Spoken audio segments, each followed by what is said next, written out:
Tantor Audio, a division of Recorded Books, presents The Guest with Claws by Ella Maven, narrated by Sophia Willingham and Brandon Utah.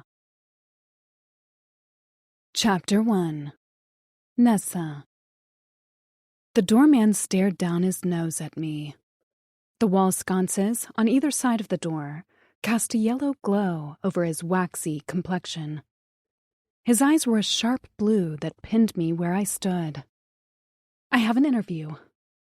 I tried not to fumble my words. Making a good impression here was vital. I needed this job. With, Shit, I knew the manager's name, but stuck under this man's piercing glare, my mind went blank. And then I couldn't stop the panicked sounds from rolling off my tongue. It's, Kaz Visman. The doorman's nose crinkled like tissue paper. Yes, that was it. I'd practiced it in my head 1,000,000 times in my bare-bones apartment. I'd said it to the raven I'd named Gary, who visited my window for food scraps.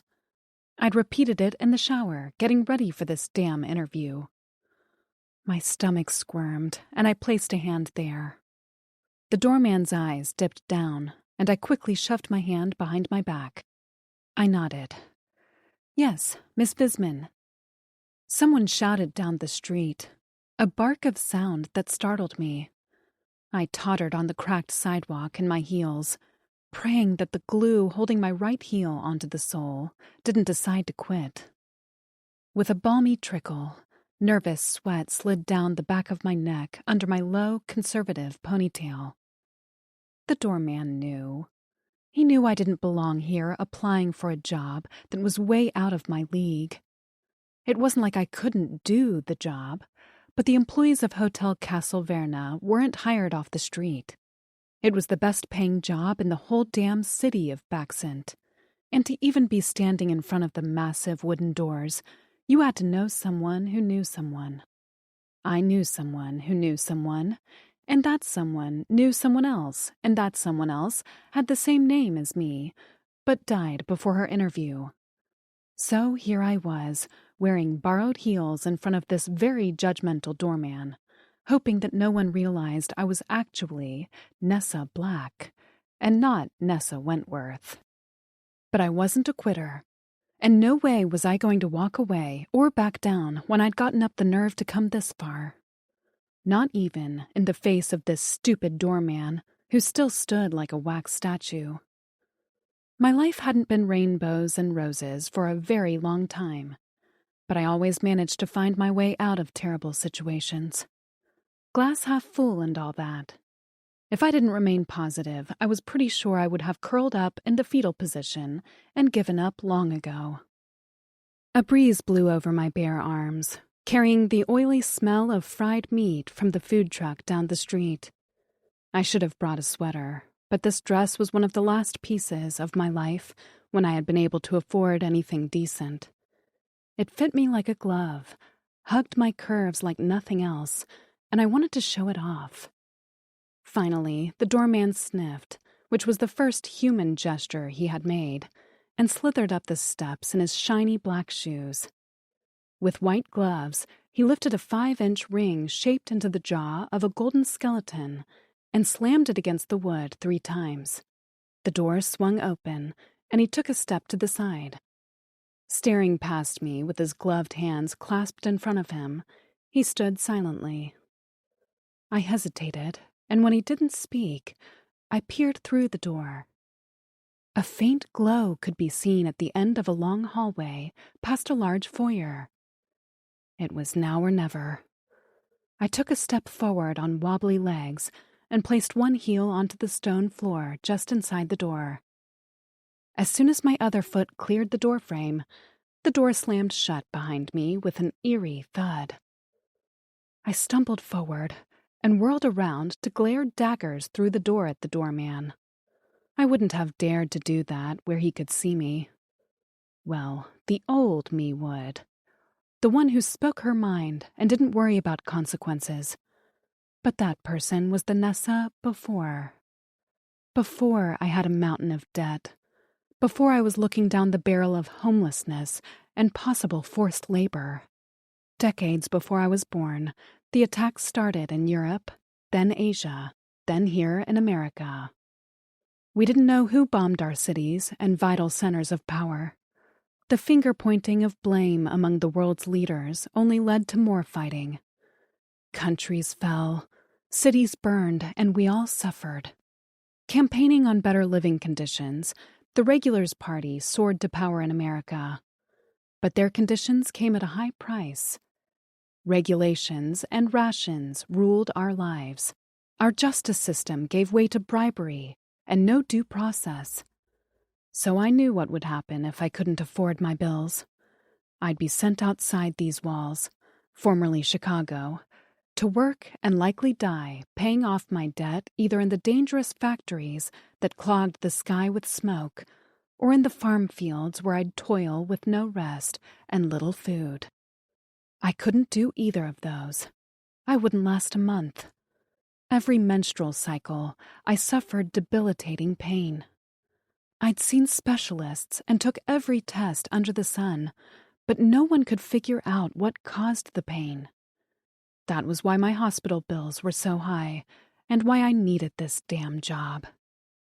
Lately, there'd been rumors of uprisings, but I couldn't hold out for political change. My bills were due, and they were due now. My parents died long ago during the last crackdown of regulations, and I had no siblings. Friends? No time for that, and my chronic pain was apparently a mood killer. I had to fix my own shit, because no one was going to fix it for me. Starting with this interview. Squaring my shoulders, I smoothed down the front of my dress. It was a jewel-toned blue sheath dress that looked great with my dark hair. I wore the one piece of jewelry that I hadn't pawned off, the pendant necklace my mother had left for me in her safe deposit box. The plain gray stone wasn't worth anything to anyone else anyway, even though it meant the world to me.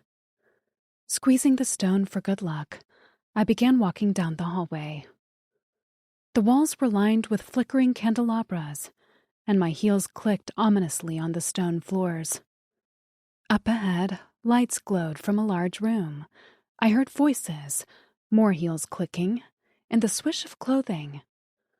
As I reached the end of the hallway, I sucked in a breath at my first sight of Hotel Castle Verna's circular lobby. The ceiling had to be 6 stories tall. A large fountain statue took up the center of the lobby. A winged creature reared back in agony, with water trickling from its wounds to spill into the pool below. Behind the fountain was a massive staircase of white marble that stretched up to the first floor, where a circular hallway held guest rooms. I squinted to make out the mural on the ceiling, but could only see some sort of battle scene among fantastical creatures. Figures milled about. A tall man with light brown skin and biceps that severely tested the seams of his tan suit.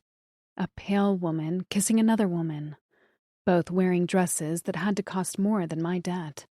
Off to the right was a cluster of plush leather couches, and a few guests sat there, clinking glasses with amber liquid and playing cards. My gaze shifted to a large white marble desk directly in front of the fountain, where 2 employees watched me.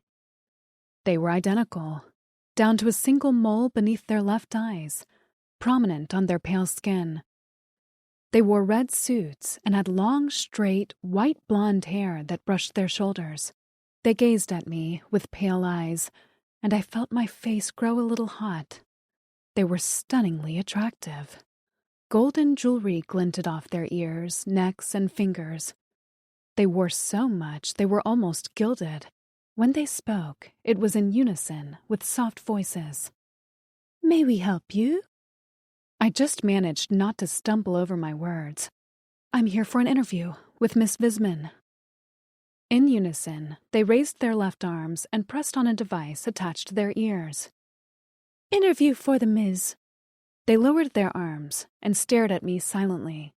I stared back, unsure what to do without direction, and not wanting to assume anything. But silence stretched on, while the three of us remained frozen in place. The guests chattered around us.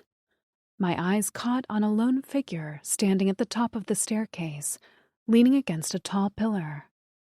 His build was hard to make out, as he wore a long black overcoat that nearly brushed the top of his thick boots. But his height was massive, and his broad shoulders seemed to take up more room than was possible. Covering one eye was a lock of dark hair, streaked with a silvery gray.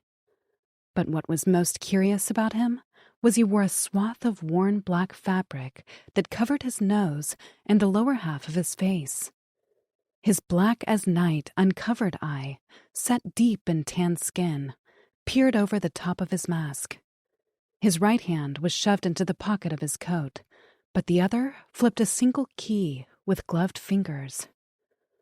I knew I should look away before he caught me staring. Wouldn't do to gawk at a guest before my interview, but he was just so intriguing. A shudder ran down my spine and my stomach cramped.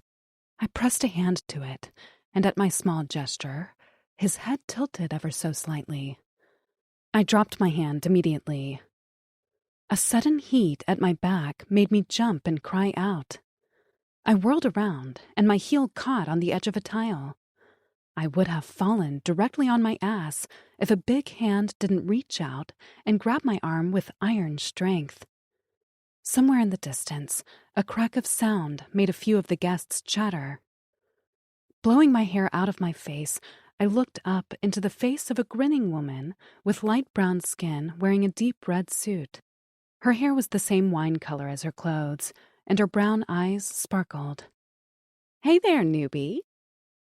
I blinked at her and slowly straightened with what dignity I had left. "Hello. Sorry about that. I startle easily." "No problem. I'm here to take you to see the Miz." She said it differently, less like Miss and more like Ms. I smiled at her. "Thank you." Letting go of my arm, she beckoned me to follow her. My gaze strayed to the top of the stairs, but that big stranger wasn't there anymore. The identical receptionists behind the desk each held up their left hand in a silent wave as I walked away. I waved back. "So I'm B," said my new host, who I immediately liked because she at least smiled at me. "The twins behind the desk are Q and X. They take their jobs very seriously, but off the clock, they're more laid back." They were very professional. She winked a brown eye at me. "And gorgeous, right?" I wasn't sure of the etiquette on making any comments about potential coworkers' looks, so I just made a murmur of acquiescence. B, thankfully, didn't press. "You look great, by the way. Appearance is important to the guests here, and so it's important to the Miz, too." I swallowed, glad she thought I fit the part. I'd agonized over my hair, applied my makeup about 3 different times, and plucked every stray hair I could find. "Thank you." I should compliment back, right? That's what people did. In my head, I thought she was gorgeous, so I just blurted out the first thing that came to mind. "You have a great smile, and, you make me feel less nervous." I panicked for a minute.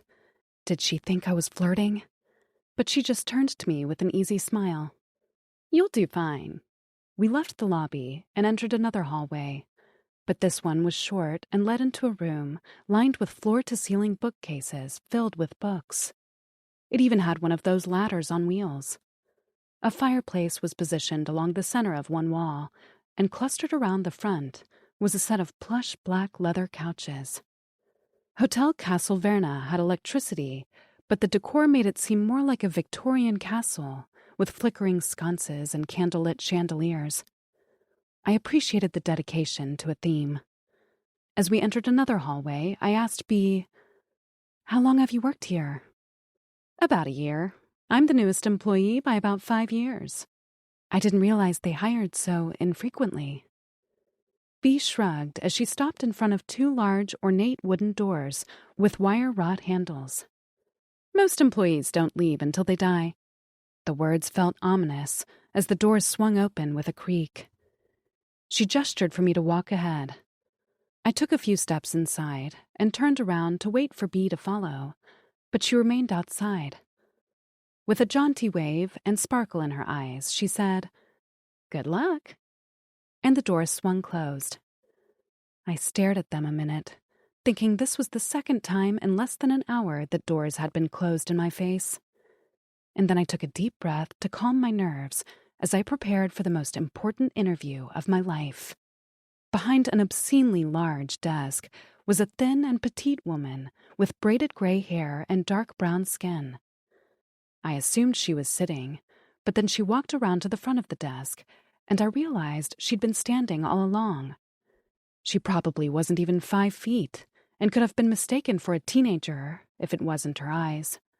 Those were a woman's eyes, a shrewd woman who ran this hotel as a profitable business in the depressing town of Baxent, and had for as long as I could remember. Did she drink virgin blood or something? How was her skin so smooth?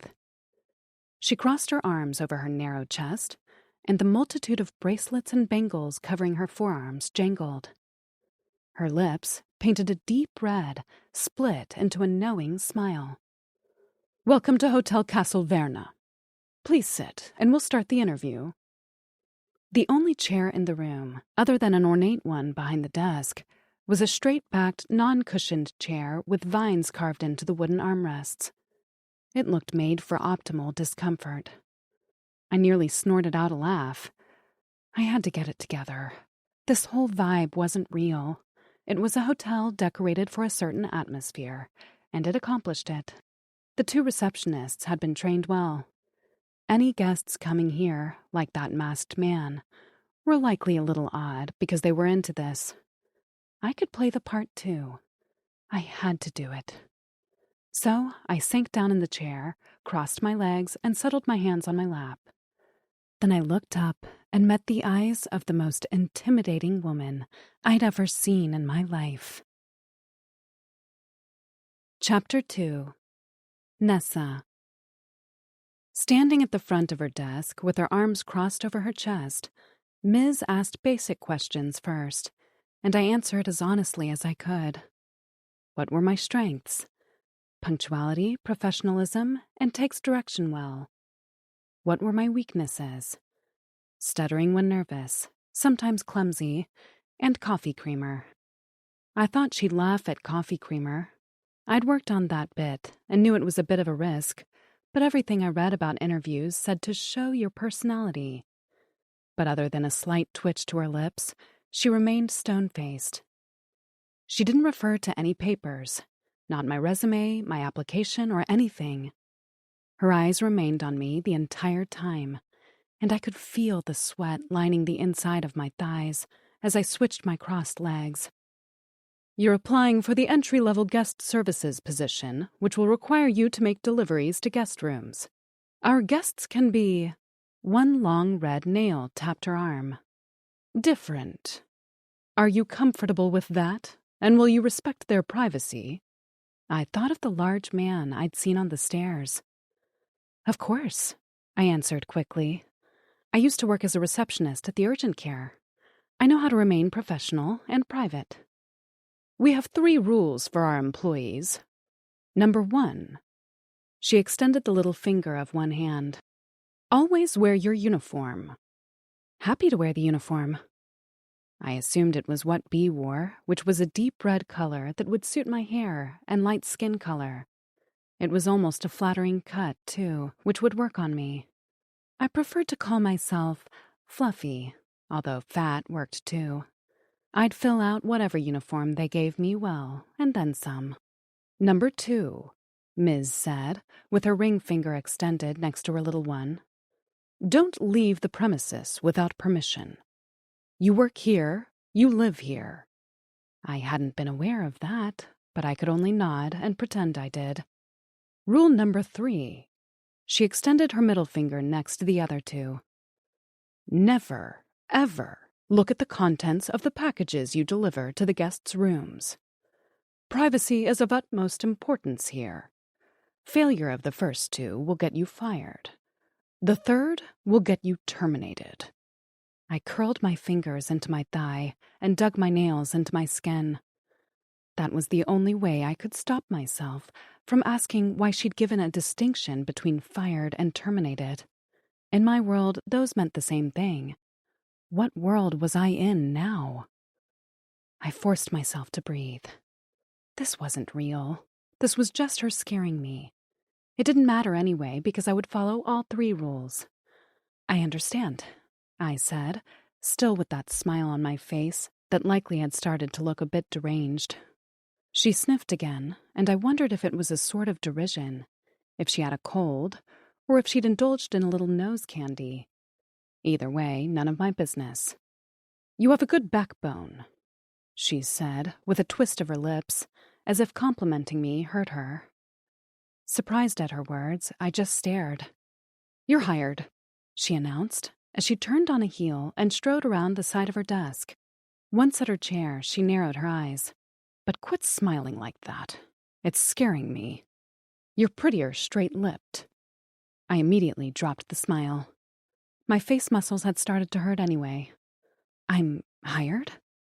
She sat down on her chair, which had a multitude of bright-colored cushions, unlike my wooden monstrosity.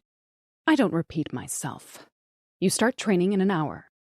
The doors swung open on some invisible cue, and Bee strode inside with a smile. Congrats! Let me get you settled in your new room. I gripped the arms of my chair. My new... Wait, in an hour? Don't I need to go back to my apartment and pack? Your belongings are already here. What little you have, that is. Ms. spoke from behind me. What? I twisted back around and nearly swallowed my tongue. Ms. had been behind her desk a second ago, and now she stood directly in front of me. The tips of her shoes nearly touched the toes of my heels. Your things, she spoke as if explaining this was an irritation to her. They are already in your room. We sent someone to fetch them. You were hired the moment you stepped inside. I blinked. I'm sorry? Nothing to apologize for. Ms. turned around again and retreated to her desk. But try to keep up in the future. Slack-jawed, I looked back at Bee. She gripped my arm and hauled me to my feet. Come on, newbie. She ran her fingers across her lips as if zipping them. Realizing my jaw was still hanging open, I closed it with an audible clack. Bee patted my arm. Good girl. You'll be used to us in no time. The doors to Mrs. Office shut behind me with a boom, and I felt the reverberation in my gut like a punch. This was what I'd wanted. Why wasn't I celebrating? And why was my first concern about Gary the Raven, who I always fed at my apartment? Bee chattered away as we headed down a hallway wallpapered with dark red stripes. The staff used to be housed in the basement, but then we got moved to the first floor. The rumor is there was a fire some 100 years ago, and all the stairs were blocked and a lot of people died. So anyway, the basement is sealed off now, and we get private rooms with windows. So that's a win. I shuddered, thinking about people trapped, fire raging all around them. We turned a corner just as a small figure darted out of an open door and slid to a halt in front of us. I yelped and stumbled in my heels. Only Bee's strong grip on my arm saved me from falling on my ass. In front of us, on the dark paneled floor, was a cat. Thing. It sat like a cat and had ears like a cat, but instead of fur, it was covered with a brown, mottled skin. An unnaturally long tail curled in the air behind it. It peered at me with fluorescent orange eyes. I'd heard of animals being born with birth defects after the war as a result of chemical weapons. Gary had an extra beak. The cat yawned, displaying a whole mouthful of teeth. Too many teeth. They were crooked and jagged and double-stacked. Did he live here? Was he someone's pet? If I squinted, he was kind of cute. I stepped out of my heels because they made too much noise and crouched down on my bare feet with my hand out. Here, kitty. Nessa. I felt a tug at my dress. Get up. The cat's whiskers twitched, and then it sauntered toward me. Oh, God. B said in a hoarse whisper. Nessa, don't make any sudden movements. Aw, why? I made a cooing sound at the cat, who knocked his head into my outstretched fingers and rubbed the side of his face against my palm. He's sweet, aren't you? I let my voice dissolve into baby talk. You just love scritches, don't you? Oh, is that an itchy spot there? I focused on an area behind one of his wide, nearly translucent ears, and he stretched up with the beginnings of a purr rattling in his bony body. Look at you being sweet. What a good boy. What's your name? Satan, B muttered. What? I turned around to find her uncharacteristically not smiling. She stared at the cat like it was about to rip out her throat. B's gaze shifted to mine. I have never seen that thing be nice to anyone but Ms. I frowned. Really? His name is Vic, and I've seen him eat fingers. I stared at mine as Vic sniffed my thumb. Oh. Yeah, oh. What the hell, Nessa? She hissed. Didn't your parents ever teach you not to approach strange animals? How old are you? Well, this was embarrassing. I'm 35, and yes, they did tell me. And you didn't listen? I shook my head. Clearly, I didn't listen. Well, Vic likes you, I guess. That's why you still have your hand. B took a step closer, and Vic's entire demeanor changed. In a demonic mix between a growl and a hiss, he lowered his head and peeled back his fangs at her. B jumped back against the wall, palms out, and stared straight at the ceiling. Sorry, Vic. Sorry. God, B, you should have known better. Don't make eye contact. Don't make eye contact. Vic gave her one last look before returning to a normal stance. With one more sniff of my fingers and a happy trill, he walked past me, tail brushing my bare foot before disappearing down the hallway. B didn't move. B. I grabbed my heels in one hand and stood up. He's gone. B slumped forward with her hands on her knees. I hate that thing. I kind of liked him, but I also felt like her fear was warranted. Vic looked 2 seconds away from having her fingers for dinner. What are you, the Vic Whisperer? She straightened her suit jacket and gave me a squinty-eyed look. I shrugged. Sometimes cats can sense fear. B kept walking, and I followed in my bare feet. Fuck these heels. Look, B said. If I thought Vic was going to make friends with someone, I expected him to like, I don't know, Lannis. Someone who is just as terrifying as him. Not you. Not someone who says, "Here, kitty," in a baby voice. I wasn't sure I wanted to meet whoever this Lannis was, but maybe he too was misunderstood, like Vic, and melted with a little baby talk and some ear scratches. Maybe you have him all wrong, and Vic likes baby talk. B choked out a laugh. Sure. Who's Lannis? Her eyes went wide. Her gaze darted around. Oh, a guest. A terrifying one?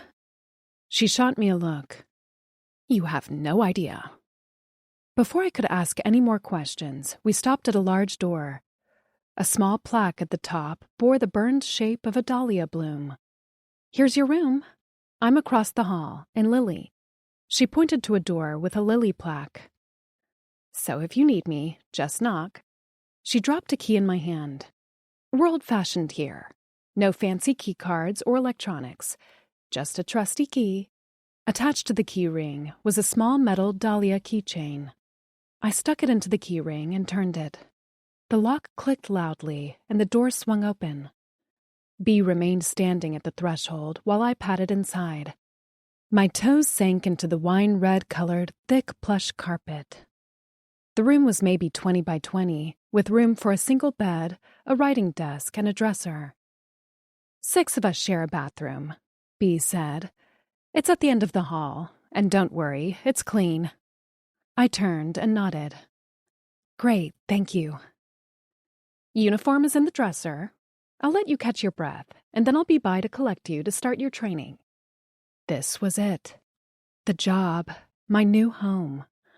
I was officially an employee of Hotel Castelverna, and hopefully in a few years, I'd be debt-free. I smiled at Bea. "Thanks a lot for all your help. You've been so kind." I bit my lip as I dropped my heels on the floor with a dull thud. "Any advice for my first day?" Bea's smile didn't fade, but it left her eyes, and a chill went down my spine. "Just follow the rules, and don't be too curious.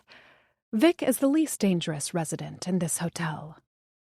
With a wave, she gripped my door and swung it closed. "Seriously?" I whispered to myself at her words. Kicking off my heels, I shuddered and sank down onto the narrow bed. The room wasn't what I would call cozy, but it was clean. A dizzying number of muted dahlias covered the wallpaper on 2 of the walls, and the other 2 were painted a pale gray. The sheets and comforter were also gray, and the furniture in the room was a dark wood that smelled like mahogany. And there wasn't much. A bed with a simple wooden frame, a desk, and a chest with drawers. A collection of bags sat in the corner, which had to be my things from my apartment. Bea was right. I had one window which was covered in a dark tint. I could barely make out the alley outside the glass. While it was small, I had to admit it was cozy. Private. I was used to living alone, and the thought of sharing a room with a bunch of other employees made my skin crawl. Although maybe rooming with just Bea wouldn't be so bad. It was a weird feeling. I'd only met her barely an hour ago. Maybe we could be friends? An actual friend. A coworker friend. I'd never had that. I stretched my toes and fell back onto the bed. I needed this moment to myself. So much had happened in so little time. I hadn't expected to get hired, let alone starting now. I hadn't even signed any paperwork. How was I going to be paid? I flopped an arm over my face. I was going to have to ask someone about that, but that could wait. First thing first was getting this damn bra off. I wriggled on the bed until I could reach the zipper at the back of my dress. After tucking it down, I unclasped the back of my bra. The groan I let out was obscene as the constricting band around my chest eased. I exhaled fully for the first time all day. I didn't bother with shapewear, but I had to contain the girls in public for my own comfort. I kicked off my dress and lay in the bed with my loose bra barely hanging on. I had to get dressed again, but I was going to wear one of my more comfortable bras. I sat up in bed. "Oh my God," I murmured out loud. In all the whirlwind of getting hired, I hadn't thoroughly comprehended that a stranger had packed my things. My underwear, my bra, my romance books, and most of all, had they packed my jewelry box?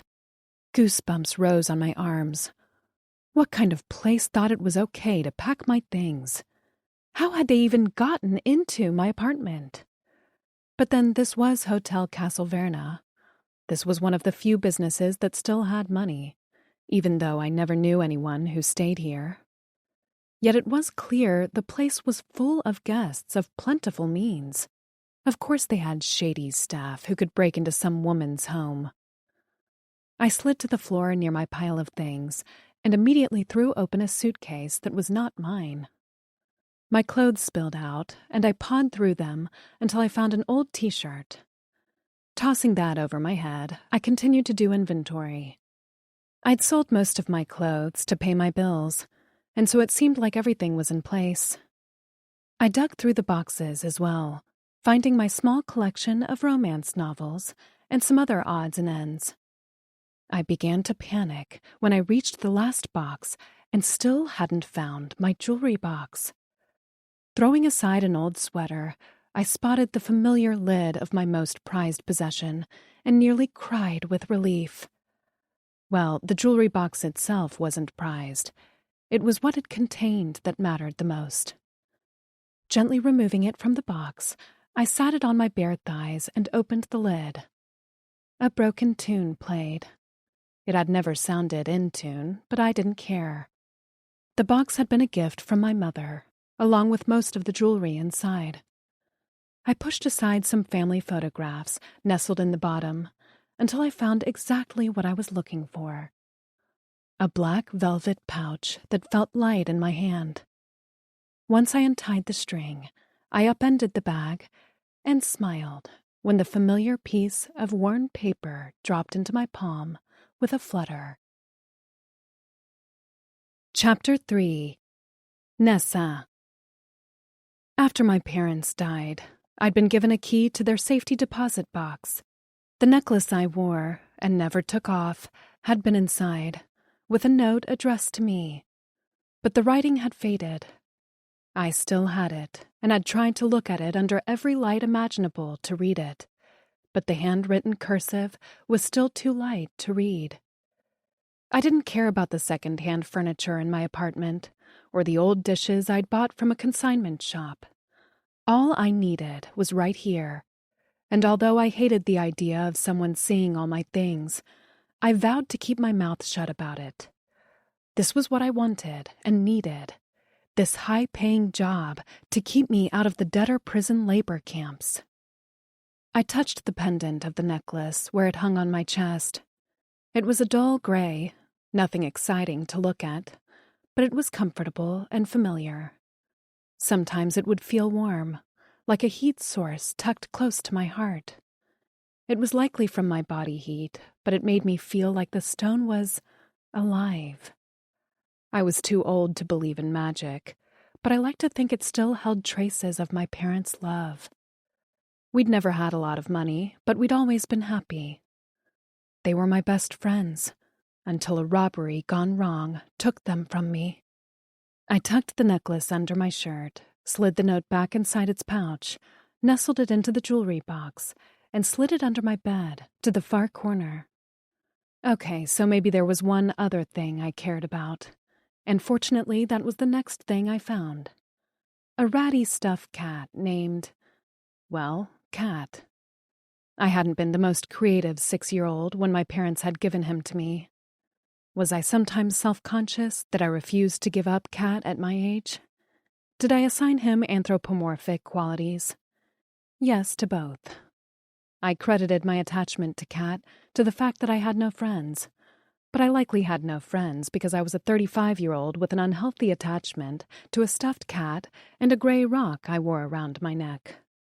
School hadn't been kind to me because I'd just always been a little off. Then the pain had started when I hit puberty, and that had been the end of a social life before it had even begun. But honestly, Cat never let me down. He never hurt me. He was soft and smelled like home. I fingered his worn black ears and stroked his belly fur, which was starting to thin. Then I propped him up on my bed pillow. "This is our new home for a while, Cat," I said. "I hope you like it." He stared straight ahead with black glass eyes.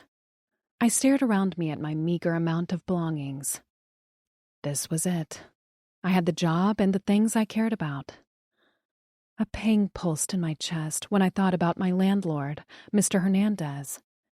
He and his wife had forgiven me nearly a dozen of times when I was late on rent. They never kicked me out or scolded me and accepted my late payments without interest. I was behind on rent now and had planned on paying them when I got back from my interview. If I'd gotten the job. When they saw my empty apartment, would they think I'd tried to skip out on paying? My cash was hidden under an old floorboard under my bed, so I had to retrieve it before I could pay. I nibbled my lip. It wasn't the time to ask for permission to leave and pay my rent. I'd ask after my first paycheck. Time was wasting. B would be here soon for my training, and I'd need to be ready. Was I mentally prepared to work? No, but I was going to crush my first day, even if it killed me. Miriam had a full head of white hair, which hung down in perfect ringlets around her narrow shoulders. She looked both 21 and 66 all at the same time, because while her pale skin was thin, it bore no wrinkles. Gray eyes watched me shrewdly behind a pair of black cat-eye glasses attached to a thin chain around her neck. She couldn't have been more than 52, but something about her made me think she could easily kick my ass. What was it with the tiny, ageless women who worked here? Bee had dropped me off and then quickly ran off carrying a tray with a silver-domed cloche as her shift had started. Before she left, she had given me a hug, which I'd returned, awkwardly. When was the last time anyone had given me a hug? I couldn't remember. "Hotel Castelverna is full service," Miriam said primly, drawing me out of my awkward inner thoughts. "Guests make requests through the menu selections in their room, and we prepare them here. Your job is to deliver them." She glared at me over the rim of her glasses. "You remember rule number 3? Yes. My face flamed at my stutter. Get it together, Nessa. Never look at the contents of the packages. Correct. Miriam sort of smiled. I wasn't sure if that was her lip movement, but I was going to go with it. Sometimes you will be called on for other tasks, but this will be your main job as the newest employee. I nodded. I can handle it. Miriam stood behind a long counter. Behind her were a set of swinging doors, and I could hear muffled sounds from behind them. Were the kitchens back there? But the thing was, I didn't smell food. Of course, I was curious about what was under the cloches, but it was none of my business. I had to follow rule number 3. Keep my mouth shut and my eyes off the damn cloches. Suddenly, the door swung open and an older man bustled through, holding a tray with a cloche. He set it on the counter and swept back through the doors without a word. Miriam peered at the tray with pursed lips before sliding it closer to me. "See this?" She pointed to a small device on the tray, which read 124 in red block letters. "That's the ticket that shows you the room number where you make the delivery. The guest will approve the delivery by pressing their key into the slot here." She tapped her finger into a slim hole on the side of the ticket. "The numbers will turn green, and you will return the ticket to us. Understand?" "Yes," I answered. To Miriam's credit, her explanations were thorough and precise. There was nothing worse than starting a new job and not knowing what was expected of me. A woman appeared at my side with jet black hair pulled back into a messy ponytail, thick black eyeliner, and dark lipstick. She had snakebite piercings and a nose ring. Her green eyes slid down to my feet and then back up before she turned her gaze onto Miriam. "This must be the new girl." "Nessa," I said with a smile. "What's your—" "I didn't ask your name." She grabbed the tray off the counter and turned to dismiss me. But it had been a long day, and I wasn't in the mood to be dismissed. I didn't need to make friends here, but I also didn't want to make enemies. Worse, I didn't want anyone to think I was weak and could be walked all over. "What's your name?" I tried again. She stopped and slowly turned in her big black boots. She wore the uniform with a skirt, while I'd opted for the sensible pants today. She raised one dark eyebrow at me, and I could have sworn she smiled. "River. See you around, Tessa." "Nessa," I called after her. She tossed her head in response, but turned a corner out of sight. When I turned my attention back to Miriam, she was watching me closely. "Bee will be back in a moment. She'll give you a tour, and then you'll be on your own." Right. That wasn't terrifying at all. I nodded as I forced myself not to fidget. At least I had Bee to keep me company. As soon as I caught sight of her rounding the corner, the tension in my shoulders eased. "Hey, you," she called out with a smile. "Tour time?" I nodded. Tour time. She linked her arm in mine and waved at Miriam as we headed toward the end of the hallway. It ended up being less of a tour and more of a very rapid lesson. But I was sort of a sink or swim girl, and I preferred to learn on my own. The hotel was shaped kind of like a lollipop. The lobby sat in the center of the circle, and rooms ringed around it several stories up. The stick of the lollipop was another hallway of rooms on each floor, and at the end of the stick was the staff elevator that we used to make our deliveries. The guests could use the stairs to the first floor or a lobby elevator, which also opened on each floor. I accompanied Bee on a few of her errands, but I hung back when she spoke to guests. Bee said they weren't fond of change, which made me a little anxious to be on my own, but I didn't really have a choice. As we rode the elevator together, each with a cloche tray in our arms, I felt my hands grow clammy. "Hey," Bee said in a warm tone. "It's okay to be nervous, but you'll be fine." I bit my lip. "Your reassurance is kind, but overconfident." She snorted a laugh. "You're funny." "I wasn't trying to be funny." "I know," she smiled. "That's why it's funny." The elevator dinged as we reached the third floor. "This is my stop," Bee said. She stepped outside the elevator and balanced the tray on one hand as she waved at me with the other. "Come find me if you need anything. See you soon." The doors closed, and I exhaled slowly. I was on my own now. The elevator itself was tiled in black and white, while the walls were painted a textured gray. I wanted to touch it, but didn't dare lift a finger from the tray I carried. As of now, I held it with both hands in a white-knuckled grip. Bee's one handhold had felt death-defying to me. The last thing I needed to do was drop this thing. I was all set to deliver to room 445 on the 4th floor. No name was given, just the room number. When the elevator dinged, I stepped off and walked straight down the long hallway. Up ahead, I could see the open space ringing the lobby, as well as the top of the fountain. The hallways were dimly lit, with no windows. In fact, there weren't many windows at all in the entire hotel, and the windows that did exist were covered in a dark tint. They really take privacy seriously here, don't they? I muttered to myself as I surveyed the room numbers. I reached the end of the hallway and peeked over the edge of the railing.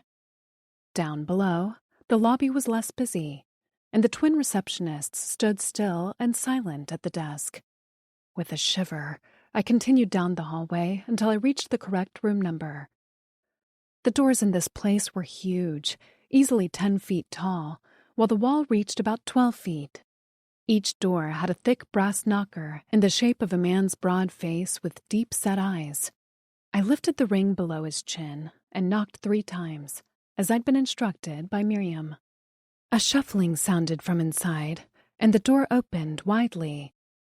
The thin woman in the doorway stood about my height, with black hair that shimmered with a unique iridescence.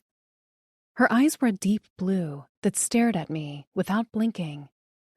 A shiver ran down my back at her presence, which felt both suffocating and intoxicating. What was it with the people in this place? She wore long black pants, boots, gloves, and a turtleneck. The only exposed skin was that of her face, which bore a strong pinkish tint, like an all-over flush. She was also incredibly, undeniably beautiful. "Hello, I'm here to make your delivery." I spoke the rehearsed lines. "Would you please confirm the receipt?" I held up the key reader, which read 445 in big red letters. The lady produced a slim black card, seemingly out of thin air, and slid it into the reader. After the screen flashed green, she flicked her fingers, and the card disappeared into the blackness of her clothes. Her eyes met mine, and I nearly forgot my words. "But please check the contents in your room, and if there is anything missing, please—" "I know," she said, and the next thing I knew, the door was shut in my face. I blinked at it, and I couldn't even say I was offended.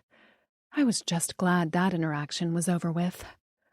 Sliding up the sleeves of my uniform, I poked at the goosebumps, lifting every hair on my skin. "Phew," I whispered to myself as I turned on my heel and headed back to the elevator.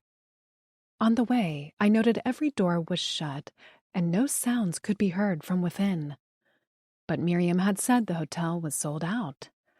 How could it be this silent? When I returned to Miriam's desk, her head was bent as she scribbled something on a sheet of paper. When my shadow fell over her work, she glanced up. Her eyes narrowed as she studied me before she spoke again. Greena tipped you, so you must have done something right. I felt my eyebrows lift nearly into my hairline. I'm sorry? Miriam flicked me on the arm. Are you hard of hearing? If you are, you need to state that so we can make accommodations. I shook my head. You caught me off guard. Who's Greena? Miriam's nose wrinkled at me like I was the densest person she'd ever met. Your delivery recipient was Greena, a frequent guest. She tipped you. My silence must have been enough of a question because Miriam sighed heavily. Tips are electronic. You will receive an itemized list in your room after each shift. We cash them out at the end of every week. Does this answer your questions? It did. I nodded mutely, just as the back door swung open and another cloche appeared. Miriam pointed at it. Go on. Just don't expect tips from everyone. Greena must have liked you. If that was how she acted when she liked someone, I certainly didn't want to be on her hate list. Hell, even her ambivalent list. With a mumble of thanks, I grabbed the cloche and made my way to the elevator. The next few deliveries went about the same, although the guests were a little less curt. One sort of smiled, and I smiled back, even though there was something about his teeth that didn't seem normal. They were a little too large and too few, like not normal human teeth. But he was kind, and maybe he had some sort of bone disorder I'd never heard of that affected his teeth. This was an inclusive hotel, and I would make everyone feel welcome. As the day went on, I began to feel that every guest had something a little off about them, and I couldn't put my finger on it. It wasn't always their appearance, although sometimes it was. It was their overall presence, aura. When one spoke, she sounded like she had 3 voices harmonizing. Another seemed to have steam rising from their shoulders. They had grinned at me with very white teeth and told me that they'd just showered, but the steam poured off them like a fresh-baked potato, which then made me sort of hungry. When had I eaten last?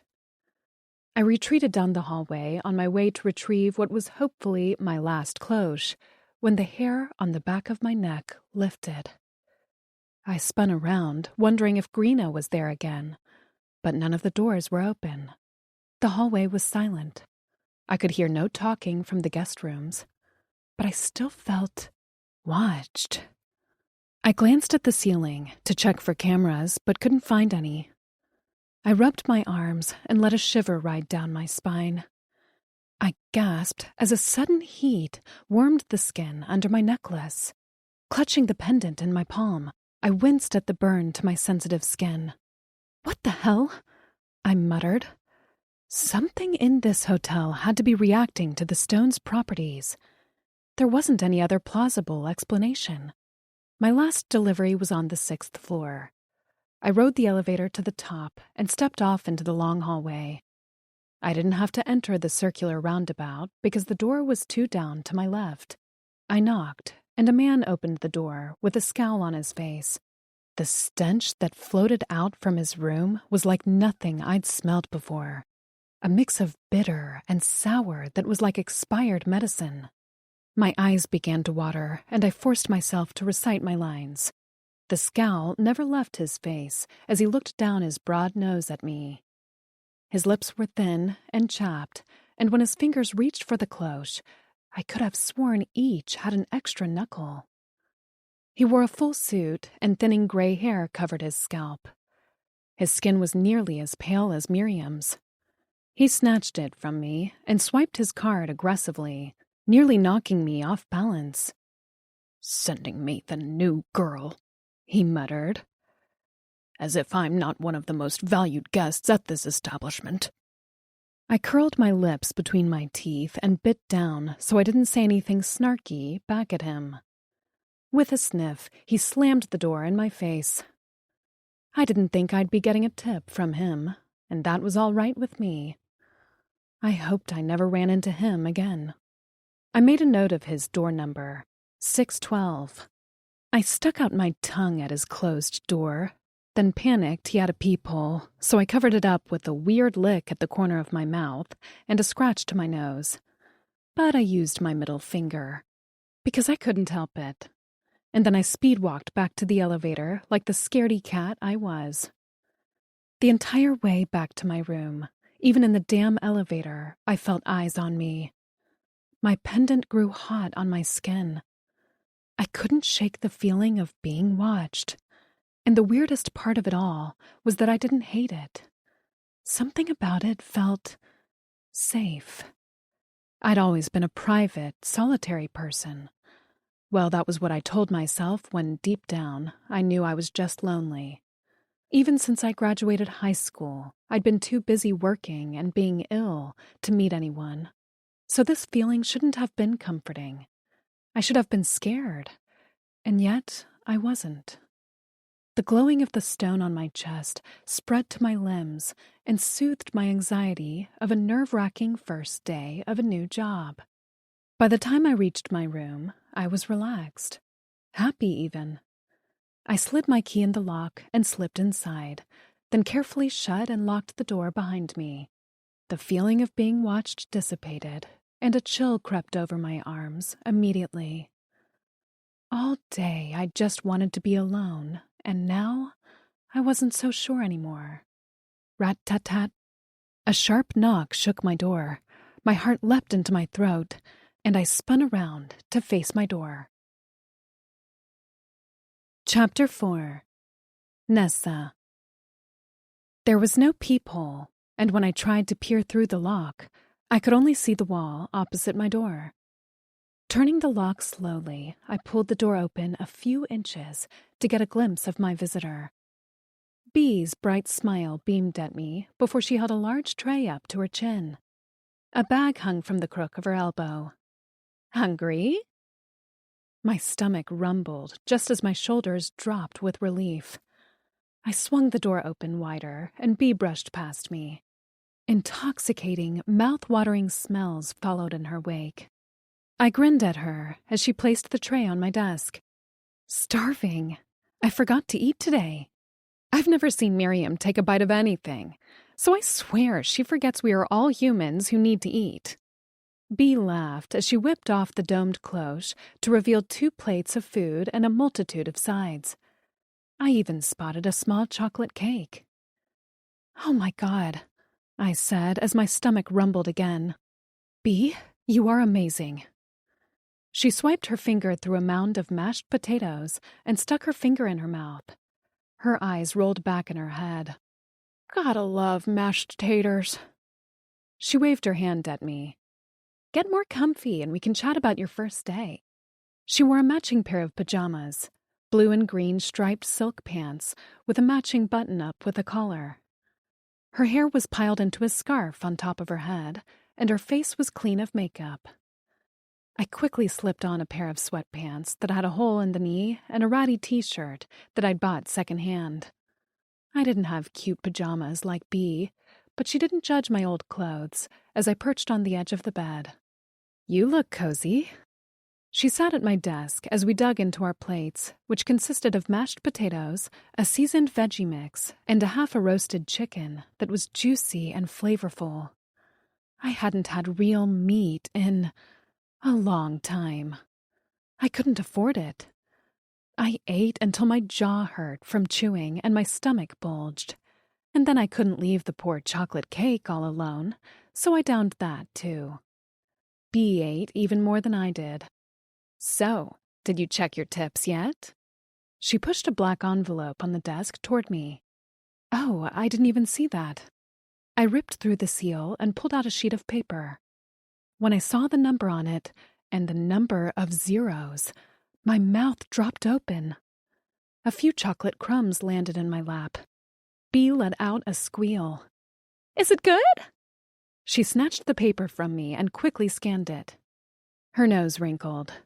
Fucking Quaz, he never tips. Don't worry, you'll do better tomorrow. Better? I squeaked out. How? This is... Oh my God, B! I make more here in tips in one day than I made all week at my last job. Her lips turned up. You're right. I forgot what it was like when I started here, too. Well, honey, that's only the beginning. I stared at the paper a little longer before folding it carefully and placing it on a shelf above my desk. I need to thank you for being so kind. Today would have been rough if it wasn't for you. With a smirk, B tongued at a spoon covered in chocolate icing. You met River, didn't you? I winced. She wasn't mean. I just wouldn't classify her as kind. River is all show. She acts tough and cold, but inside she's a softie. She had my back when I nearly got terminated. There was that word again. What happened? One of the guests had been a total dick to me earlier in the day. We were working a dinner party, and I, might have oversalted his food. By total accident. She fluttered her dark lashes innocently. Anyway, I didn't know he was, allergic to salt. It was terrifying. He started leaking this thick, smelly sweat and almost died. I clapped my hand over my mouth. You're joking, I mumbled from behind my palm. He told them I did it for revenge, but River stepped in and said she'd bumped my arm when I was salting his food. We rinsed the salt off his food, but we must not have gotten enough off. So I just got a stern talking to by Ms., and I was told my next offense means I'm out. So? She plastered on a big smile, batted her eyes, and placed a delicate hand on her chest. I'm now the model of a perfect employee going forward. I'm sorry that happened, and I'm glad River was there for you. I placed my plate back on the tray and crossed my legs in front of me on the bed. So how long have you worked here? About a year. She swirled her spoon in the leftover cake icing and didn't meet my eyes as she nibbled on her lower lip. My brother is a debtor in Granby, and so I'll be working here until I can get him out. Shit, I'm sorry, B. Granby wasn't the worst of the debtor labor camps, but that was only because their death rate was the lowest. Her brother was likely working 20-hour days in the fields. She smiled sadly. It's okay. He's in debt because of me and the rest of my siblings. When my parents died, he had to step into the role, and kids are expensive. I hadn't realized he'd been taking on debt until it was too late. I'm the second oldest, and this is my responsibility. I send some of what I make home to my 3 siblings, and the rest gets saved for my brother's debt. You're a good sister, B, I said. She shrugged. I wish I could be better. She finally met my eyes. Do you have any siblings? I shook my head. My parents died when I was young, and I'm working here because, well, I'm trying to avoid ending up in a place like Granby. I have medical debts. Shit, B muttered. Well then, I'm glad you got hired. I know it's a bit of a weird job. Not sure where they find these guests, but what do I know about rich people's lives? Nothing. So I mind my business and make my money. I hesitated before saying in a low voice, So you agree there is something a little weird about the guests? She waved her spoon in the air. Yeah, they're all a bit eccentric, but I figure they must think we are weird, you know? I laughed. Good point. I don't want to judge their appearances just because they are different from mine. I mean, I've been called fat as an insult more than I can count, but to me, that's not an insult. One of the guests had big teeth, but maybe he loves his big teeth, and that's great for him. I like that attitude. B-eyed me. Also, I swing all the ways, and let me tell you, you are sexy as hell just as you are. I pretended to primp my hair. Why, thanks. So are you. She grinned at me and then leaned down to the bag she'd brought in. From inside, she produced a bottle of pink-tinted liquid and 2 long-stemmed glasses. My eyes bulged out of my head. Is that wine? Yeah, it is. Wine was nearly impossible to get. The only alcohol readily available was pure grain that burned your esophagus. Are you shitting me? Absolutely not shitting you, sweet cheeks. I laughed as she handed me a wine glass. That's not a nickname I've ever been given. You have a great ass.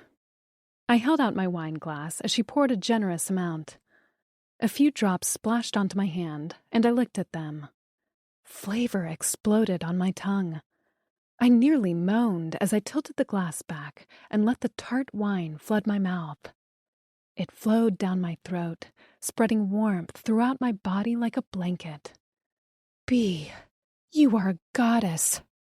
She drained half her glass. I know. We talked a little longer about anything and everything. I learned Bee's little sister wanted to be a singer, and she showed me a few videos on her phone of a girl with dark curls belting out an old pop song I had heard on the radio. I told her that at one time, back before my parents had died, I'd wanted to be a veterinarian. I had always liked animals a whole lot better than humans. Bee had clinked her glass with mine to that. By the time the bottle was finished, our words were slurring, and I was nodding off against the wall. Bee pulled a bottle of water out of her mystery bag and plunked it down on my desk. It bounced and rolled off with a thud. She giggled as she picked it up. Drink this tonight.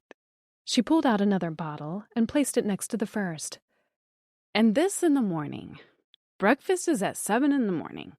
Meet me in the lobby and don't be late. She pointed her finger at me, but the tip wavered and ended up somewhere on the ceiling. I lost my battle with the wall and flailed until I landed on my side in bed. Okay, BB. Buzz, she answered with a hiccup. Tottering with the food tray on one hand, she slipped out my door. Don't forget to lock this behind me, she called over her shoulder. I won't, I sang as the room blurred around me. Love you, Bee, she snorted. Well, that didn't take long. I guess I am pretty lovable. I hummed back. I couldn't remember what we were talking about. Water, she shouted. Okay, Mom. The door shut behind her. I guzzled half a bottle of water and then passed out to dream of grapes and friends. Him. I should have been gone from the hotel 2 days ago. I had things to do. But I couldn't seem to draw myself away from her. That new human. The one with the dark hair and big eyes who talked in a low rasp that made my blood hot. She absolutely didn't belong here. And I couldn't figure out how she'd gotten the job in the first place. My handler and sort of friend, Hadrix, told me that my penchant to obsess was a negative trait, but I highly disagreed. Obsession made me good at my job. It's just my obsessions usually had a death sentence that I was responsible for carrying out. It felt odd to obsess over a human with a better life expectancy. I'd seen her the moment she entered the lobby of the hotel, and I hadn't been able to take my eyes off her. Something about her was just so bright, nearly blinding. Full hips, big tits, thick thighs, long dark hair that tumbled down her back, and big eyes I wanted to see staring up at me. My clawed hand had itched to touch her, which only pissed me off more. No way would I ever let that part of me touch her. I'd never even let her look at me. Nessa was her name. I'd heard Ms. say it. But fuck, she'd been so perfect. And that was why I now stood in the center of her room in the dark, watching her sleep. In my defense, her door hadn't been locked. Not that a locked door could stop me, but technically I hadn't broken in. Of course, I knew this human likely had boundaries that included sleeping without a creep standing over her. This wasn't the right thing to be doing in any circumstance. But then, I didn't do the right things. I was half covered in the skin of my enemies, ostracized by my clan, and a killer for hire. My only friend merely tolerated me for the paycheck. Even for a 400-year-old Malice, I was absolutely fucked up. I knelt at the side of her bed, my scarred skin pulling around my knees. She lay on her stomach with the sheet draped around her waist. The large T-shirt she wore had slipped down her arm to reveal a rounded, pale shoulder. Tucked under one arm was a mangy, stuffed cat. Her deep breaths whistled between her teeth. A necklace lay around her neck. The gray stone pendant nestled into one of her stuffed cat's ears. I'd noticed she'd worn it since she arrived, and the stone appeared rather dull and boring. I wondered why she wore it. I curled my clawed fingers into a fist to keep from reaching out and touching her. The close smell of her was intoxicating. So close to, well, to what I had been wishing to scent for 200 years. But this was a pale comparison to what I sought. Still, I was enchanted by her, the way her dark hair lay around her in a tumble of brown curls and the shadows of her long lashes on her flushed cheeks. Could she hear my heart pounding, the beginnings of a protective growl rising in my throat? She'd had a lot to drink. I could smell it seeping from her pores. She'd feel like shit tomorrow. I dug into my pockets for the hangover cure that I'd stolen from the kitchens when I saw that other one, Betty, Buffy, take a bottle of wine into Nessa's room. After dropping the powder into her water bottle on her desk, I stirred it around until everything dissolved. She'd feel better tomorrow now. I remained where I was for a long time. Too long, to be honest, while I pondered what to do about this obsession. Already my skin itched with the need to have her in my sight, to make sure she was safe. And I hadn't felt that way for 200 years. Not since I was a guardian tasked with keeping someone alive. But I bore the scars of that failure, and wore the reminder every day as skin. I'd vowed never to be responsible for someone's life again. I only took lives now. So I would just watch her, because for the first time in a long time, the thrill of obsession zinged under my skin. I felt more alive than I had in centuries. My phone buzzed in my pocket, startling me. Nessa let out a little snort but remained fast asleep. With another long look at her, I exited her room. I knew who the caller was before answering. Only one person had this number. "What?" "The client is willing to pay double if you speed up the timeline." Hadrick spoke in his usual rumble that reminded me of a rocky avalanche. The skin pulled tight around my mouth as I frowned. I didn't want to speed up my timeline. I had stalker things to do now. "I'm busy until sundown." Hadrix paused a beat. "You're busy? Busy doing what?" He hesitated. "Did you kill Quaz? I can take care of the body." Quaz was not a friend, not even a nemesis. He was like an annoying fly I wanted to squish until his guts came out. He also had the room right across from me in this hotel. I shook my head. "Another time." "You want me to take care of the body another time?" "No, I'll kill him another time." "Well, yeah, that's inevitable. I can only hunt during off-work hours." Again he paused. "What the fuck are you talking about? Whose work hours?" Counting off on my fingers, I calculated in my head the travel time. "I'll hunt when she's sleeping." "She?" Confident I could complete the job quickly, I nodded definitively. "Consider it done in 3 nights. For fuck's sake, who is she?" I had no answer, so I stayed quiet. His breathing sped up, and I knew I was about to get a lecture. Hadrix didn't do soft, so he gave it to me straight, as I knew he would. It's been 200 years, and that was her last life. I ground my teeth together as every word stung like daggers. I'm aware more than anyone. My voice came out on a hiss that would scare anyone except Hedrick's. But then we'd known each other for a long time. We'd grown up together in the Malice city of Plurus, where the Malice had settled on Earth long ago when we'd had to flee our own planet in a faraway galaxy. Where we'd trained together, as we'd both shown protective instincts that were valuable to our clans, and we did protect precious things once upon a time until we both fucked it up. Hedrick let out a long sigh, and I could picture him rubbing the sensitive area around his horns. You know what? Never mind. I need plausible deniability for when you inevitably act up and do something you shouldn't. Consider that done as well. For the might of Malice, he swore. If I wanted to be petty, I flexed my claws, I could bring up one of the times you let your emotions get the best of you and set fire to the entire— You're such a bastard, he grumbled. Fine. Do your stalker shit or whatever you're doing, just don't go too far. Remember, it's not her. 3 days.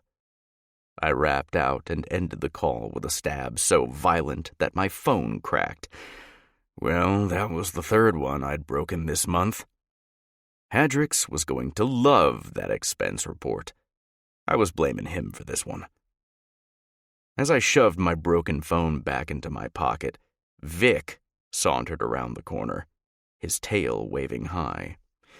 With a flick of my fingers, I beckoned for the little monster. He leaped onto my forearm, dashed up my biceps, and perched on my shoulder with a lick of his lips. I slid a treat to him that I always kept in my pocket, usually an odd bone from my last victim. Vic snatched it from my fingers and crunched greedily. I didn't think Vic liked me. He didn't really like anyone except for Miz. But he was like any living being. He wouldn't bite the hand that fed him. Content with his treat, he leapt off my shoulder and skittered out of sight down the dimly lit hallway. I wasn't quite sure where he came from. He'd just appeared one day. And when one of the guests tried to kick him out, Miz had given them a year ban from the property. And getting banned from Hotel Castle Verna severely affected our jobs. All the guests here were a part of the Malice Assassin Network, and while some members of Man lived elsewhere, Castle Verna was the hub of our supply chain. None of us really fit in among the regular Malice population. I hadn't shown my face in Plurus in 200 years. I didn't have many morals about who I was hired to kill. But I particularly enjoyed any jobs that had to do with taking down a Moxic, as they were our enemies for as far back as our history was recorded. We'd fled to Earth all those centuries ago to avoid the Moxic Malice wars that were threatening our survival. Except the Moxic had recently found Earth themselves. They had attempted a takeover of the planet for its resources, and the only reason they didn't succeed was because of the strength of the Malice population who hid here in secret. Well, mostly secret.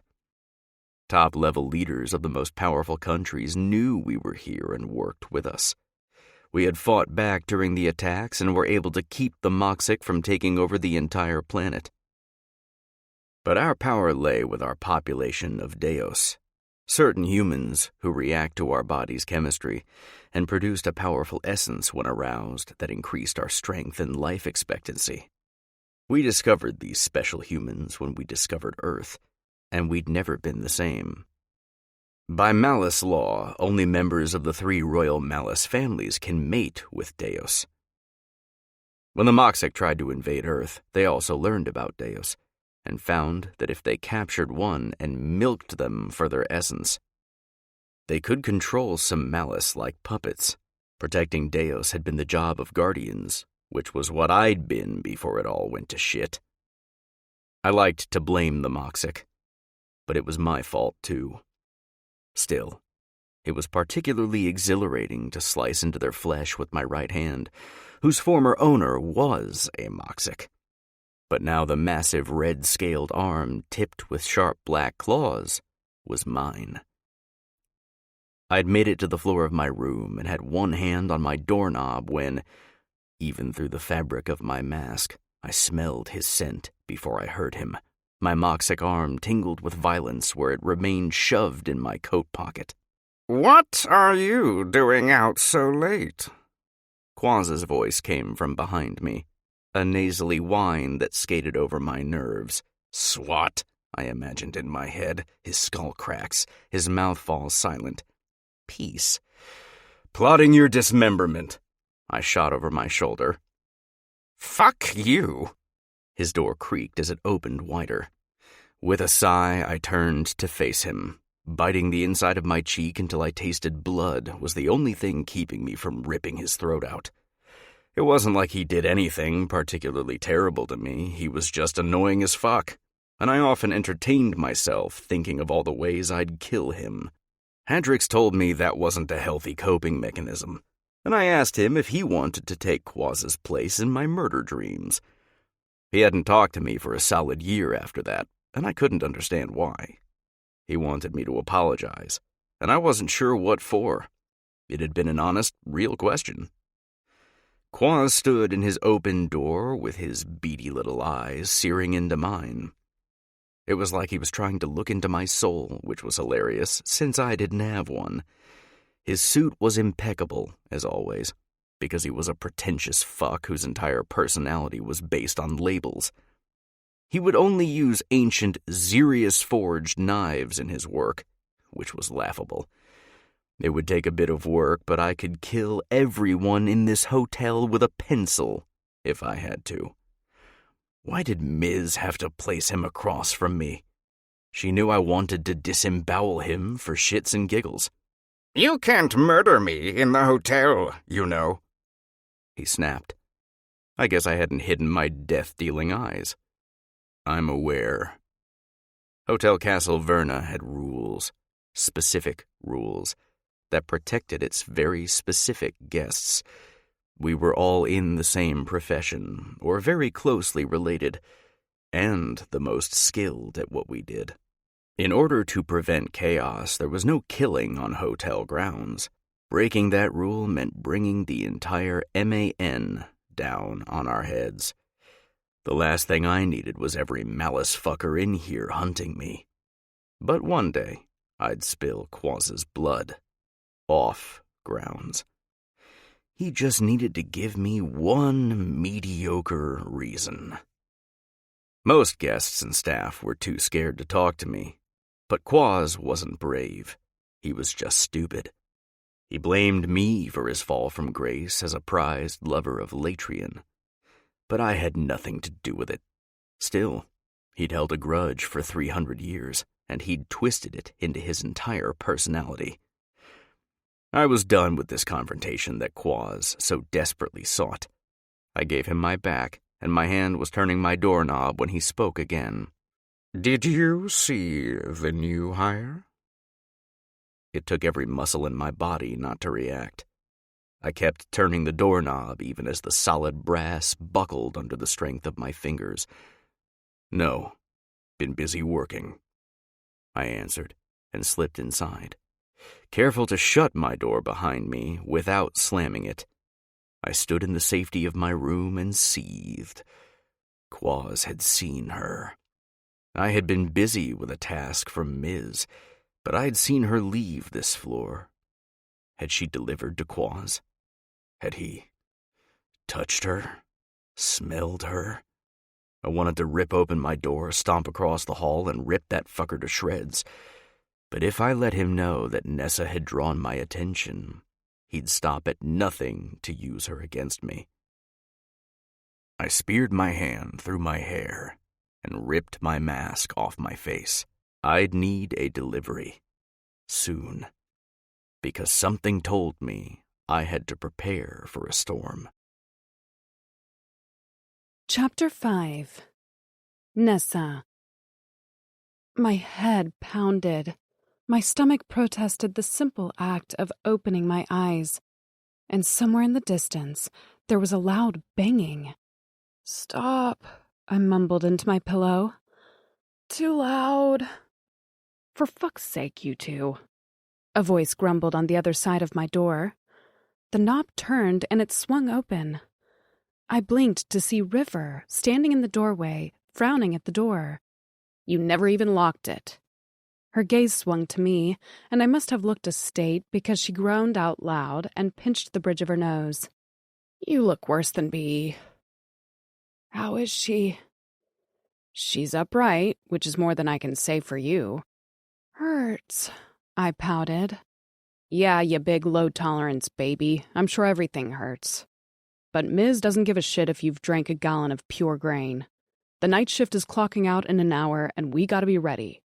"Don't wanna," I moaned. She stalked over to the side of my bed and stared down at me with her black-lined eyes. Her makeup looked annoyingly perfect. "Bet you want that paycheck, don't you?" I remembered that tip report on my desk with all those zeros, and then I thought about the hard labor I could be doing in Granby. With zero coordination and a lot of gagging, I managed to roll out of bed and stand, somewhat upright. River shoved a water bottle in my face that she snatched off my desk, and I guzzled it down while spilling a quarter of it on my t-shirt. Next, she threw my uniform at me and frog-marched me down the hallway to the bathroom. Inside, I could hear the water running and Bee's voice. "Bee?" I called out. "Are you alive?" she answered. "Barely. Same sweet cheeks." Her voice was a little hoarse. "Sorry, maybe a whole bottle was overkill." "You think?" River sniped. She pointed to a row of shower stalls along the wall. "Get in and clean yourself, Tessa." "Nessa." "Whatever. Hurry up in there. We still have to eat." My stomach twisted. I was both hungry for food and revolted by the thought of putting anything in my mouth, but it was going to be a long day without calories. The bathroom was huge, with about 10 toilet stalls and the same number of showers. The ceiling had to be 12 feet high, and the entire room was tiled in black and white. A large mirror was already slightly fogged up from Bee's shower. Her feet splashed in the soapy water below the dark curtain. Did I want to throw up? Yes. Did I also want to get paid? That was a double yes. So I hauled my sorry carcass into the shower and closed the curtain. Inside were canisters on the wall with push-button sensors that deposited a perfect amount of shampoo into my palm. I sudsed up my hair and my body and was just rinsing out the conditioner from my ends when River punched the curtain. I yelped. "You scared the shit out of me!" "Good to see you have some reflexes." Surprisingly, and by the time I reached for my towel and dried off, I felt a whole lot better. Maybe I just needed a shower? I didn't have much experience with hangovers. The last time was a restaurant employee meeting when I'd been a server and the boss had given us liquor instead of a bonus. I was pretty sure I'd lost 2 whole days in that blackout. But Bea was still hurting, half stooped over with her color pale and her hair a mess. She tucked it into a silk wrap because she said holding her hands above her head to fix it properly made her nauseous. River rolled her eyes at both of us, but now as Bea and I walked behind her, now all dressed in our uniforms, I had a bit of a skip in my step. Bea clung to my arm, moaning softly. "Coffee," she whispered. "Need coffee." "We're on our way to your drug of choice. Relax," River grunted. We entered the lobby, and unlike yesterday, the cavernous area was quiet. The only people were the twins standing behind the reception desk. They watched as we walked across the lobby. Bea lifted a hand in a half-hearted wave, and in unison, they waved back. River led us into a back room of the kitchen, where several pans of food lay waiting with steam rising to the ceiling. I helped myself to real scrambled eggs. I'd eaten the substitute for most of my life, along with bacon and a sweetbread that melted in my mouth. Not that I had ever been in doubt, but it was clear Ms. had money. This wasn't food the average citizen could buy, at least not since I'd been born, and I was surprised she was willing to waste this on employees. When I poured myself a coffee and found a real pitcher of creamer in the fridge, I'd squealed out loud. "She found the creamer," River muttered. I poured a generous amount in my coffee and moaned out loud as I sipped it. "This is incredible. I think it's better than any tip." "Can I have your tips, then?" River quipped. I ignored her. Nothing was going to ruin this joyous moment with my coffee. One time, I licked my lips. One of my bosses shared a flavored creamer with me. I think he said it was hazelnut. Anyway, I still think it was the most delicious thing I'd ever had. "Ms. usually only gets the regular stuff," B pointed out. And I'm not complaining. I inhaled the sweet-smelling steam before taking another sip. This is heaven. I scarfed down my food, ravenous despite the meal B had given me last night. She picked at her food while I kept shoving water in her face. "How come your tolerance is better than mine?" she grumbled. I have no idea, seeing I've never had real wine before. B pouted and sipped at her water. "So do we ever have to work the night shift?" I asked. "We switch off and on with the other crew. Next week you'll be on night shift." "So it's us three in our crew?" "We're the A crew, and another 3 women in the B crew." River bit into her bread with gusto. B muttered something as she closed her eyes and blew on her steaming mug of coffee. Her meal had mostly consisted of drinks. I eyed River. "Why are you being so nice to me today?"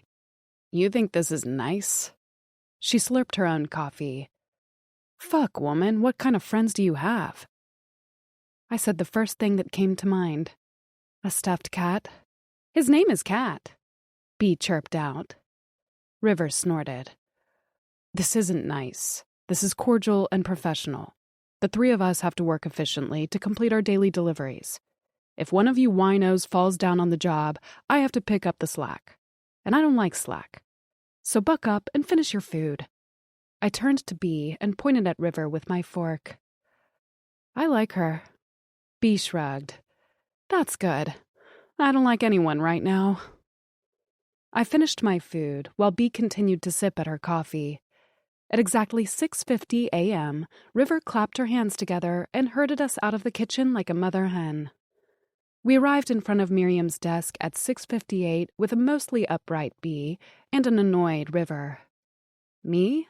I was already thinking about that day's tips. The morning went quickly. I saw River a few times and B only once. She was still very pale and unsteady on her feet, but she gave me a wobbly smile, and I returned it with a thumbs up. On the 3rd floor, I had just completed my last delivery before my lunch break when I heard a loud voice, followed by B's high-pitched apologies. I rounded the corner to the hallway with the service elevator to see B shaking and wringing her hands as a guest shouted at her. I couldn't make out his words correctly, but I immediately jogged to her side to see her visibly trembling, with tears running down her flushed cheeks. "I'm sorry, can I do something to help?" I asked the male guest, who stood over 6 feet tall and wore nothing but a robe and dark sunglasses. His head swung to me, and while I couldn't see his eyes, I could feel his focus on me. "This is not my delivery, and I was sleeping. She woke me up, and I desperately need to sleep." "I'm so sorry." Shockingly, I didn't stutter, even though I could feel my knees quaking.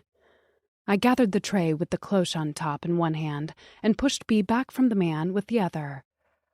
"I apologize, and will speak to Ms. about doing something to make this up to you." "No, you won't speak to Ms., because I'm calling her now to report this moron's mistake.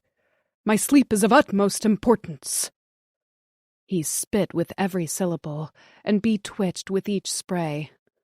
I cleared my throat and did my best to remain calm. "Again, I'm sorry. You're within your right.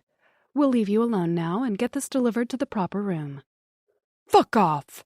he snapped as he slammed the door in our faces. Bee's legs buckled and she withered in a crouched ball on the floor as her shoulders shook with silent sobs. "Bee," I whispered. "Just wait right here. I'll deliver this, and then I'll come back and get you." "I don't know what I was thinking," she blubbered. "I read the 6 as a 9 and just—" I rubbed her back. "It's okay." "It's not okay." She blinked up at me, her face shiny with tears. "This is my last chance, remember? Another mistake, and I'm to be terminated." "Fuck," I murmured. My mind whirled as I raced down the hallway to the correct room. I made the delivery in record time to a small woman who kept glancing at the crying Bee. I smiled, which probably looked deranged, and thanked her before speeding back down the hall to Bee. "Come on, let's get—" Bee's remote on her belt beeped. She read the screen and held it up to me. "Come to my office, Ms." "I'm screwed," she whispered as her chin wobbled. "Totally screwed." I steeled my jaw. "No, you're not, Bee. Now let's go. Just keep your mouth shut and let me do all the talking." I stabbed the elevator button and looped my arm through Bee's. Standing up for myself? I was shitty at it. Standing up for someone I considered a friend? It wasn't going to be easy, but I could do it. 30 minutes later, I walked out of Mrs. office with Bee at my heels. As soon as the solid doors closed behind us, I stumbled over to a plush chair and collapsed into it. Holy shit, that was awful. "Nessa!" Bee hissed loudly and then stared at the doors warily. "Nessa," she said softer this time. "Why did you do that? Why did you do that?" "Because you have a brother who is depending on you to save his life and siblings that rely on you. I'm new and was hoping that mistakes would be easily forgiven for that reason. But I guess I'm wrong. Now you're terminated if you make one more mistake." She crouched at my feet and gripped one of my hands. I shrugged. Guess I better be perfect then. Telling Ms. that the mistake had been my fault was not easy, and to be honest, I wasn't sure she bought it. I had told her that Bee had something in her eye and asked me to read the room number for her, and I'd read it wrong. It was a simple explanation and sounded plausible. Ms. had stared at me so long before her lips curled into a sneer, and she had said sharply, "Are you sure that was what happened?" I'd nodded, while Bee sat silent with her eyes as wide as saucers. Then Ms. had read me the riot act, told me if I fucked up again I was out on my ass, and told Bee and I to get the hell out of her sight. I half expected her to stab me in the back as I left. Now I was exhausted, and I still had a full day of work left. Oh, and Bee and I had missed lunch. At least I'd had a big breakfast. "But you only met me yesterday," Bee said. "Why would you—" She shook her head. I patted her hand. "And in one day, you've made me feel welcome in this strange place.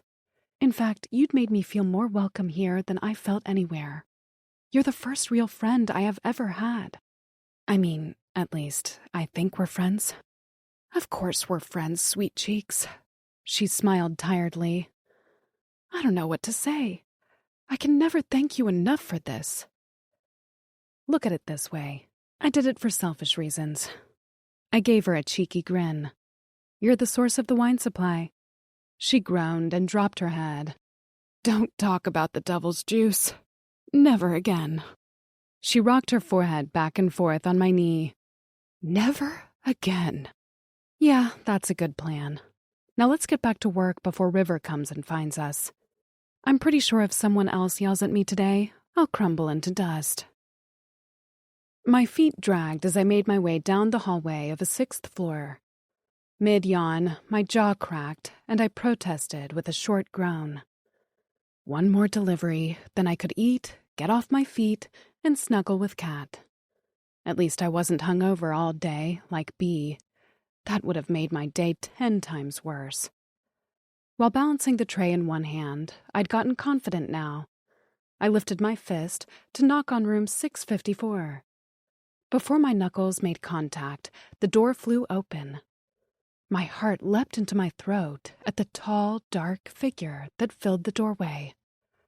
I yelped, without dignity, stumbling backward. Losing my balance, I hit the ground on my ass. At the same time, the tray slipped from my hand. I watched in slow-motion horror as the tray clattered to the ground on one end, and the cloche rolled on its rim about 5 feet away. The contents of the tray spilled out on the hallway carpet, and I didn't look away in time. I should have, but I didn't, especially when the blades of several knives stuck point first into the carpet. 2 handguns hit the wall, and a garrote fluttered to the ground, as if it wasn't a cruel, deadly weapon. Killing instruments. All of them. My gaze jerked away, and I slammed my eyes shut. Heart pounding, I swore under my breath. Ms. had warned me that I couldn't make another offense, and here I was, hours later, breaking the most important rule of them all. I remained sitting in the hallway, eyes closed, in front of the guest who was probably already on the phone with Ms., ready to report my error. And of course I couldn't stop thinking about what I'd just carried to this room, innocently. Who was this guest? Was this the type of deliveries I'd been making all day? Heavy, muffled breathing seemed to draw closer. My breath caught in my throat as I cracked one eye open. Crouched in front of me was the guest of room 654, owner of the plethora of weapons. He peered at me with one black and one white eye. This was the same man I'd seen in the lobby my first day here, but I'd only seen his one eye then. Why were they mismatched? Did he wear contacts? The effect was unsettling. He still wore that black fabric that covered the lower half of his face. His short hair was a mix of black, white, and silver, and a few straight locks fell over one eye. He wore all black, from a tight t-shirt stretched across his broad chest, to a pair of leather pants, to the long trench, to his big boots. His head cocked slightly as he stared at me, and I stared back. An image flashed in my mind of a broad smile, matched eyes, and a muscled torso. An apology stalled in my throat, nearly choking me, as the warmth of familiarity bloomed in my chest. Back to a time I'd been happy, safe. Other than my first day at Hotel Castelverna, I'd never seen this man before. So why did I feel like we'd met? Why did I feel like I'd seen him under the mask?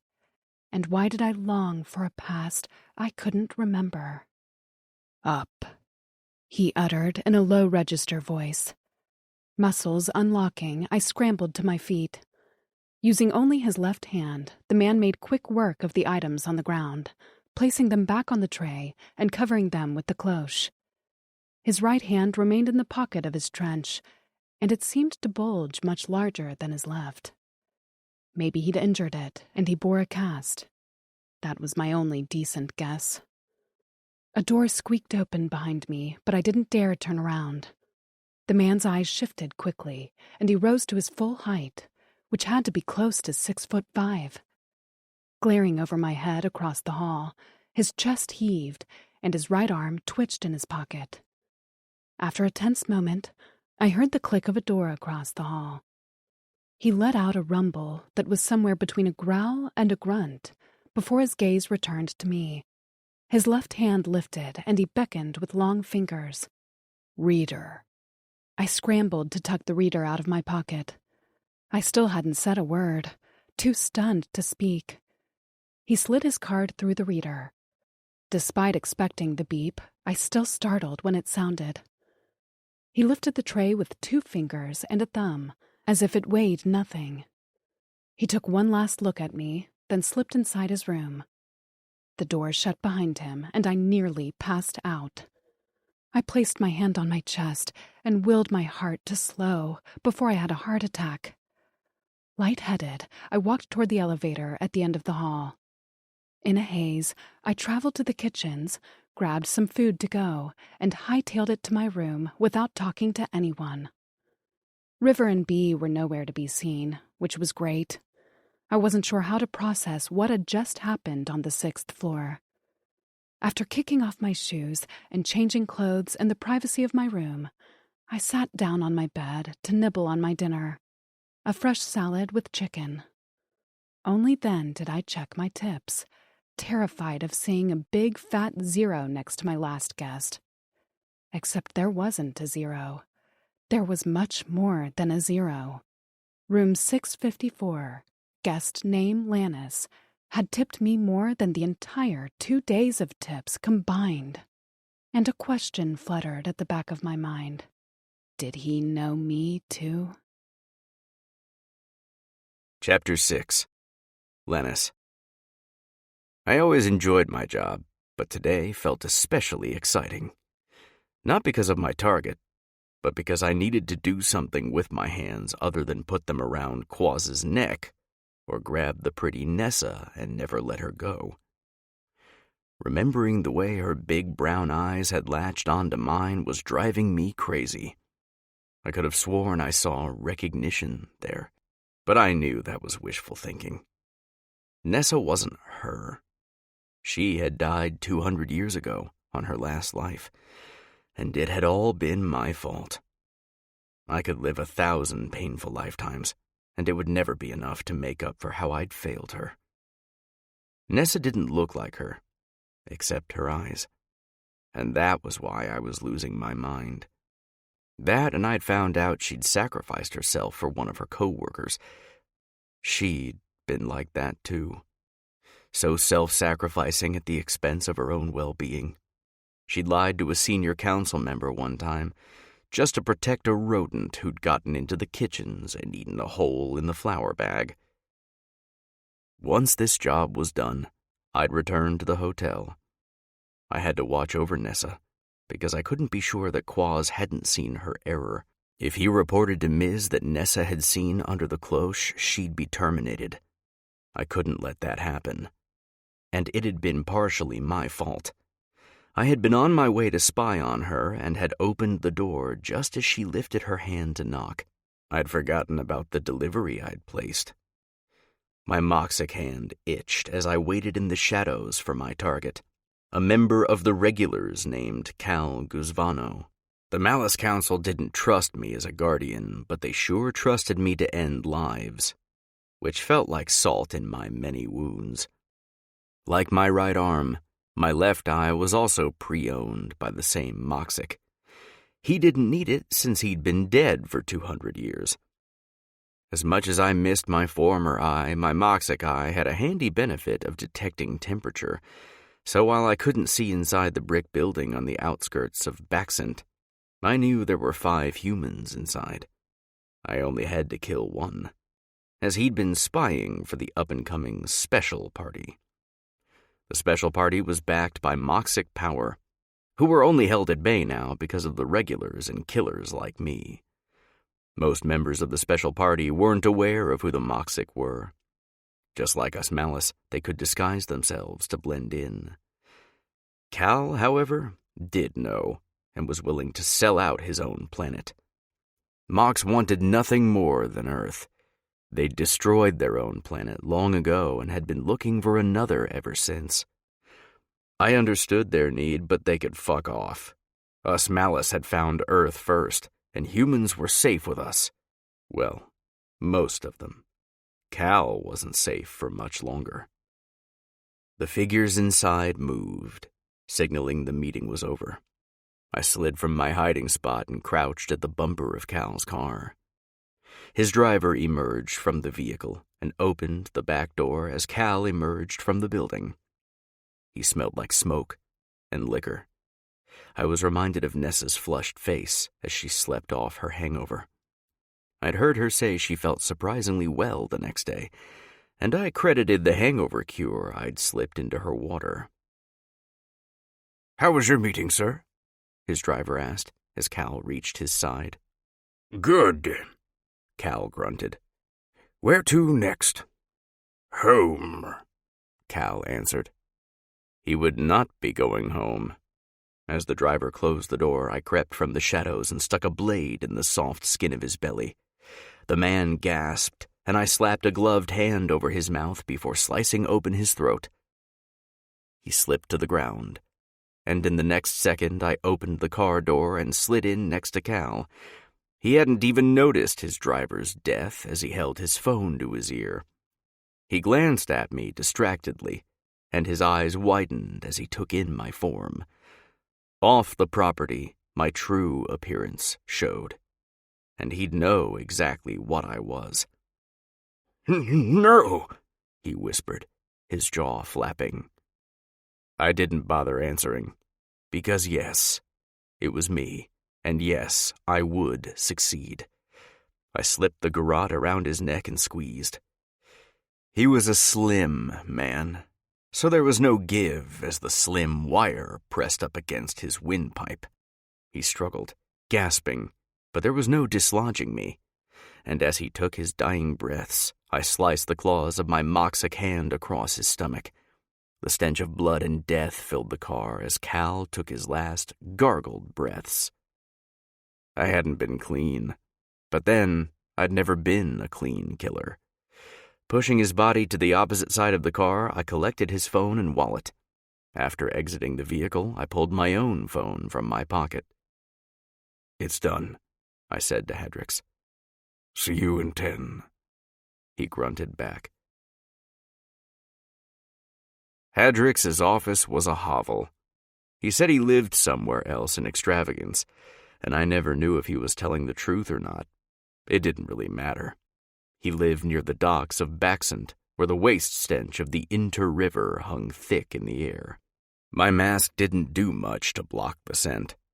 My boots splashed through puddles in the cracked concrete as I made my way in the dark. The docks had been a bustling business once when trade routes were still used. Nowadays, the supplies that did make it to the docks were heavily rationed by the regulars' party and dispersed to the city residents. His office was on the lower level of an old warehouse that had long been abandoned. The windows were busted out, and the roof constantly leaked. I kicked the door open with my toe and shut it behind me with my heel. In the corner, a flickering light illuminated a figure hunched over a desk. The smell of cooking meat overpowered the river stench, and my nose tingled. Hedrix's head went up, and his horns swiveled back, the points no longer in my direction, as he spotted that it was me. He gestured a thumb behind him at his small grill top. Want some? I dropped Cal's phone and wallet on Hedrix's desk with a thunk, before snagging a strip of meat with one of my claws and dropping it on my tongue. I lapped at the seasoned juice as it dripped down my hand. Need salt? Oh, fuck off, Hedrix growled. I'm trying a new recipe. Hedrix was a part of the MAN like me, but he rarely took jobs anymore, and had a select few assassins like me he worked with. He received the jobs from either the Malice Council or private entities.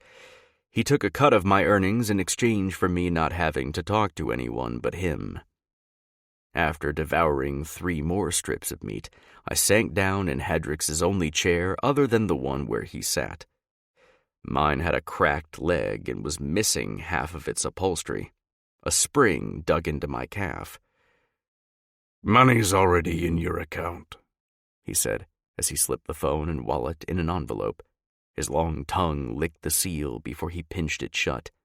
Seeing as I hadn't left yet, he leaned back in his chair with his thick arms behind his head. Like me, Hedrix had been exiled by the Malice Council from his position as guardian, but I wasn't sure of the exact reason why. Need something? Do you think... I frowned, unsure how to ask this question. Hedrix and I weren't exactly friends, but he was the closest thing I had to a confidant. Do you think there's a slim chance she could come back? Hedrix didn't react. He only watched me with his narrowed green eyes. I rubbed at the scars under my mask. There's something about this new employee. I shook my head. But it doesn't make sense. No, it doesn't, he said carefully. He rose out of his chair to his full height, and his hooves clacked on the cement floor. With his arms crossed over his large chest, he tapped his 3-fingered hands on his biceps. I gave you shit last time we talked, but I did a little research since then. That got my attention.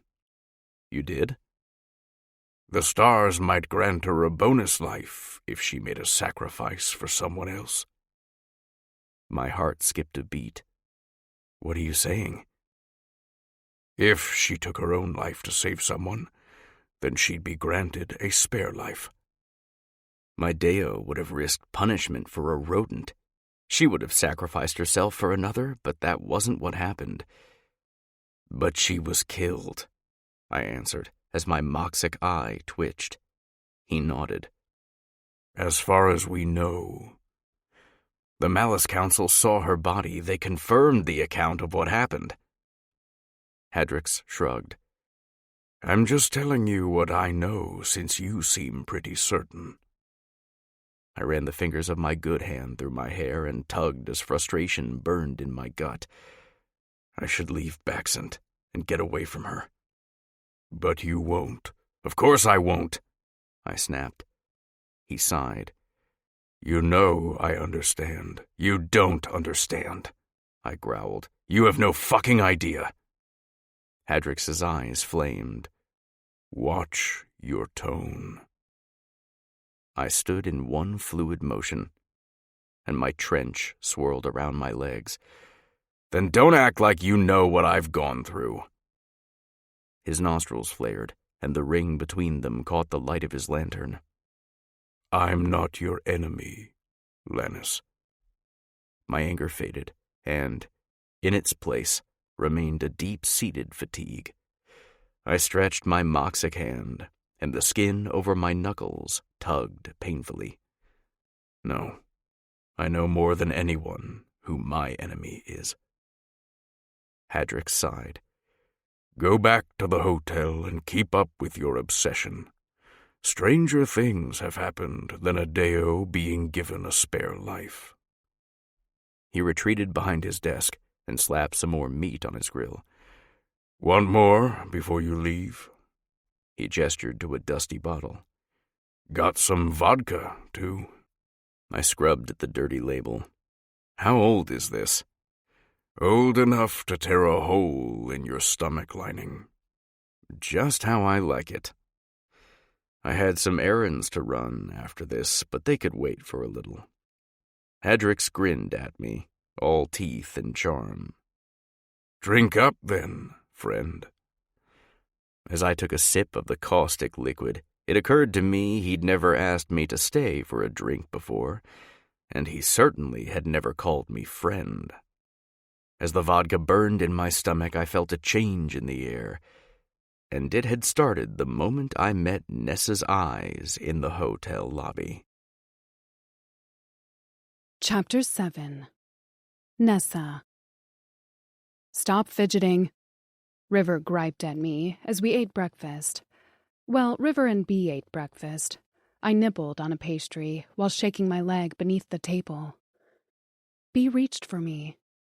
Everything okay? You've been a wreck for 2 days. I hadn't told either of them what had happened in front of guest room 654, mostly because I didn't know if there was some sort of employee mandatory reporting. I wanted them to be able to remain oblivious. This was my problem, my fault, and I'd deal with the consequences. But by God, I didn't want to deal with the consequences. Every day my tips grew, and I could begin chipping away at my debt as soon as I got my first paycheck. This was a dream come true, and I couldn't get terminated. A part of me wondered why I wasn't more scared of the guest named Lannis and the contents of his delivery, but I seemed to know in my heart he wouldn't hurt me. Except, who was he hurting? I'm fine. I smiled at Bee. Just still getting used to everything, I guess. I'd offer another wine date to calm your nerves. Bee made a face. But that didn't go so well last time. I laughed. Yeah, I think I'm abstaining from wine for a long, long time. Get some coffee, River said. I saw something in the fridge you might like. Oh, I hopped up and retrieved a mug. How could I forget coffee? After pouring myself a large cup, I opened the fridge for creamer. As I reached inside, I froze. I had to be seeing things, right? But no, right there in the fridge was a pitcher of creamer labeled hazelnut. Guys? Yeah? Bee said with a full mouth of eggs. Did either of you have anything to do with this? Do with what? River said. I turned and smiled at her. You grump. You did this, didn't you? Is that why you suggested I get coffee? River blinked at me. I have no idea what you're talking about. Snatching the creamer out of the fridge, I held it up. Bee's eyes went wide, and even River's dark eyebrows rose in surprise. My confidence over River's involvement faded. Wait, I said. Neither of you did this? Why would I do something nice for you? River looked genuinely baffled. I don't even know where to find that. Bee chewed slowly. What are hazelnuts? I stared at the pitcher before sniffing it. Just the scent nearly made me moan in pleasure. I don't know how it got here, but I'm going to make the most of it. I poured an excessive amount in my coffee and then plopped down in my chair. Suddenly, my morning has gotten much better. Fantastic. River deadpanned. Let me try some. River shoved her mug at me, and together we drank our fragrant, too good to be true, coffee. Later that morning, after a few deliveries, I had just settled in during the morning deliveries when my remote buzzed in my pocket, and the dreaded words flashed on the screen.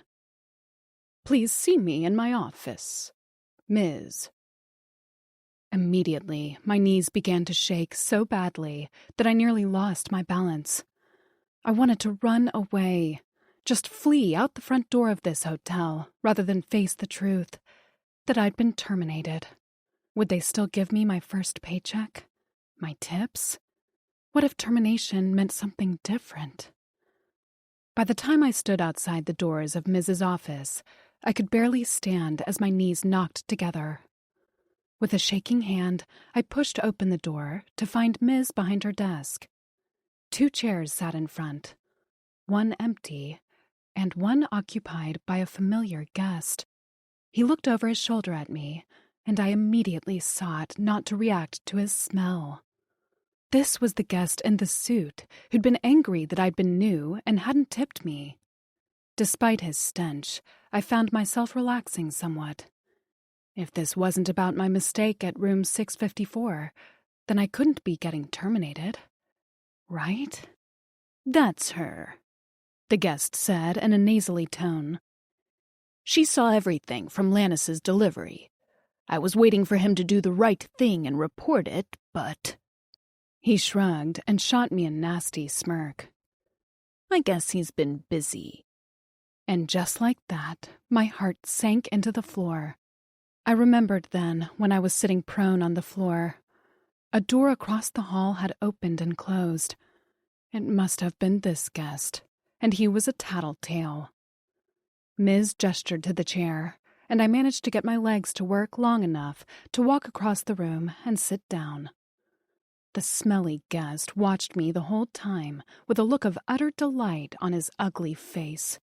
But then I heard it, that heavy, muffled breathing, and I turned in my seat to see a dark figure emerge from the corner shadow of the room. Lannis's eyes narrowed on the man next to me, and the tattletale let out a little gasp. I thought he was on a job, he quipped, but I heard a slight tremor to his voice. He's back, Quaz, Ms. said. And since this situation happened to him, I asked for his side of the story. His side? Quaz sputtered. Lannis's deep voice cut him off as he spoke to Ms. It didn't happen. Quaz's jaw audibly clacked shut, and his eyes narrowed to slits. You liar. Lannis stepped further into the room until he stood directly behind my chair. I felt his presence like a fog, blurring my vision and clouding my head. His left hand curled around the back of my chair, right near my shoulder. The tip of his finger brushed my neck, and I shivered. I could have sworn I heard his breath catch. "Miss!" Quaz seemed to be panicking, and his stench intensified. "He's covering for her, and I don't know why." He turned and speared me with a threatening snarl. Tell her the truth about what you saw." Ms. remained quiet as her gaze met mine. I prided myself on being honest in a world that felt deceptive. The truth was that, yes, I had seen Lannis's delivery, but I swore I could feel his heart beating behind me as his breathing matched mine. I opened my mouth, but no sound came out. Not a yes or a no, but just air. And I found Lannis's deep rumble speaking for me. "I said she didn't, and Quaz doesn't get to question me." He stepped next to me, and his coat brushed my leg. "To me, this is the end of the discussion." He turned on his heel, and his eyes skated over me, leaving a trail of heat in their wake, before he strode out of the office. Quaz remained in his seat and stuttered out a few unintelligible words before Ms. ordered him to leave. The door slammed shut behind him, leaving Ms. and I in her office alone. Again. I wrung my hands in my lap, unsure about what just happened. Ms. sighed heavily before turning her attention back to some papers on her desk. "You can go back to work now." I nearly fell in my haste to get out of my chair. I was 2 steps from the door to freedom when her voice came again, halting me in my tracks. "Where did you get that necklace?" My hand came up to wrap around the gray stone. I turned to see Ms. standing in the center of the room with her hands clasped behind her back. She raised a dark, arched eyebrow. "My parents left it for me when they died," I answered. "Did they tell you anything about it?" I shook my head. "There was a note with it, but the writing is faded." "I see," she said softly, and her gaze studied me from head to toe. "That's all then. And Nessa?" I swallowed. "Yes?" "I don't want to see you in my office again." "Yes, Miss," I nearly squeaked, and left her office as fast as I could. Nessa. Since my hands were busy holding a tray, I rubbed my shoulder across the wall to relieve the itch along my shoulder blade. River glared at me out of the corner of her eye. "Quit fidgeting." "This dress is tight," I muttered. I tried to take a deep breath, but the silk fabric preventing the full expansion of my lungs. If I would have seen this uniform hiding in the drawer on the first day, I would have walked out. Okay, no, I wouldn't have, but I would have let out a seam or two.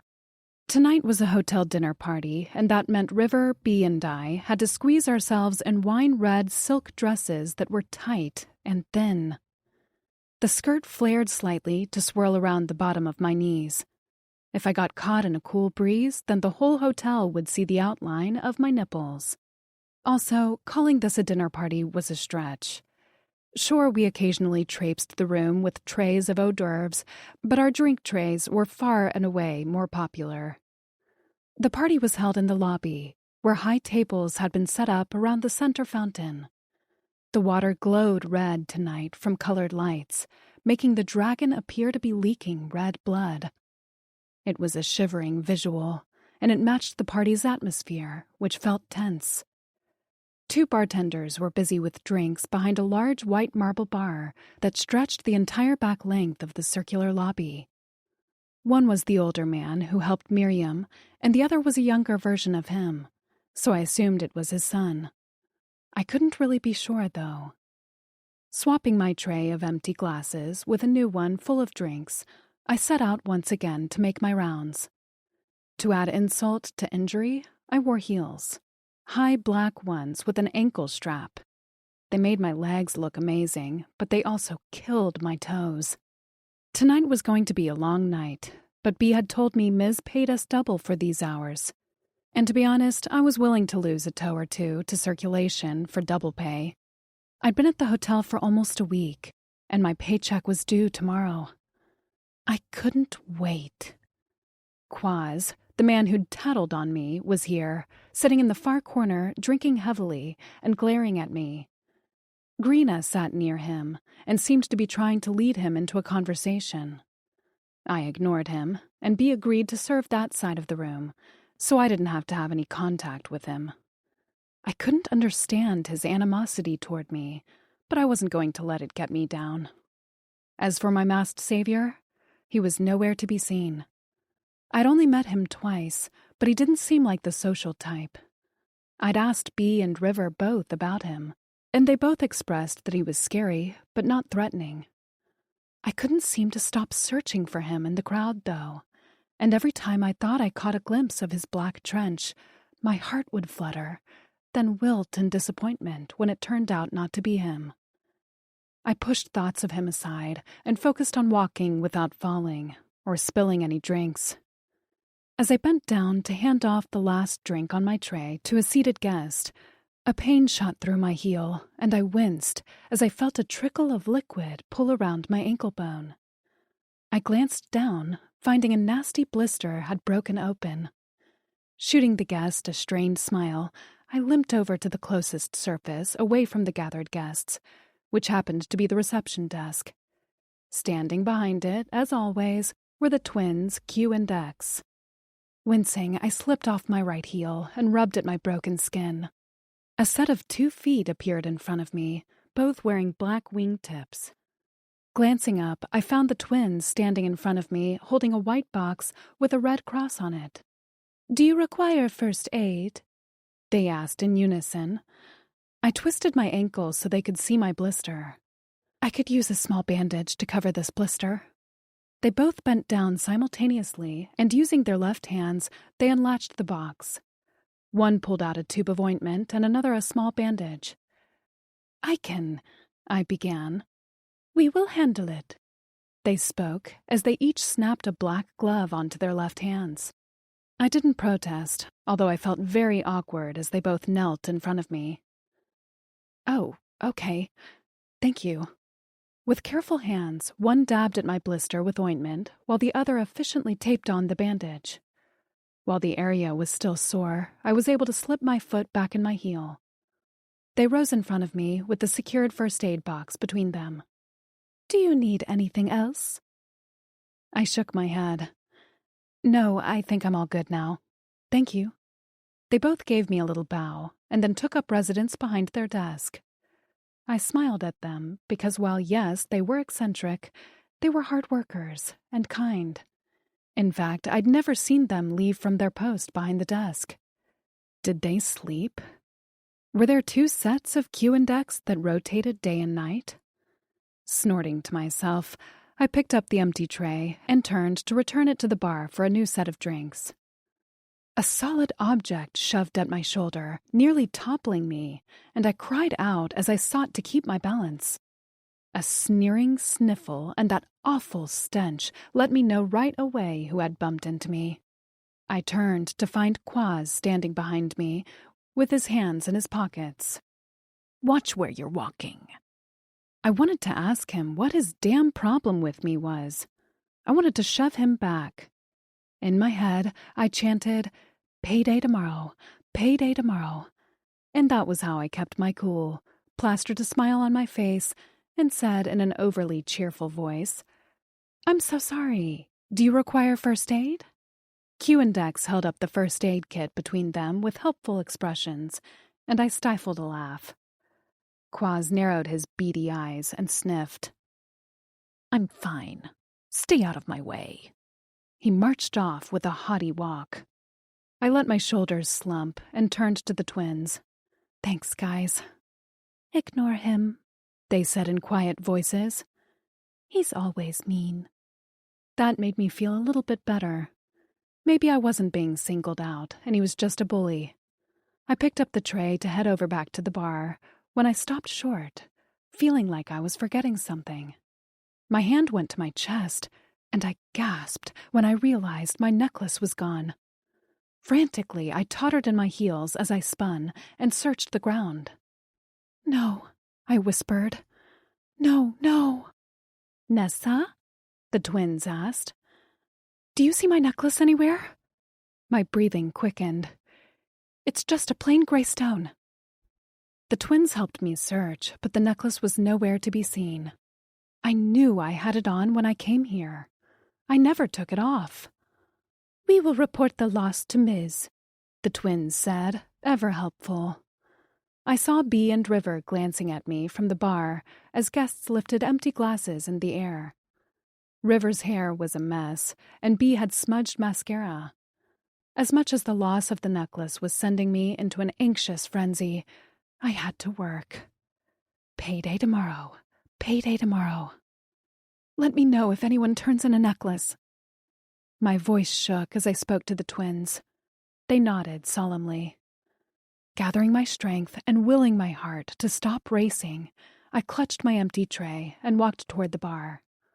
I was halfway there when my stomach cramped. Alarm gripped my lungs in an icy clamp. No, not now. Not here. I thought I had more time.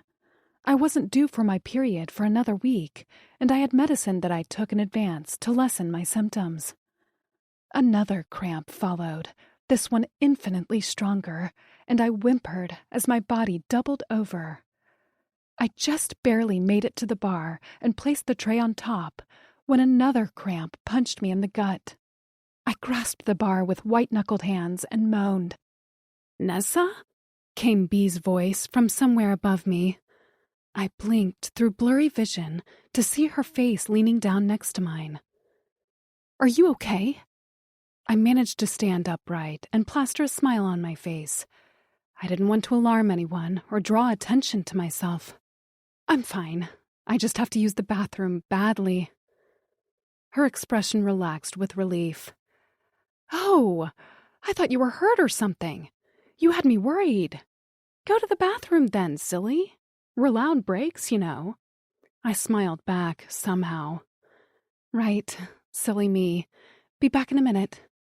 I'll hold it down while you're gone, she called to my retreating back.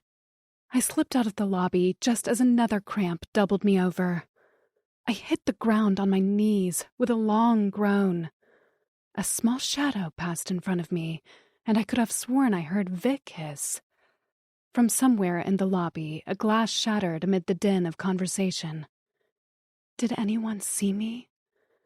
My clammy fists bundled the silk of my dress as fear pushed me to my feet. I focused on getting back to my room, because that was the only place where I could fall apart in peace. I didn't want anyone to see me like this. Cold sweat dripped down my temples and neck to puddle at the base of my throat. The cramps were coming faster now, more intense, and if I didn't know better, I would have thought I was giving birth. Sobs wrenched from my gut, adding to the pain of my cramps, until I was a ball of agony. My vision swam as I made it to the hallway of my room, and just as I lurched toward my door, a large, dark figure appeared. Who's there? I whispered, staggering back. I blinked through the haze of tears.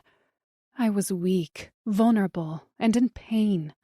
I just wanted to be alone. And then the figure took a step forward into the flickering torch of the hallway light. A masked face, two-toned eyes, and damn if my heart didn't give a little flutter as a voice, somewhere deep in the recesses of my mind, uttered one word. Guardian. Chapter 8. Lennis. Nessa's scent was so strong even through the fabric of my mask that I nearly came out of my skin.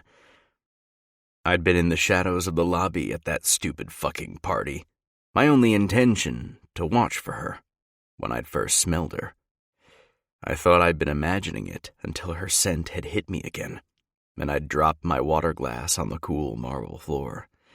My sense of Adeo and heat was more sensitive than most, so I was fairly certain I was the only one who smelled her in the lobby.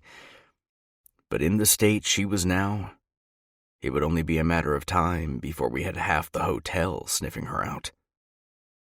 I'd never smelled anything so ripe and sweet, and my urges only grew worse when she blinked up at me with blown-out pupils and whispered 2 words in that raspy voice. "Help me." I'd known there was something special about her, but I hadn't thought in my wildest dreams she was a Deo. How had I not smelled her before? Why only now? She let out a cry of agony and stumbled to one knee as she clutched her lower stomach. I'd never seen a Deo this far gone into her heat. All the training I'd had to endure never prepared me for this moment. My scales rippled, and my cock surged with blood so fast that my head spun. Turning my back to her, I slipped my claw into the keyhole of her door and twisted it until the satisfying click echoed in the empty hallway. Shoving the door open, I grabbed Nessa and hauled her inside. Slamming the door shut behind me, I locked it and turned to face the trembling woman. Her hand reached for me, so small and pale, and I ground my teeth together at the memory of a familiar hand all those years ago, the one I hadn't saved. But here was another Deo in pain and suffering, and for some reason fate had decided to supply me as her hero. Lennis the flayed and banished. This wasn't fair to her, but the only other 2 guardians I trusted were too far away to help her. Essence poured from her temples to mat her shiny dark hair, and her lips were red and swollen from the gnashing of her teeth in her pain. She was so perfect, so fuckable, and yet I knew there'd be no relief for me, and only temporary relief for her. I kept my moxic hand away in my coat and beckoned her with my left hand. "Come, Deo." Confusion clouded her vision, but she took a stumbling step toward me. She cried out in pain again as she clutched her stomach, and a fresh wave of her scent hit me like a slap. My mask was infused with her scent now as it hung in the air like smoke. My head swimming, my knees hit the floor on a thud as I sought to keep my head. Even now I could hear my trainer's voice in my ear telling me to fight through, that above all else I couldn't take the Deo as my own. Never as my own. Like a magnet, I crawled toward her as she stumbled toward me. Her hands settled on my shoulders, and I sniffed at her essence where it clung to the pebbled skin of her neck in perfectly sweet drops. I groaned, and my balls tightened. "I need my medicine," she whimpered. "Medicine?" I shook my head. "No, Nessa," I grunted. "I am your medicine." She was nearly delirious. "You can make the pain stop?" "I can." My voice sounded far away and all growls. I managed to get myself under control as I slid back until I sat on the edge of her bed while she stood in front of me. In this position, she didn't have to look up as far to meet my eyes. "But I have to touch you.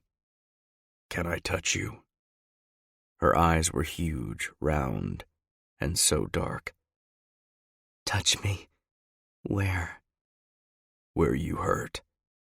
I tapped the back of her hand. "Show me where you hurt, pretty Deo." She shuddered out a breath. "If this is a pickup line, I've heard better." I nearly smiled at that, happy she was still somewhat herself and that her heat hadn't boiled her brain. "Not a pickup line," I said. "A promise." After a slow swallow, she palmed her stomach. Her fingers clenched there before they slid down lower until she cupped her pussy over the thin fabric of her dress. Her essence was strongest there, leaking enough to dampen the silk. "Here," she whispered. "It hurts the most here." I let my fingers drift up the inside of her leg, and when I reached just under the hem of her dress, I felt the telltale slipperiness of her slick as it dripped down her inner thighs. My cock head flared from within its bindings, wanting a home, a purchase, a place to release and breed. But I could do nothing but resist. If I could withstand my skin stripped from my body, I could handle this Deo. Barely. My fingers continued up until I reached the drenched fabric of her underthings. With a quick tug, I snapped the fabric, and her body jolted as she let out a moan that dripped with sex. My thumb swirled her clit, which was a swollen mess of essence and nerves. Her head dropped back, and she let out a high-pitched cry that nearly made my balls burst. "Mighty malice," I cursed, and spun her around with her back to my chest. "Close your eyes," I barked. I confirmed in the mirror opposite us that she'd listened. With my moxic hand, I grabbed the closest object I could find, which was her stuffed furry animal. "Cover your mouth with this," I said, as I shoved it into her hands. "We can't be loud." Her fingers grasped the animal, and she slammed it over her mouth just as I slipped 2 fingers of my left hand inside of her. Her eyes, now open, rolled back into her head as she worked her hips against my palm. My thumb worked her clit while I scissored my fingers inside of her. My weeping cock nudged her back, and I could do nothing about the intrusion. Her essence was suffocating. As she let out muffled cries of pleasure from behind her stuffed animal, the room filled with the obscene sounds of me fingering her soaked entrance. I stared down at the base of my hand where her silvery essence dripped from my wrist onto the floor. So precious was that fluid that we'd fought wars to keep it safe. The smell was intoxicating, and I imagined the taste would be even better. But no matter how long I kept my fingers inside of her, no matter if I sucked every drop from her body, I wouldn't benefit from her essence unless I released my seed inside of her. That was the only way to bond our bodies together so that her essence would fuel me. I wanted so badly to bend her over and take what I wanted, soak myself in her fluid, until I was filled to the brim, until I was so strong that I'd never be the banished and disgraced ex-guardian, but instead the most envied malice on earth. But even if I could, I would never do that to a Deo who wasn't mine, and certainly not an out-of-her-mind Deo who was likely disgusted at the sight of me. No, I'd protect this self-sacrificing pretty thing who seemed naive to her true nature. This perfect, beautiful Deo, born and bred to be mated and fucked by malice royalty, was somehow making deliveries at Hotel Castle Verna in this dirty city. Her cries were steady now, a chant of muffled words behind the fur of her animal as I slid my fingers along her smooth inner walls. Her clit swelled larger, and just as her inner walls rippled, her legs gave out as she let out a scream. Her essence flooded my palm as I bit down on my tongue until I tasted blood. My cock bulged against my bindings, and the pain seared through me, stealing my breath and bringing back the memory of when I'd first been bound. I closed my eyes as I let the feelings wash over me as if they happened yesterday. The shame, the guilt, the sorrow, the numbness. I opened my eyes to meet Nessa's in the mirror opposite us, and I waited with held breath for the consequences to what we had just done. Nessa. I came back into my body in slow segments. First, how I felt physically, sated and sleepy. Next, how I felt mentally, safe. And then the recollection of the past half hour filtered through my mind in bits and pieces. The pain, pleading Lannis for help, and allowing him to touch me. The image in the mirror was obscene. My flushed, tear-streaked face. My makeup was a smeared mess. My dress hanging off one shoulder to reveal the top of one of my breasts. Hard nipples poking through the silk. And his muscled arm curved around my hip while his hand cupped me possessively between the V of my thighs. Those thick fingers remained inside of me, curled slightly. My inner thighs were coated with a slick fluid that scented the air sweetly. I had never been this wet, hadn't known I could get this wet. Glancing down, I flushed even brighter at the damp, darkened carpet between my legs. What the hell had just happened? He hadn't just erased the pain. He'd replaced it with an orgasm that had rewired my brain. Because as I stared at Lannis's two-toned eyes in the mirror, I found myself wanting to curl back into the warm protectiveness of his body as his fingers played me like an instrument, again and again and again. Then my gaze shifted to the side of his face, where part of his mask had slipped. A crude scar cut from his temple, down his cheekbone, to disappear beneath his mask. And the skin below that scar was wholly different than the tan skin around his eyes. That skin was a patch of reddened scales, and the scar was made of crude slashes, like a drunken doctor gave him stitches. His hand tensed, and his fingers slipped from inside of me so he could right his mask and cover the red skin. His gaze dropped, breaking the eye contact we'd had in the mirror. "Are you in pain?"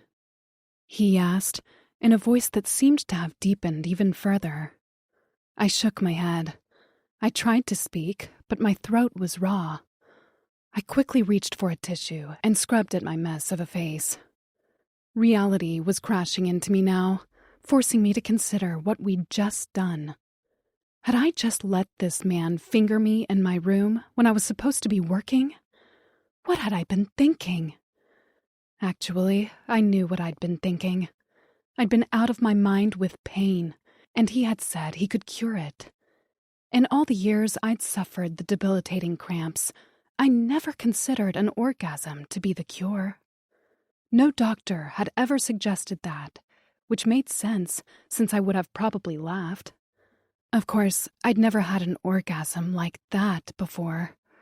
I'd had decent ones, self-administered, and okay ones, done by fumbling man-boys, but never anything like that.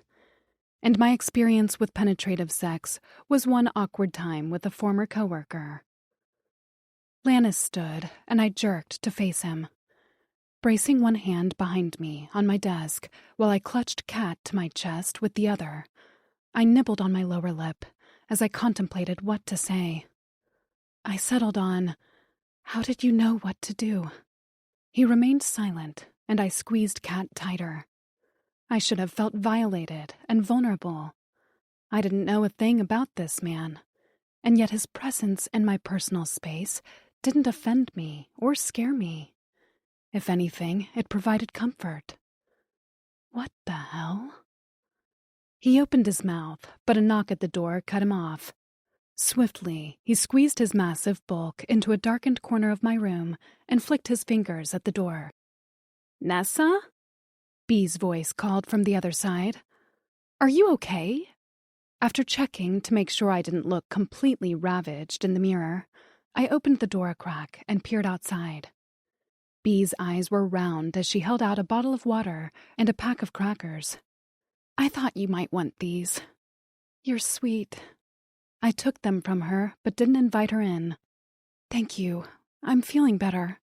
I'm sorry. I don't know what happened back there." "It's fine. The first dinner party is exhausting. You probably just worked yourself too hard." "You and River worked just as hard as me," I protested. She smiled. "We're used to it. By the next party, you'll be a pro." I nodded. "I hope so." "I let Ms. know you were feeling sick. Just get some sleep, and if you need tomorrow off, let me know." "I owe you. Thanks, Bee." She turned, and I called after her, Hey, you didn't happen to see my necklace anywhere, did you? I placed my hand at my throat, missing the familiar weight of the gray stone. She glanced over her shoulder. I didn't, but I'll ask the cleaning crew to keep a lookout. She retreated to her room across the hall and, after a small wave, shut and locked the door behind her. I turned and shut my door with my back. Lannis stepped from the shadows to the center of my room. In one hand, he held a towel from my drawers. Before I could realize what he intended to do, he knelt at my feet and ran the towel up the inside of my legs to dab at my wet skin. I tried to shift away, but he held me firm around the calf and pinned me in place with a glare. I swallowed and remained as still as I could. His ministrations with his left arm were gentle and tender, even as he slipped the towel up the hem of my dress and asked me to spread my legs. Honestly, I protested, I can. His finger flicked me on the thigh, and I yelped as I widened my stance. Now it was my turn to glare at him, but he ignored me as he patted me between my legs. My embarrassment quickly gave way to comfort. Yet I couldn't understand it. Why was he being so attentive of me? His head bent near my chest as he focused on his task. The silver of his hair shone in the dim light of my room, and a lock of his hair brushed my stomach. I shivered. Lannis, Get changed. He rose to his feet and tucked the towel in one of the pockets of his coat. I blinked at him. Sorry? He turned his back to me, and I stared at his wide shoulders. Get changed, now. My dress was a mess of, well, a lot of things, so after another glance over my shoulder, I pulled it over my head and tossed it to the floor. I tugged on a pair of sweatpants and a t-shirt. Okay, I'm finished. He turned around in a graceful whirl of black fabric. When did you start to have cramps? My jaw dropped. How did you know I had cramps? His nose twitched beneath his mask. At least I was pretty sure that was a nose. When did they start? I crossed my arms over my chest. A blister burst on my foot from those heels. I pointed to the discarded offenders as they lay scuffed and marred on my floor. I stopped at the reception desk to take a look, and the twins helped bandage it for me. The bandage was still there, stark black against my skin. The cramps started right after that. His eyes narrowed slightly. Did anything else happen? I nibbled my lip as my hand went to my chest. 2 things.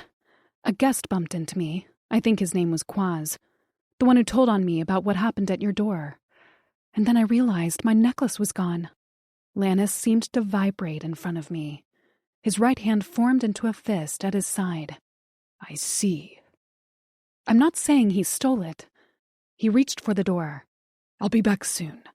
Sudden panic tore into me like claws. I grabbed for Lannis without thinking. Wait, you're leaving me? He took a step away from my touch, and I was stunned at his reaction. He'd just had his fingers inside of me, but I couldn't touch his arm. My hands hung between us until I finally dropped them limply, stunned by his rejection. My stomach cramped weakly, but I ignored it and sank down onto my bed. I needed a shower, a drink, days of sleep. You need to rest, he said. I'll be back before you wake up. I was exhausted, but my brain had other ideas. I have questions. I'm sure you do, and I can't answer them right now. His eyes blinked, and his larger right hand twitched in the pocket of his trench. I need to speak to someone, and then I'll return and try to answer as many questions as I can. Can I come with you?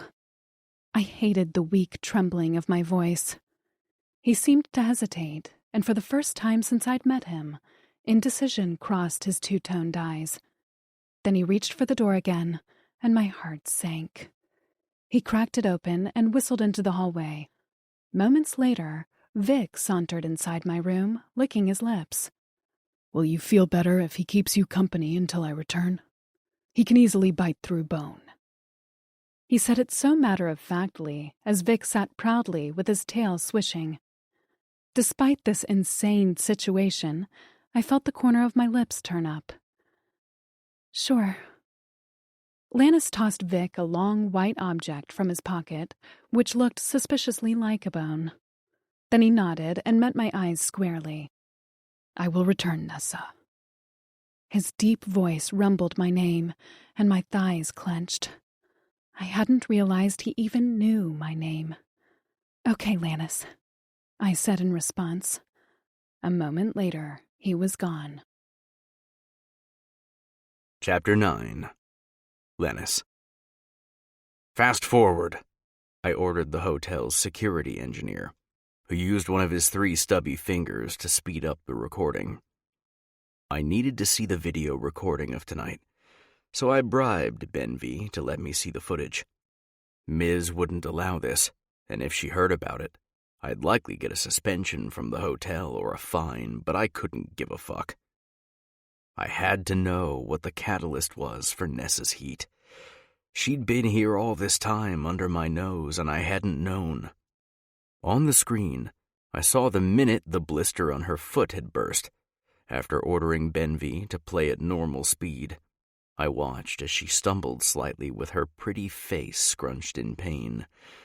Hobbling over to the reception desk, she knelt there to remove her heel when the twins had come to her aid. After applying the bandage, I ground my teeth at their contact with her skin. She straightened and grabbed her tray. Quaz appeared out of the lower left of the screen. "Slow it down," I barked, and Benvie sighed and slammed a finger on the keyboard. The footage slowed to a crawl, and I saw the moment Quaz bumped into her, ripped the necklace from her, and deposited it in his pocket. A moment later, she lifted a hand to her chest.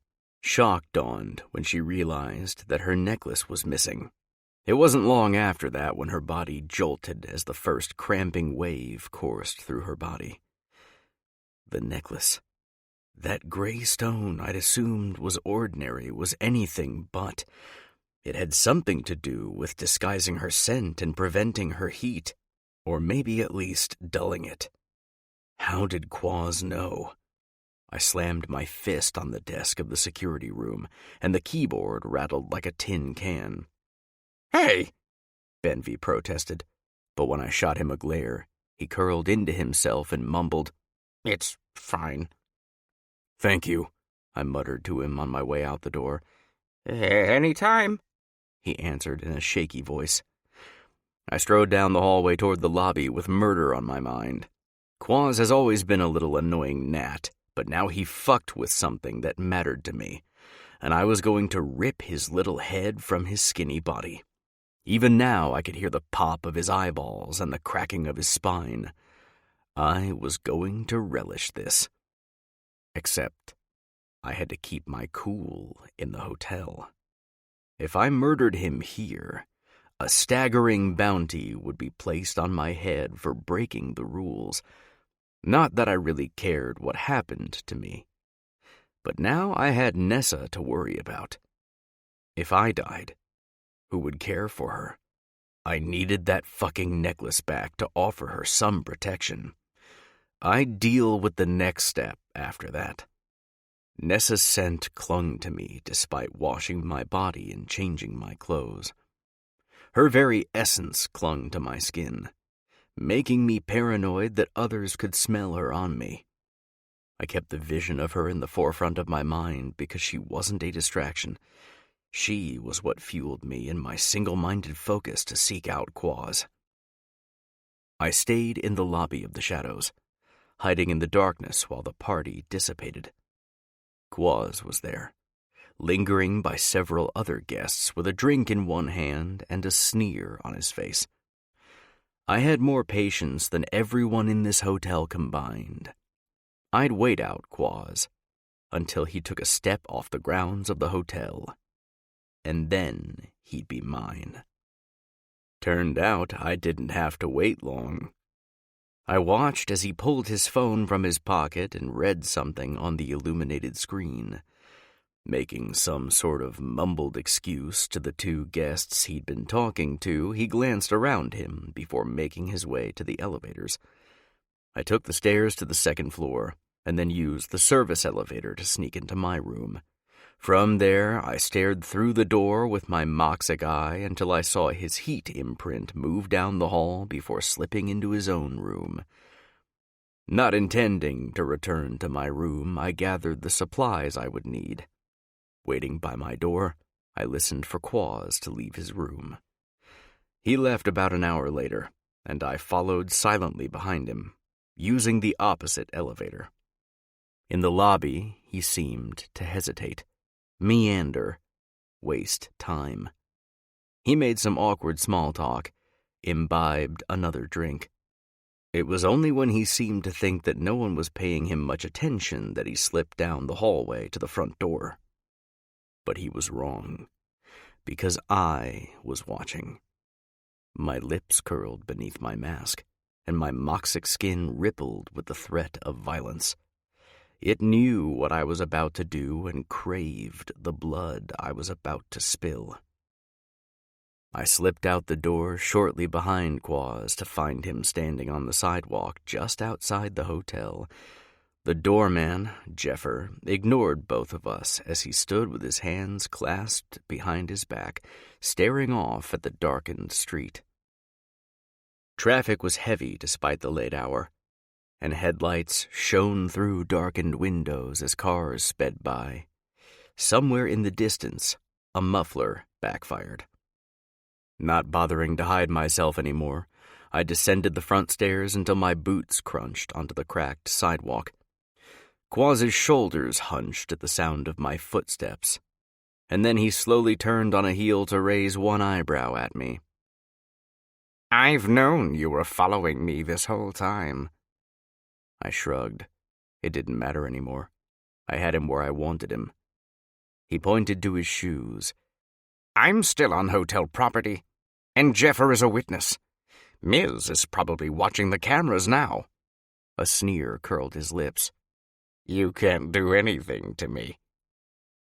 I stood at the bottom of the steps. "If you knew I was following you, why did you leave the hotel?"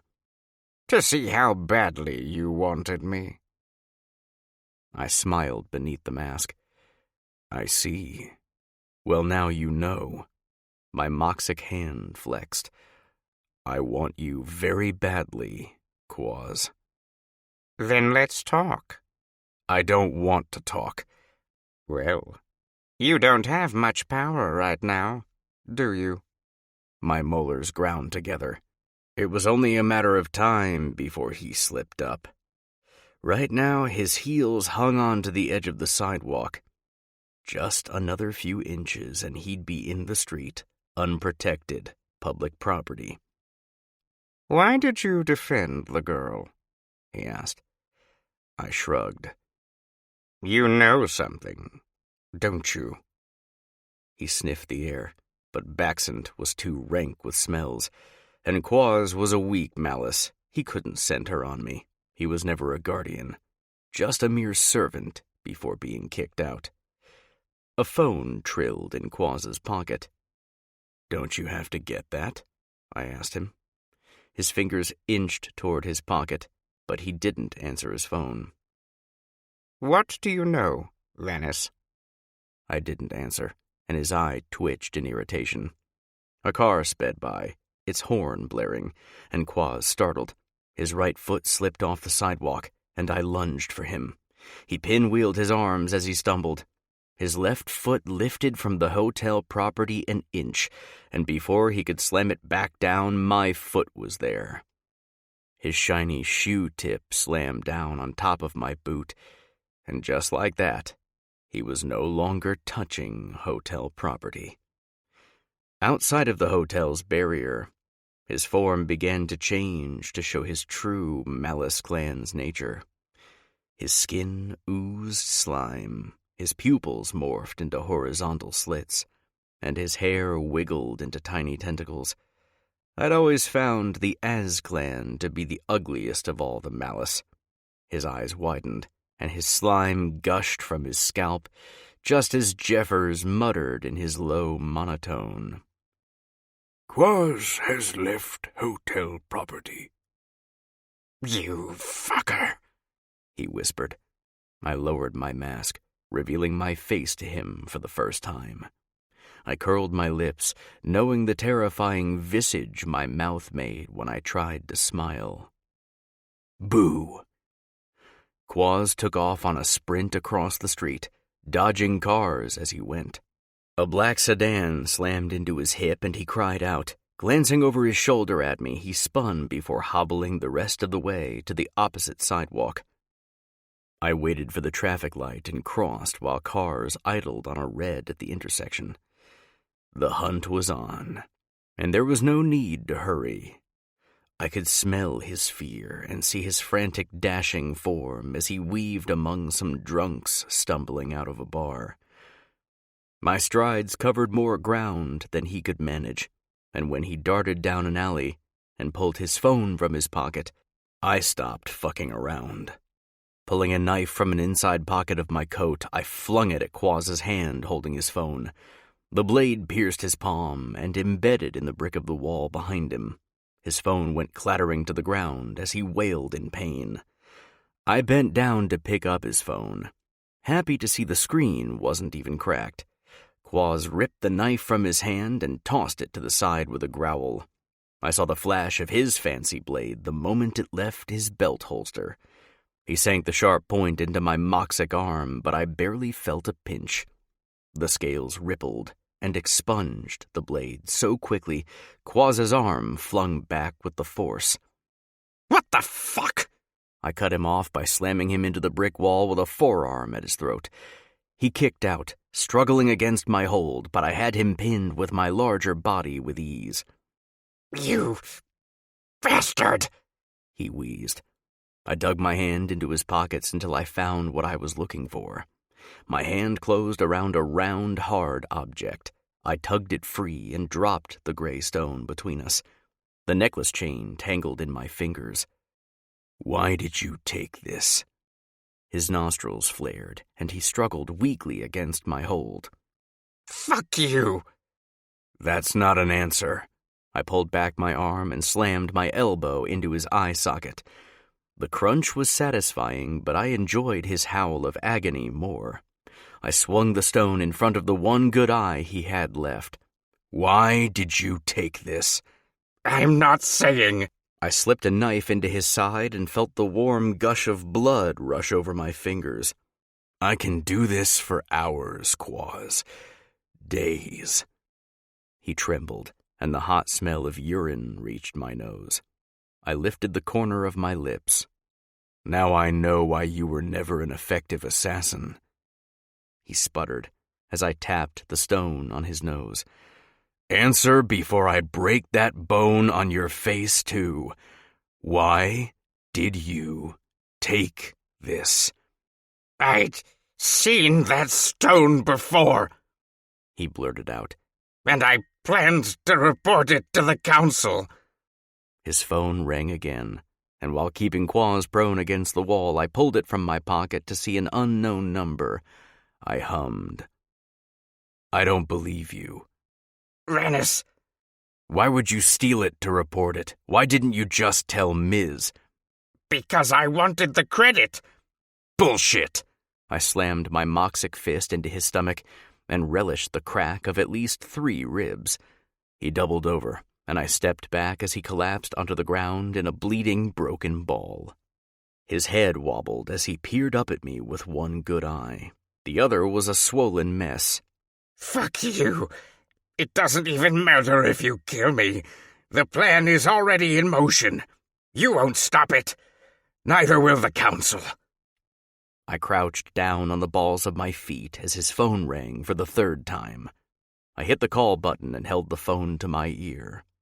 Heavy breathing came over the line, and I was sure mine matched the same rhythm. Then the call went dead. Every nerve in my body fired. My stomach clenched. I dropped the phone and ground my boot on top of it. "Are you working with the Moxic now, Quaz?" I asked him with a flick on his forehead. Oh, how far you've fallen. Just kill me. He spat blood at my feet. At least I'll die knowing that in every lifetime I was never as ugly as you. With a smile on my ruined face, I slid my claws into his neck and tore his throat out. Nessa. I woke up clutching Kat and crying out in pain. The cramps were back, and they were as vicious as ever. As painful as they'd been since I hit puberty, they'd never been as bad as they were last night. And I'd never leaked fluid. I wasn't even due for my period, so this made no sense. I'd heard of ovulation cramps, but I'd never gotten them before. What was happening to me? I tore my blanket off me with a groan and smacked my hand blindly on my desk until my fingers closed around my water. I guzzled half the bottle and blinked into the darkness of my room, illuminated only by a single light on my desk. Somewhere in the corner, Vic watched me with glowing eyes. I couldn't be sure of the time, but I only felt like I'd gotten a few hours of sleep since I'd been fingered to an orgasm by a masked man named Lannis. When I was supposed to be working. How was I fucking up this job this badly in a week? Was it midnight? Had I made it to payday yet? The cramps hit again, and I gasped as a gush of liquid drenched my sweatpants. Oh no, not again, I moaned. I shoved them down my legs and kicked them to the floor as I tugged a blanket between my legs. Tears sprang to my eyes. Why was this happening to me? A million thoughts ran through my mind, from yelling for B to calling a doctor. But the most prominent thought was, where was Lannis? He had promised me he'd be back. He said he wasn't leaving me. He knew how to make this pain go away. The way he touched me had been such a confusing mix of clinical and passionate. I'd felt his arousal on my back like a brand, but he hadn't allowed me to touch him. I hadn't even seen his face. But yet here I was, writhing in bed, imagining his thick fingers inside me and his heavy breath on my neck. My skin tingled and burned, so I shrugged out of my shirt and tossed it aside. Suddenly, my door flew open, and I caught a glimpse of a still dark hallway before a large figure blocked the frame. Vic's small form tore out of the room. I knew who it was instantly. Lannis, I whispered in a pained moan. They're back. He let out a growled curse before shutting the door and reaching the side of my bed in one stride. I couldn't imagine the sight I made. Completely naked, with a blanket shoved between my legs, face flushed and hair a mess. Strands stuck to my sweat-damp skin like glue. Help! I whimpered, hating how helpless I was. But the next cramp stole my breath as I opened my mouth in a silent screech. Mighty malice, he breathed out in a rasp before his large palm slid up my thigh, tugged aside the blanket, and slipped between my legs. Last time, just the barest of his touches had relieved some of the ache. But now, as his thumb flicked at my clit and he slid 2 fingers inside of me, a cramp doubled me over into the fetal position. It's not working this time. I shoved at his hand weakly. Hurts so bad. His voice dropped off, and in the dim light of my low lamp, his 2-toned eyes shone like glass. I can try something else. Do you trust me? It wasn't a matter of trust. I was desperate, and yet the voice in the back of my head, the one that saw him as guardian, said I could trust him. Do whatever you think will work before I tear my own guts out. His breath shuddered out, and the fabric covering the lower half of his face flickered. Close your eyes, Theo. What? I croaked. What was that word he kept using? Close your eyes, and I will end your pain. That sounded daunting, But I could barely see through the pain anyway, so I squeezed my eyes shut. I felt a hand on my hip, rolling me onto my stomach, before he pulled me up onto my hands and knees.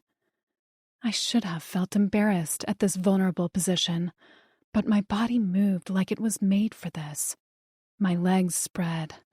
I keened as I arched my back, and I moaned long and low when I felt the whisper of heated breath on my exposed ass. "Please," I whispered.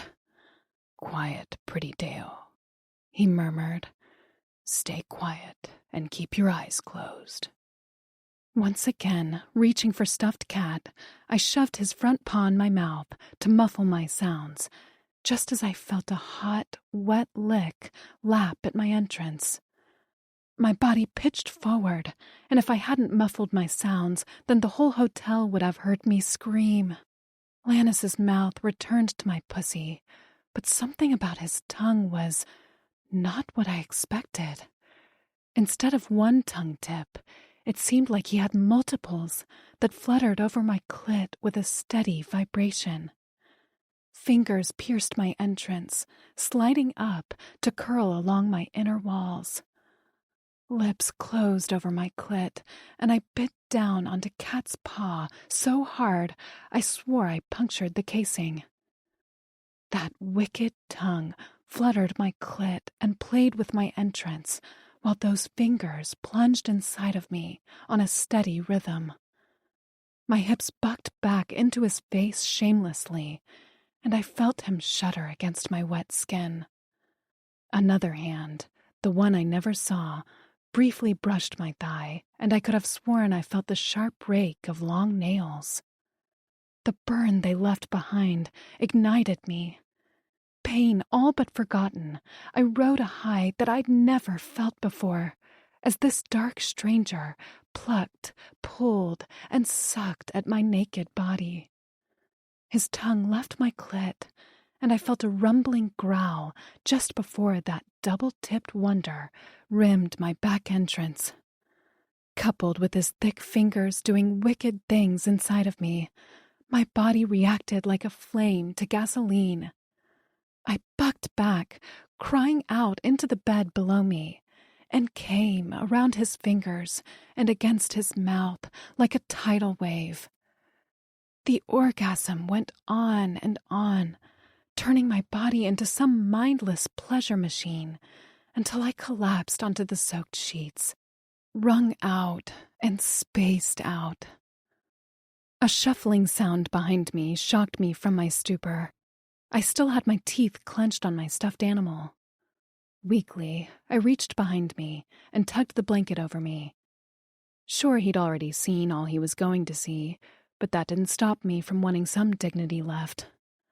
Except, once again, he was there, with a gentle cloth between my legs to clean me.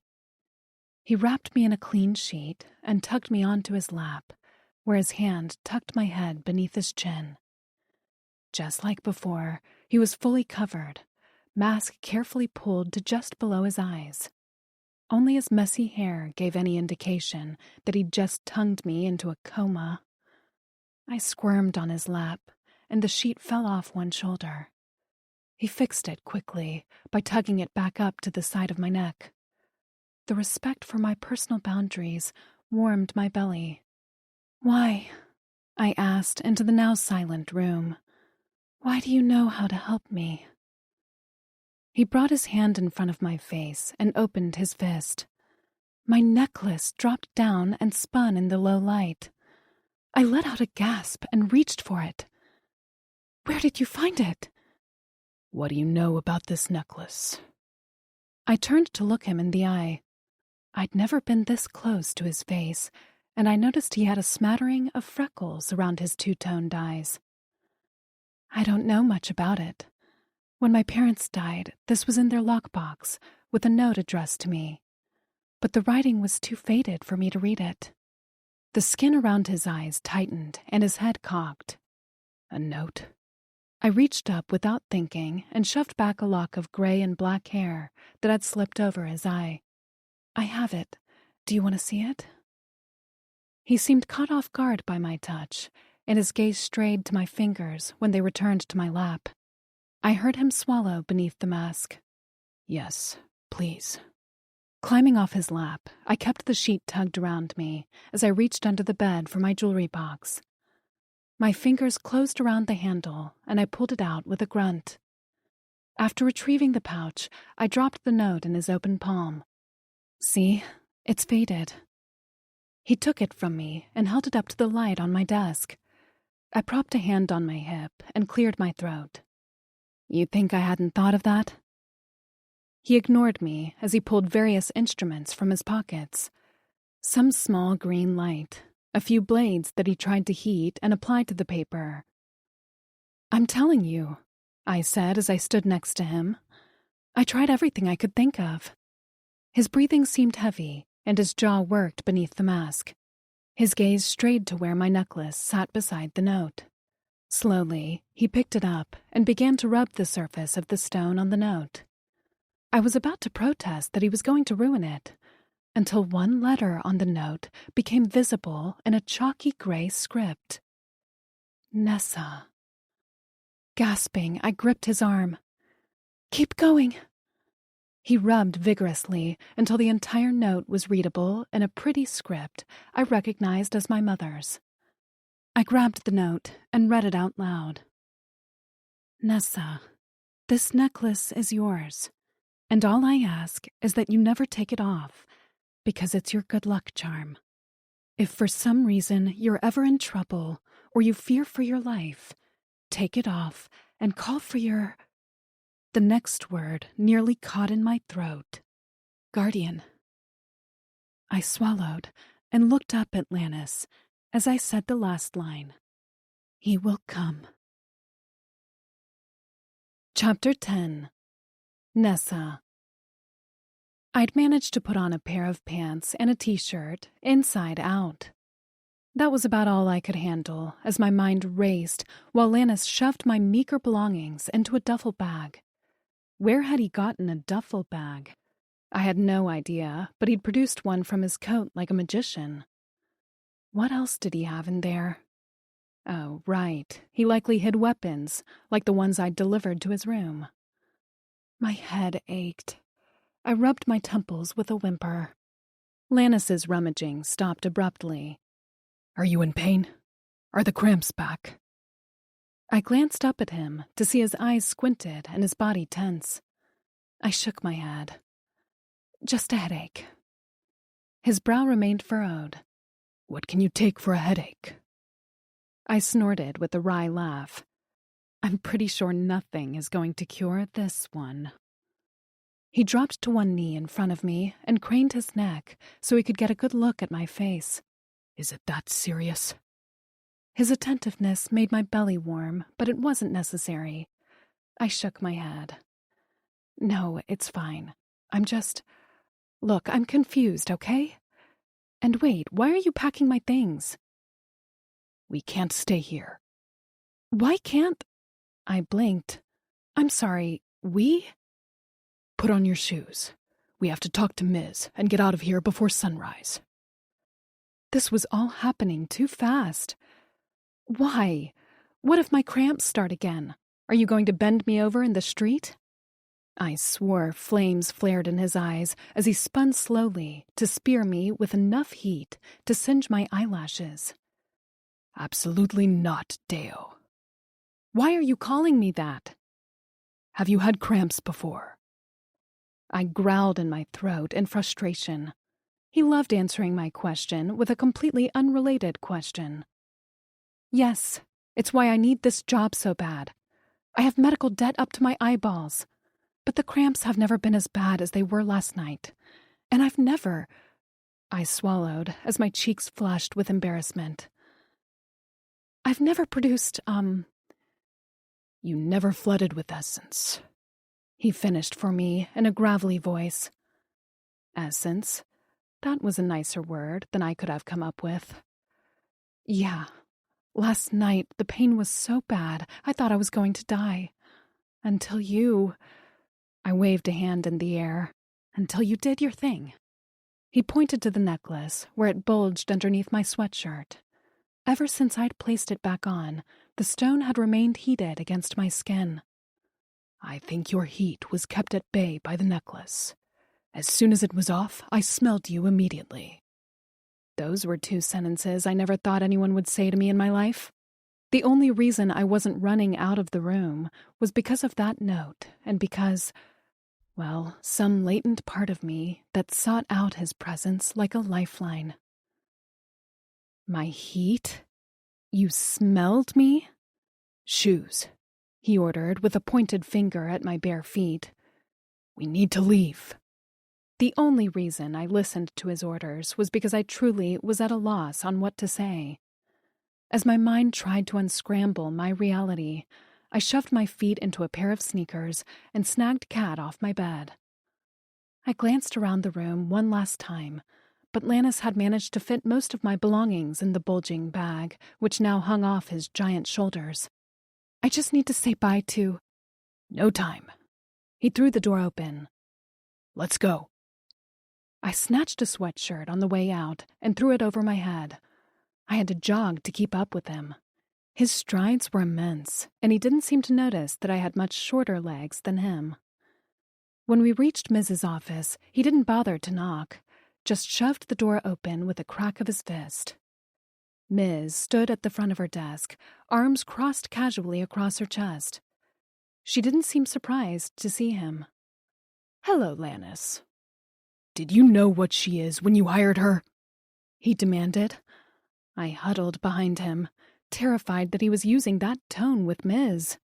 I wasn't quite sure who to fear more, him or her. I had my suspicions. And it didn't occur to you to tell me? He growled. I thought I was imagining things, but that necklace of hers, I thought I'd seen it before. When I peeked out from behind Lannis, Mrs. Nostrils flared at the sight of me. I don't smell her. That necklace disguises her scent and prevents her heat. Her head cocked. I see. And I'm assuming that altercation you had with Quaz in front of the hotel was in relation to her. He nodded, and I remained confused. What altercation? Her lips curled slightly. Will Quaz be returning? Lannis's big shoulders shrugged. Only if he can live without a neck. I bit the inside of my cheek and fought back the bile rising in my throat. So what's your plan now? Ms. asked. I felt invisible. They were talking about me as if I was some object to drag around, and after the night I'd had, I was about done with it. Can someone explain to me what's going on? I took a step out from behind Lannis. Mrs. Gaze took me in from head to toe before sliding to Lannis. She said in a quiet voice, "When did her heat start?" When Quaz stole her necklace. And you... A muscle in his jaw ticked. I did. Oh, God, were they talking about him bringing me to orgasm? Twice? Just right here in front of me as if it wasn't personal? Hello? I waved and couldn't stop the irritation from entering my voice. It's been a night. I'll just leave it at that, so if someone could give me some idea on what's going on with my body, since you all seem to have more details, I'd really appreciate it. Lannis looked down his mask-covered nose at me. I told you, you're in heat. He spoke as if that explained everything. I threw up my hands. Yeah, but that makes no sense because I'm a human female.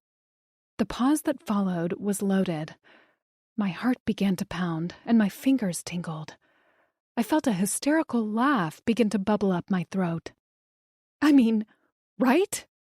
You should sit down, Ms. began. And so I did, right there on the floor. My knees bent, and I collapsed with my legs crossed in front of me as my head dropped into my hands. The stone of my necklace burned against my chest, and my head swam. I felt a shadow fall over me. Lannis was there. I knew before I looked up. The sound of dragging furniture drew closer, and I glanced up to see Ms. had set a chair in front of me. She perched on the edge and crossed her legs. Her many ringed fingers clasped over one slender knee. You're a female, And you are human, but you are from an enhanced bloodline. Enhanced bloodline. That laugh threatened to erupt again. What was this madness? Thousands of years ago, clans of Malice lived in another galaxy and were constantly at war with the Moxic. We sought a new home and discovered Earth. In doing so, we found some humans possessed essence that strengthened our Malice powers. You are one of those humans, a Deo, responsible for the strength of the Malice. In return, we protect Earth and humans. Our enemies, the Moxic, learned if they can capture a Deo, they can control the Malice. Guardians were assigned to protect Deos until they came of age. But the Moxic attacked Earth about 80 years ago, and we had to resort to other means and hide the Deos who had not yet reached their maturity. This didn't make sense. But I was never a Deo. I lived a normal life with my parents. Deos live 3 lives until their essence can be used by the Malice. You lived at least one previous life, and you were a Deo then. I shook my head. Look, I just have bad cramps, and a boring necklace. This isn't— You are a Deo. Lannis gripped my chin and forced me to meet his two-toned eyes. I could smell it on you. You leaked essence like a fully mature Deo. I didn't even have time to be embarrassed about his description of my bodily fluids, because Ms. spoke up without a hint of hesitation. We were unaware of you because you reincarnated without our knowledge, Ms. said. And I apologize for that. I waved a hand. Yeah, no apology necessary. But why does it matter now? You have something to help my cramps, right? Something that's not— My gaze shifted once again to Lannis's, but his eyes showed nothing. Something permanent, so I can keep working? Lannis huffed a breath beneath his mask and shook his head. You are vulnerable without a Malice match. If you are detected by the Moxic, they will take you. I winced. And I'm assuming I do not want to be taken by a Moxic? He gave me a long-suffering look. No, Nessa, you don't. So I need to be matched to a Malice person? Ms. leaned back in her chair. Nessa, who do you think the guests are here? I glanced quickly at Lannis, then back to her. People with a lot of money? Eccentric, for sure. Eccentric, she murmured with a smirk. Nessa, the guests here are all Malice. I'm Malice, so is Lannis. Everyone but a few employees such as you, Bee, and River, along with a few others, are Malice. And every Malice here is a trained killer. My blood ran cold. I wasn't sure what I'd been expecting. I had seen Lannis's delivery, after all. But the knowledge that everyone in this hotel was involved in a network of assassins was a little too much for me. I dropped my head in my hands and rubbed at my temples. So every delivery, I swallowed, was like Lannis's? Ms. smiled, and I immediately realized I'd fucked up. I mean, I stammered. I didn't. I hit my fist on my knee. Well, shit. Ms. sort of chuckled. At least I thought so. It was an odd sound, but there was no censure to her tone. I already guessed that Lannis lied for you. I'm sorry, I said with regret. I had intended to be honest. Really. She shrugged. I'm glad he lied. I would have never forgiven myself if I'd accidentally killed a Deo in hiding. Killed? I squeaked. Her eyes flamed. What do you think terminated means? Fired! I cried as my stomach lurched. Pink slip, walking papers, anything but killed. Who the hell are you people? We're Malice, Lannis said without humor. We already told you that. We hire humans for the jobs such as yours because— Ms. at least had the decency to look guilty. A few of you are expendable if there is a mistake. I groaned as I rubbed at my eyes. I'm tired. If it makes you feel better, I've only terminated 3 humans in 200 years. I had no idea if that made me feel better or not. All I could think about is Bee and River. My head shot up. Is Bee okay? She's not in danger of being... Do not worry about your friend, Ms. said. I already know what you did to protect her. I'd already incriminated myself once, so this time I kept my mouth shut. Ms. just gave me a knowing smile. Lannis rose to his feet. We need to leave and get somewhere safe before sunrise. Ms. nodded. You're right. We don't have time for a long discussion. But I need a long discussion, I interjected. And I have to work because I have debt. Consider your debt paid, Ms. said. My heart rate spiked. Excuse me? I'll pay it the moment you leave my office. My mouth flapped open. That was what I'd wanted, right? But at what cost? Where was I being taken? Still, this is my life we're talking about. It is not just your life. Mrs. Nostrils flared, and her jewelry jangled as she stood. If the Moxic use you to gain control of the Malice population, do you really think humans will stand a chance? My heart stopped as my breath stalled in my lungs. What? The Moxic are powerful. Some are mindless monsters who carry out their orders until they are dead. Others are clever war strategists. And the most dangerous are those who change their forms into flying, deadly beasts. When the Moxic began their first attacks on Earth, the only reason humanity didn't fall was because of the Malice. Mrs. eyes bored into mine. Without our Deos, we are still strong. With them, we are even stronger. But with our Deos in the hands of the Moxic, we are powerless. And the Moxic not only want to control Malice, they also want Earth's resources. That sacrifice you made for Bee? It will be in vain, because the Moxic will wipe out her entire family and strip their meat from their bones. Bile surged up my throat, and I pressed a clammy hand to my chapped lips. Mrs. Jaw worked.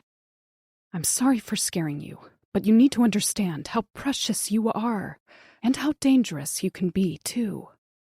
No, I whispered as my hand dropped listlessly into my lap. I needed to know. Thank you for being honest. Lannis is one of the strongest Malice Guardians still alive. She tossed him a set of keys, and he caught them with his left hand before dropping them into one of the many pockets of his coat. So you're my guardian? I asked him. I'm a guardian, not yours, he growled as he helped me to my feet. I don't know where yours is, but I'll find him, and then beat him with his own fucking arms for not doing his job. I reached toward Kat, which I'd left on the chair, but Lannis grabbed him first and strapped him to his belt. He led me toward the door, and I glanced at Ms. from over my shoulder. Can't I say bye to Bee? She shook her head. Lannis shoved the office doors open with a kick of his boot. But I don't want her to think I don't care. You'll never see her again, Ms. said firmly. It doesn't matter what she thinks. Lannis slammed the office doors shut, and my heart thudded with them. He walked away from Mrs. office with racing speed while I jogged to keep up. I felt like I was operating on a delay, and any minute now I would explode in a full-blown panic attack. I clutched my necklace at my chest, worried I was making the wrong decision in following Lannis. But I couldn't deny my body's reaction. The note from my parents. So if what they said about these Moxic things were true, then I had to see this through. Bright side, Deos seemed to be valued. Lannis was grumpy and bossy, but overall gentle with me. And best of all, my debt would be paid. Another voice in my head told me I was selling myself for debt forgiveness. But wasn't that any job? Damn, my head hurt. And Lannis was walking too fast. By the time we made it to the lobby, I was out of breath. In the lobby, the massive statue of the winged creature seemed even more creepy in the quiet of the early morning. I made it to Lannis's side with an extra burst of speed. So, I was one of these Deos in a previous life, with a guardian like you? Yes, and you've matured, so you must be on your third life. Your last one. I frowned. My last one? Well, that sucks. He eyed me. Weren't you under the impression as a human that this was your first and only life? He had a point. Whatever. So should I remember my past life? No. But what if I do? That got him to stop in his tracks as we made our way to the front hallway of the hotel. His coat swirled around both of us as he turned to me. You remember your past? I shrugged. Not really, but I think you look familiar. He visibly flinched before his eyes hardened to flint. Not possible. Narrowing my eyes, I crossed my arms over my chest. Don't tell me it's not possible. They're my memories. But you didn't have... I pointed to his mask. All this, and you smiled at me. His chest hitched, and the slightest shudder racked his big frame. You must have met me once or something. But you're all I remember. His hand gripped me tight, nearly to the point of pain, as he pushed me toward the front door of the hotel. My presence must have triggered a fleeting memory of me. I didn't think he was right, but he was insistent that I didn't know him.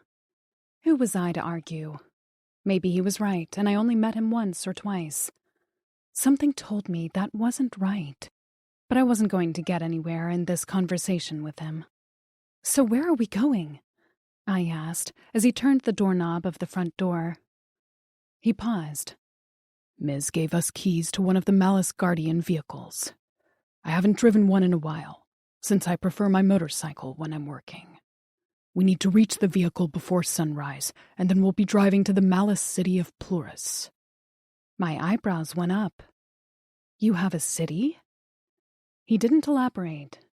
Don't leave my side, don't make a sound, and don't take off that necklace, he said. Understand? Since entering this hotel, my life had been nothing but rules. Yes, sir. He shouldered open the door and led us outside. The doorman stood to the side, as always, and gave us the briefest of nods before he resumed his post. I nudged Lannis. Is he? Malice? Yes. I frowned as I glanced back at the doorman. So what makes someone Malice? What did I say about making a sound? Lannis hissed. Oh, right. I pretended to zip my lips shut and throw away the key. The traffic was light this early in the morning, and the temperature was mild, enough that I didn't need anything heavier than my sweatshirt. We kept to the shadows of the sidewalk, and now that we were outside of the hotel, Lannis appeared different. He'd pulled up the hood of his coat so his face was mostly in shadow, but occasionally a light would illuminate his face so I could get a good look. His eyes glowed. His skin took on a shiny sheen, and his hair seemed to wriggle like it was sentient. Overall, his facial features grew more prominent, stretching the skin of his brow over protruding bone that looked anything but human. What changed out here, and why didn't he appear that way in the hotel? Of course, I wanted to ask questions, but I remembered Lannis's rules and kept my mouth shut. Most of the stores of Baxent remained closed at this hour, their storefronts barred up for the night. Streetlights illuminated cracked windows on abandoned factories. A slight breeze kicked up debris and tossed a dirty napkin around my legs. I kicked it away and jogged to catch up to Lannis. Cat bobbed on Lannis's belt, and I patted the stuffed animal's head. We wove among the worst streets of Baxent, but no one bothered us. Even when we passed small groups of men with drug-addled eyes, they kept their distance, with one glance at Lannis. After walking for what felt like 2 hours, we reached a 3-level parking garage that had seen better days. The top 2 floors were crushing the bottom floor from some long-ago explosion, likely during the wars. Sure, I saw a few cars, but they were wholly inoperable. One was sliced clean in half. But Lannis led me into a first-floor door that was half falling off its hinges. We descended a flight of stairs before we came to a door with a keypad lock. Lannis pressed a few buttons, and the door slid open with a soft beep. We dropped down another 2 flights of stairs, where the air smelled damp and the walls were slimy with mildew. Lannis typed in a password to yet another door, and then we were inside a giant, cavernous underground garage. Sleek cars lined one wall, while others were nothing but shapeless humps beneath cloth covers. He strode toward one, and I followed, trying to avoid the wet puddles and cratered holes in the floor. With a swipe of his left hand, he tore off the cover of a black sedan with dark-tinted windows. I hadn't seen a car in this good of shape in a long time. I ran my hand over the smooth doorframe, realizing belatedly Lannis had gone quiet. I glanced up to find him standing at the hood of the car, watching me. I could only see the faint glow of his eyes from beneath his hood. Coupled with his mask and the darkness of the garage, he appeared like a shadow, with eyes. I shivered. He flicked his fingers. "Get in." I was starting to resent his barked orders. "Would it kill you to say please?" I muttered under my breath as I opened my car door. I sat in my seat to find Lannis already in the driver's seat. He turned the car on with a flick of a switch. "No," he answered back. I startled, not intending for him to hear me. His face turned. Eyes glowed in the darkness. "Would you like me to say please, Dale?" I swallowed. Something about his tone shifted with deception, like velvet over jagged rocks. "Never mind," I mumbled. I could have sworn he snorted in amusement as he slammed his finger on the gas and we sped out of the garage. Chapter 11. Lannis. Her sudden gasp nearly made me drive off the road. "What?" I barked. Eyes nearly black in the dark, she twisted in her seat to face me. "We have to go to my apartment." I nearly laughed. "Absolutely not." Big eyes blinked. "Excuse me?" "We don't have time. "We have to go." She slammed her fist down on the center console of the car. "There's no we, and there's no have to."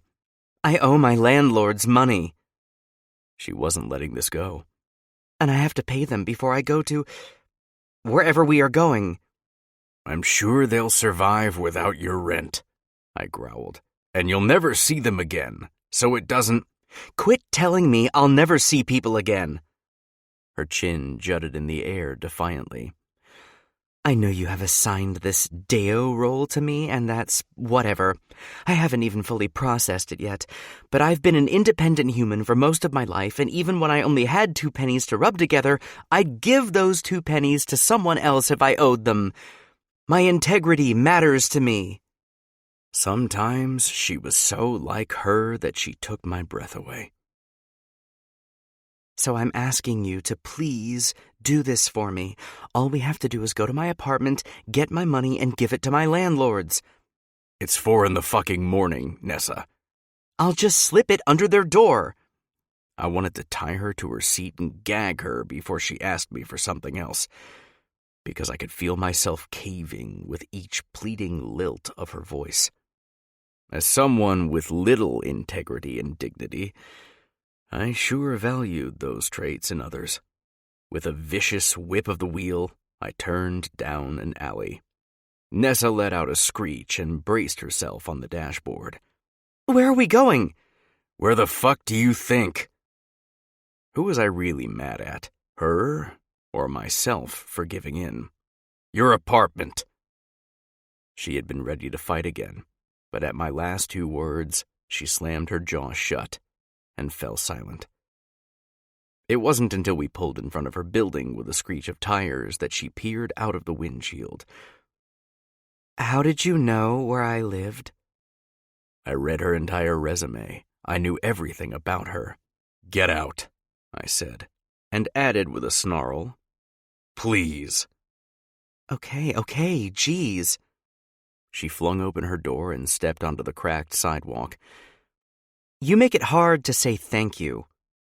Her building was a piece of shit, and that was generous. I wasn't quite sure how the 4 floors remained standing, because one side was most definitely a few inches shorter than the other. The door to the building swung back and forth in the breeze. No lock, no latch, just open. In this area of Baxent.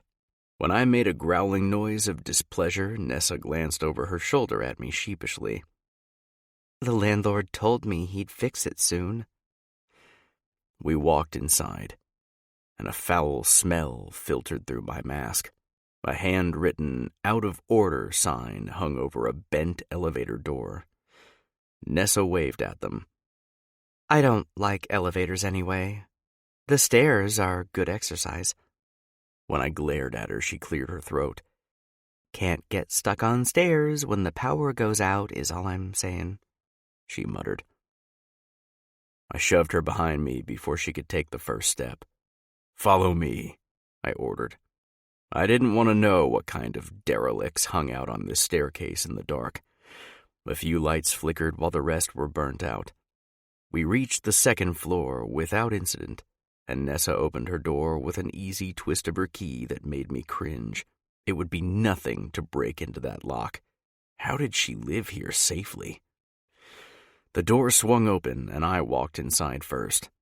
Flicking on a switch, I gazed around the apartment, listening for any intruders or detecting any heat signatures. Finding none, I turned around and gestured with my fingers for Nessa to enter. She scurried past me into her apartment, which was one large room. There was no kitchen, only a small fridge, a hot plate, and a kettle. Her bed took up 3/4 of the room and was covered with a blanket in a riot of colors that somehow fit Nessa. The entire floor slanted. I swiped a rotten orange out of a basket and set it against one wall. Slowly, it rolled to the other. I lifted an eyebrow at Nessa, but she wasn't watching me. On her hands and knees, she dug under her bed with a few grunts. I lifted the end of the bed off the floor, and she peered up at me with a flushed face. Oh, thanks. Tearing up a floorboard, she reached inside to pull out a stuffed envelope with some cash sticking out. See? I dropped the bed on the ground and let out a long groan. Explain to me, please, why you give a fuck about paying landlords who keep their building in such terrible shape, and also explain to me why you keep your money under your bed. First of all, my landlords aren't bad. Their son is the one who refused to take care of this building, but since he died, they'd made improvements. Improvements? My voice nearly cracked. She nodded. The heat is consistent. For the might of malice, I swore. And Mrs. Hernandez makes us cookies for free. Free cookies makes up for no front door?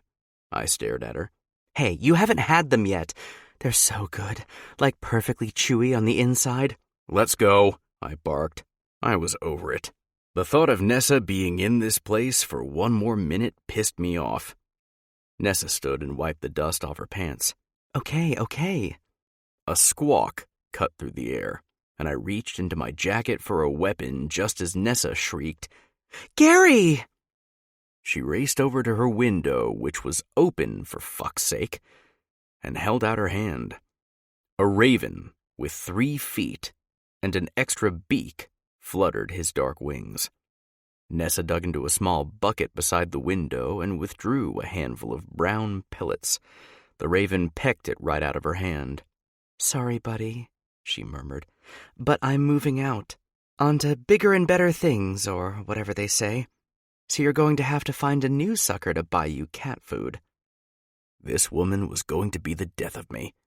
She insisted on paying terrible slumlords, had a stuffed animal, and fed a wild raven that she'd named Gary. I rubbed my forehead.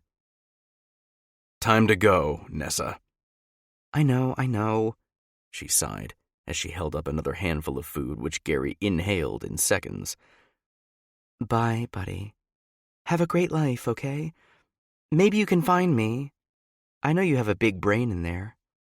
After patting his furry little head, she walked toward me, clutching her envelope of cash. Okay, I'm ready. Thank fuck, I muttered as we left her crappy apartment. Her landlords lived on the first floor, and Nessa motioned for me to remain by the stairs while she crept toward their door. I did no such thing and followed right behind her. When she reached their door, she crouched to slide the envelope of money through the crack in the bottom. She had slid it halfway when a light flicked on from within, and the envelope was snatched from her fingers. The door flew open, and I immediately stepped in front of Nessa for protection. A short man with a large, bushy black mustache let out a yelp and tottered on his 2 wobbly feet and gnarly cane. Lennis! Nessa hissed and slid out from behind me. She reached for the elderly man and steadied him with her hands on his shoulders. I'm sorry, Mr. Hernandez. My friend is, protective. Nessa, he patted her hand. You haven't been around for a week. We were worried. I'm so sorry. I got a new job where I have to stay on site. She glanced over her shoulder at me. I'm moving out. You can keep everything that's left in my apartment. I only stopped by to pay you my back rent. He flipped through the envelope of money. This is too much. Seriously? She overpaid? Just keep it, she said with a smile. But... Nessa? Came a female voice from within. A plump woman sidled up to the door with a container in her bony fingers. She shoved it at Nessa. Here are some cookies. I've made some fresh every day waiting for you to come back. Nessa cradled the container to her chest. Oh, Mrs. Hernandez, you didn't have to. I wanted to. Now you enjoy them and share them with your... Her eyes drifted to me and then went up, up, up, until she was peering up into my face. Her throat bobbed as she gulped. Your friend. She leaned closer to Nessa and whispered, Are you in trouble? Javier and I can distract him while you run. I almost laughed. Nessa just smiled. No, I'm fine. Don't worry about me. I'm sorry we couldn't get this place fixed up sooner. Guillermo spent too much of the rent money on gambling and drink. I know. You're trying your best, Nessa smiled. We're all just trying our best. Something in my heart cracked, and I rubbed at my chest. We needed to leave, and soon. I cleared my throat, and Nessa glanced at me. Okay, I know. After hugging the old couple, she nodded at me. Okay, I'm ready now. The couple watched us leave, and as we made our way out of the busted front door, she said, See? They're trying to get this place fixed up. They live here too, you know. She had a big heart, and I didn't know how to handle that. So I only grunted and motioned for her to get in the car. As we drove away, she stared out the window at her old apartment. Nessa. A sparse rain coated the dirty streets and splattered against the windshield of our car. I sat and stewed over my situation as he sped out of the darkness of the city under cover of the early morning dark. He said we were going to the Malice City. Where the hell was that? And what would they do with me there? I chewed my fingernails to nubs. Was I crazy for trusting him and this whole Malice story?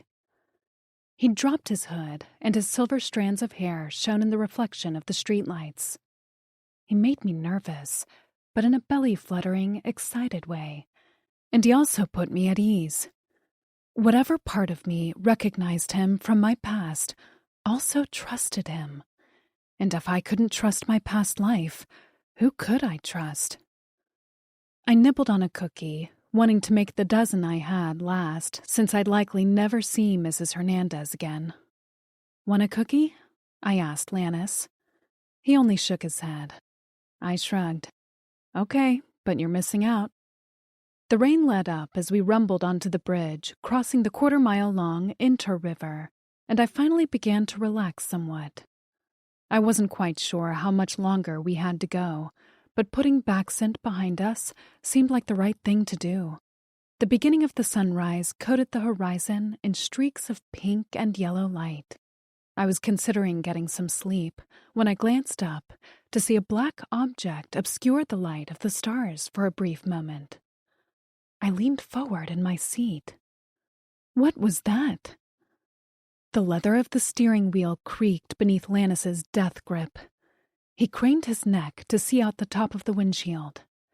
His slow, panning gaze and absolute lack of reaction was the most terrifying. I wanted a word of assurance, hell, even a curse, but the slow stare out the windshield while his jaw worked beneath his mask was unsettling. My stomach soured. "Lannis," I whispered, but I never got to ask a question because suddenly a solid blow landed to the side of the car. I screamed as the door caved in against my side and the entire back end of the car spun out. My head hit the window before it whipped to the side as Lannis spun the wheel like a madman to keep us on the road. We hit the opposite side of the bridge with a crunch.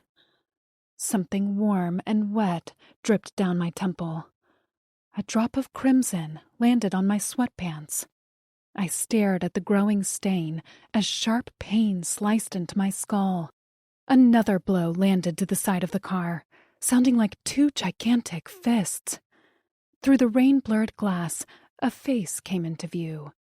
Dark red scales, no lips, and a mouthful of jagged teeth.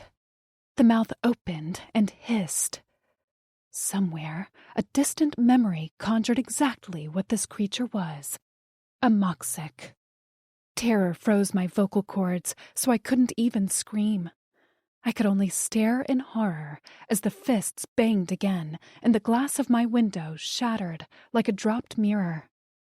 More fists pounded on every surface of the car in a chorus of violence. In what felt like slow motion, I turned to Lannis to find him gone. His seat was empty, his door shut. An eerie screech sounded from outside the windshield, and I blinked forward.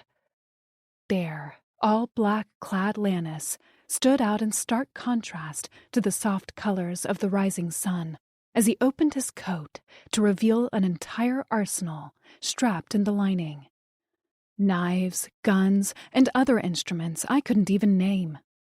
And from the depths of his coat pocket, he withdrew his mysterious right arm. Double the size of his right, it was covered in dingy white bandages. Beneath the layers, dark red scales were visible, so very like the same scales that the monsters outside my window bore. His giant fist was tipped with sharp, curved black claws, longer than my hand. With his left arm, he fired a gun into the body of a moxic, while he reared back his right arm and plunged those wicked claws into the torso of another. Blood arced in the air as he withdrew his clawed hand, holding some beating organ in his palm. He dropped it to the ground and stomped on it as the moxic with a hole in his chest staggered and dropped with a thud. The bridge was littered with moxic attackers, who all stood at least a foot shorter than Lannis. But there were so many, easily a dozen, even more. Most converged on Lannis, but the one outside my window continued to pound on the glass. A shard landed in my lap, and I stared at it in disbelief a second before the entire window caved in with a crash. This time I did scream as I covered my face with my arms.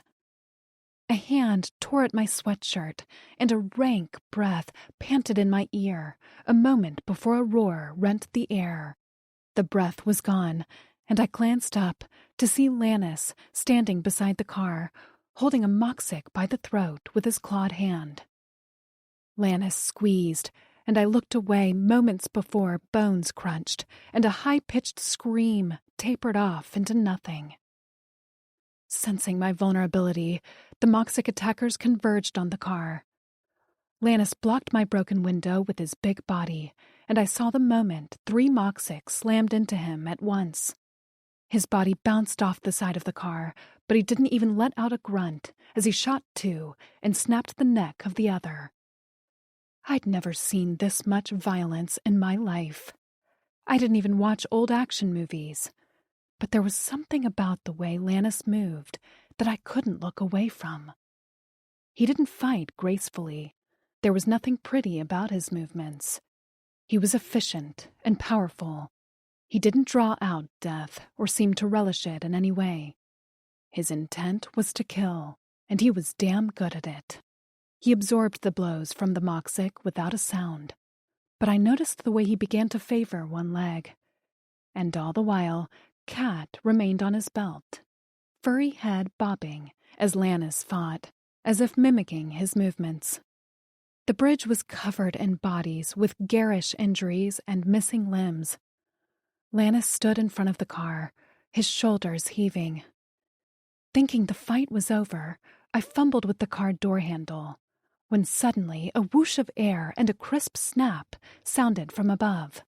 Lannis, his back to me, lifted his left arm and fired into the air.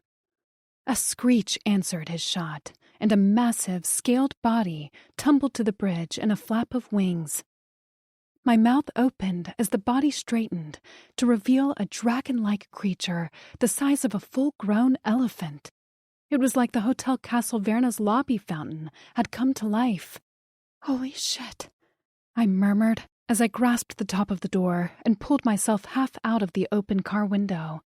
Perched on the edge, ignoring the glass digging into the butt of my sweatpants, I stared as the dragon opened its mouth and roared at Lannis. Lannis uncurled a glowing whip and faced off against the red-scaled dragon 5 times his size, like David versus Goliath. The dragon lashed out his spiked tail, but Lannis leaped over it. The dragon kicked out with a front foot, and I heard the moment his claws connected with Lannis's body. A tear, a muffled gasp. Lannis's blood spilled onto the bridge, and I screamed. The dragon lifted its head and sighted me with black and white eyes that felt eerily similar. With a flap of his wings, he took to the air toward me, and I ducked back in the car. I shouldn't have worried, though, because Lannis lashed out with his whip, wrapped it around the dragon's neck, and tugged the entire massive body back down to the ground. A wing crunched beneath the creature's body, and its pained shriek pierced the air. Lannis pounced with a blade the size of my leg and plunged it into the rounded breast of the creature. He wrenched it out as blood sprayed into the air, and the entire creature's body shuddered before he began to shrink. Seconds later, in the place of the dragon, was a Moxic body with a piercing chest wound. Lannis stumbled back and dropped the blade on the ground with a clatter. I listened for more attackers, more fucking dragons, but silence greeted me, along with the distant sounds of a waking city. My ears rang in the silent aftermath of the battle as I pried open the wrecked car door. Lannis whipped around as I stood up. His eyes glowed in the morning light, but what froze every limb in my body was the sight of his mask pulled around his neck and his face revealed. A scar cut from his temple, down under his eye, to slash through his nose, leaving him with only one nostril, while the other half of his nose was a mass of gnarled tissue. The scar continued down to bisect the corner of his lips and down the other side of his neck. Above the scar was tan skin around his eyes and forehead, but below the scar, he was covered in red scales, just like the Moxic bodies lying around us. The dragon had sliced through his shirt, and the two halves flapped in the morning breeze to reveal a muscled chest covered in patches of that same red-scaled skin, as if they'd been sewn onto him. A vision flashed in my mind. That same face with a broad smile and sparkling matched eyes. He'd been without scars once, and I'd met him then in one of my previous lives. I was sure of it. Aware of my staring, he shoved the mask up to the bridge of his ruined nose. His eyes went hard and flinty. "Get back in the car." That was all he had to say. He'd just littered this bridge with bodies who bore half of his skin. Was he part Moxic? Did Miz know this? I took a step back, and he flinched. His right hand twitched toward me before he formed a fist and dropped it back to his side. "I would never hurt you, Nessa." I knew that. I felt it in my bones. But the violence, the sight of his body, was almost too much for me. Why? I swallowed down the scream, threatening to tear out of my throat. "Why do you have red scales?" "Get in the car," he said through clenched teeth. "I need to know." "I'll explain when we're somewhere safe." He glanced at the brightening sky. "We can't be exposed like this." He was hurt. I was closer to the car than he was. I could leap into the driver's seat and take off on my own, away from Moxic dragons and malice guardians and the crazy idea of me being an incarnated Deo. But I couldn't seem to make myself run. Lannis had just fought for me. Even now, his red blood dripped from the fingertips of his left hand to stain the puddle below his boots. And there was that feeling again, that instinct that no matter what he looked like, Lannis was the one I should trust. So I slipped back into the car, settled into the passenger seat, and clicked my seatbelt.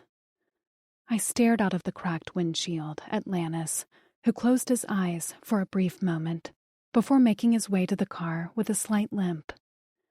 As he slid into the driver's seat with a pained grunt, I reached across him and grabbed his seatbelt so he didn't have to strain his wounds. Clicking it in place, I tested it once to make sure it was secure. His eyes watched me the whole time, and when I met his gaze, I smiled, despite knowing my entire world was falling apart. "Safety first," I whispered. He nodded once and started the car. I noticed blood smeared on the steering wheel from his left hand. As he drove, the tires thumped over the fallen bodies, and I closed my eyes at the carnage we left behind. Lannis. She'd seen my skin and my scars, but she still didn't know even a fraction of why I was the way I was, inside and out. If I had my way, she'd never know the truth. Remaining an impartial and distant bodyguard was all I signed up for with her, but Nessa had a way of disarming me. I barely felt my wounds, but my skin burned at the gentle touch of her fingers when she'd buckled my seatbelt. Before that, I'd seen the indecision in her eyes. She'd contemplated running away from me, and I wouldn't have blamed her. I never intended for her to know anything about me, but that fucking shifted Moxic caught me off guard and shredded my clothing along with my skin. Both skins. This car was useless. Steam rose from under the hood, Nessa's window was blown out, and the windshield was covered in bloody cracks. But the sun was up, and I needed to dress my wounds. Nessa needed food and rest, so I sped toward a safe house that would hold us until I was able to secure another vehicle. How had the Moxic known about Nessa? We'd been targeted, and they'd sent a shifter with the sole purpose of killing me so they could take her. Did Quaz have anything to do with this? Was there another traitor in the hotel? I couldn't be sure. I'd call Miz as soon as we were safe to warn her.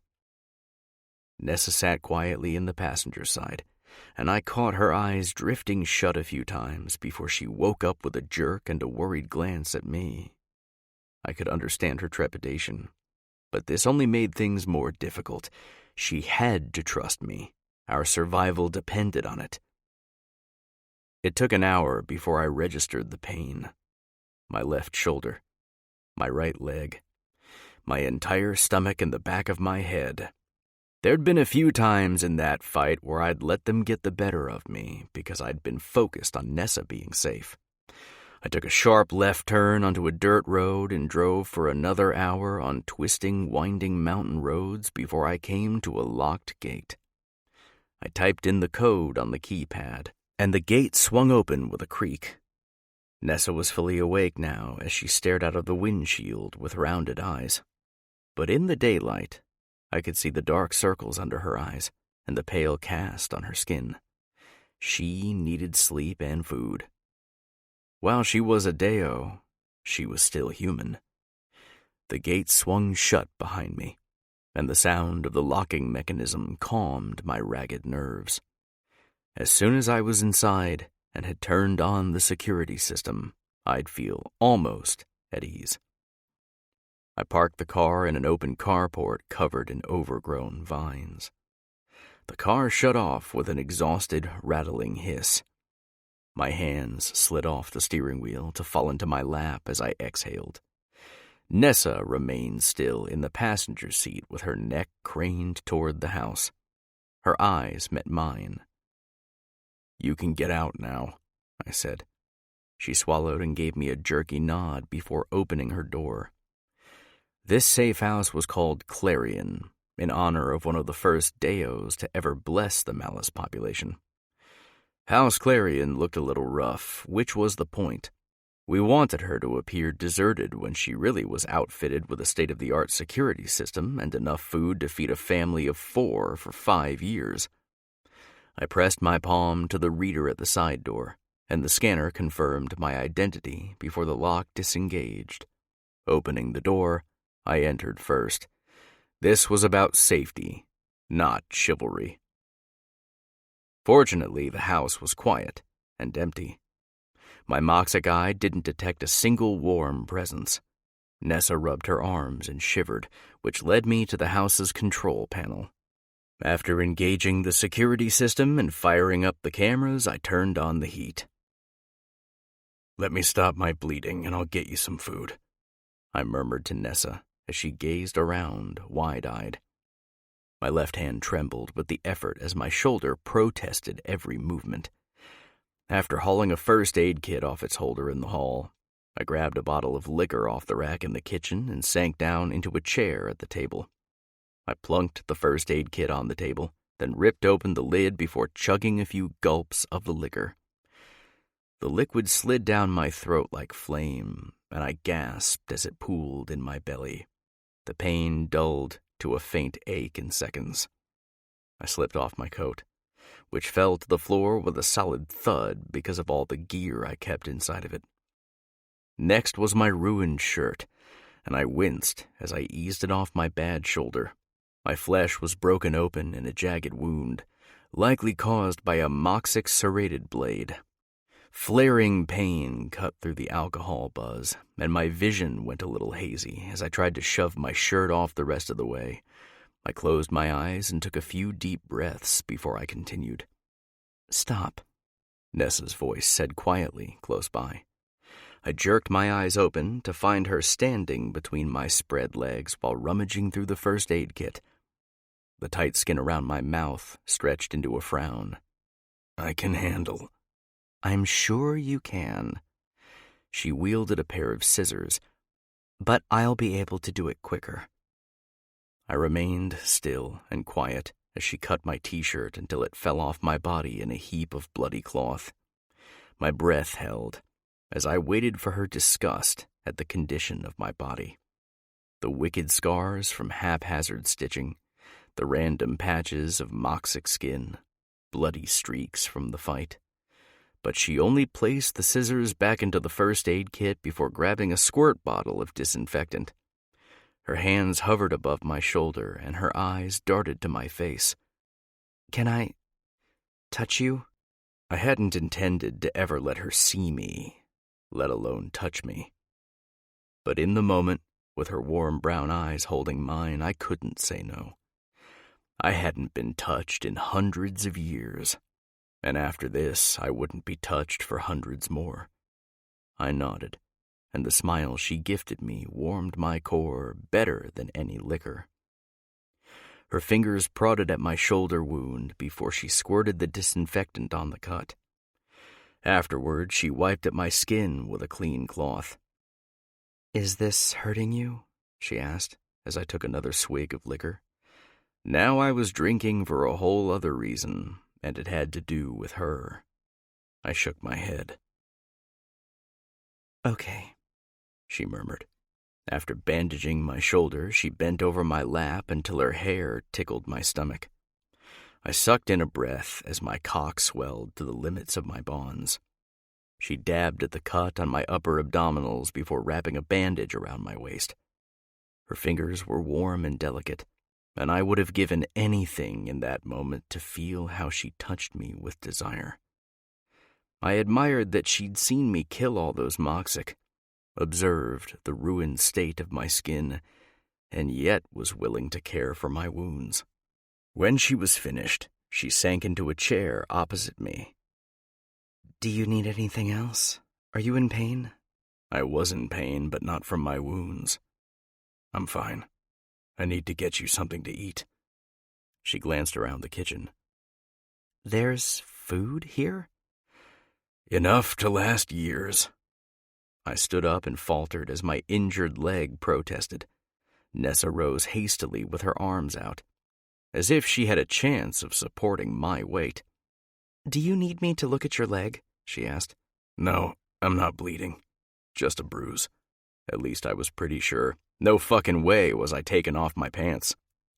She rolled her lips between her teeth. "Okay, if you say so." "I say so." I barked more harshly than I intended. She didn't even flinch at my tone. Was I losing my touch? Sit. I'll make something to eat, but it's not going to be fancy. She pressed a hand to her stomach. "I would eat just about anything." Guilt curdled in my gut. I'm sorry. I should have... "You were busy," she said with a wobbly smile. "I think I can forgive you for not feeding me while fighting for your life." I was fighting for your life. She didn't respond to that, only chewed on her lower lip. I hobbled into the kitchen and found pre-made freeze-dried stew. After adding some water, I let it simmer before serving it to Nessa and making a bowl for myself. The pain dulled my appetite, but I managed to eat a few bowls to keep my strength up and help my healing. Nessa ate her serving, but declined more. I placed our bowls in the sink and walked past her toward the stairs. "I'll show you to a bed to get some..." "I thought we were going to talk." Her voice echoed firm throughout the bottom floor.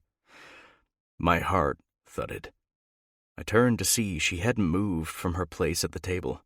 A half-full glass of water sat in front of her, and the rosy color had returned to her face. In fact, she looked almost rested. At my glance, she squirmed in her seat. "Unless you need to rest to heal."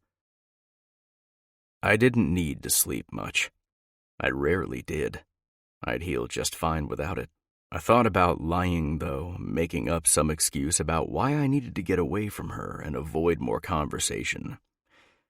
The thing was, I couldn't seem to walk away from her. Maybe it was the liquor, or maybe it was the fact that I could still taste her sweetness on my tongue. But I returned to the kitchen and crossed my arms as I leaned against the wall. "What do you want to talk about?" Nessa's thoughts played out over her face like a movie. She wanted to ask me about my scars. And I was going to make her. Like, fuck would I volunteer this information. It was none of her business anyway. My past had nothing to do with her, and soon her future would have nothing to do with me. My gut clenched at the thought of never seeing her again, but I shoved aside the twinge. I'd been through worse pain. She opened her mouth, courage clear as day in her brown eyes, but she wilted under my direct stare before she got a word out, and I couldn't figure out why that disappointed me. I didn't want her to know about me, right? She fingered the necklace on her chest. "Did my parents know who I was?" "They must have, if they left you that necklace." "So why didn't I have a guardian all this time?"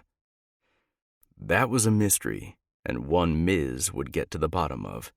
That was above my pay grade. I don't know. Her eyes dipped to her water, and she spun it in the condensation pooled beneath the glass. Okay. The words "I'm sorry" were on the tip of my tongue, but what was I sorry for? I was sorry for the crestfallen look on her face. I was sorry I couldn't fix this. I was sorry I wasn't the solution to every one of her problems. She blinked rapidly, her dark eyelashes fluttering, and then a salty tear landed with a soft plop in her glass. I straightened immediately. Nessa? Tossing her head back, she huffed a laugh and swiped at her face. I'm fine. I wish I would have known all this time. My parents also kept us sort of isolated, and I didn't know why, but with them I was happy. You know? Another fat tear rolled down her cheek, and she smiled in spite of it. They were awesome. They loved me. Then they died when I was 12, and I had no one. She shook her head. I've had no one since, and now I find out I'm who you say I am, and I wonder how much heartache I could have avoided if I'd known why I was always so different, if I knew why I lived with chronic pain. My life was full of working to pay my bills, and the other half was terrified I was dying. Who can make friends when you think you're going to croak any minute? She laughed again, but this time there was a manic edge to it. Then I finally feel like I fit in for once in my life. I make one friend, sort of two if you count River. She pursed her lips. I would have broken her down eventually. I was close. She held her thumb and forefinger an inch apart and squinted. And B? I know it's stupid because I only knew her for a week, but I miss her. It's not stupid, I heard myself say. Not that I understood. I didn't have friends either. But in another life I did. I knew what it was like to lose everyone in your corner and be left with nothing but memories. Will I make friends where we're going? Her expression was so hopeful that my heart skipped. You will, I answered with certainty, because I'd make sure of it. I'd threaten every single fucking Malice and Deo and Plurus to treat her with kindness. Over my dead body would she feel lonely there. Her lips tilted into a genuine smile. Is it crazy to trust you? I shook my head. No. She wiped her face again, and when she glanced at me, her eyes flashed with courage so quickly that I didn't have time to brace for the next question. How did you get your scars, Lannis? My scales rippled. Painful memories ripped into me. This wasn't a pretty story. Nothing about my life was pretty. But she'd just laid herself bare for me. She was such a brave human for opening her vulnerable underbelly to me. A monster with claws, half a nose, and mismatched eyes. But I was asking her to trust me. She'd allowed me to touch her body and provide her relief from her heat. Her gentle hands had tended my wounds, and she hadn't run screaming the moment she got a glimpse of my face. How could I back down and avoid her questions when she'd shown so much courage already? I owed her this, at least. As I spoke, I was very much aware that my mask hung around my neck so my face and chest were exposed to her view. Malice who aren't a part of the royal families are tested at a young age for aptitude. I was determined to serve as a guardian, so that is what I trained for. And a guardian's job is to protect Deos?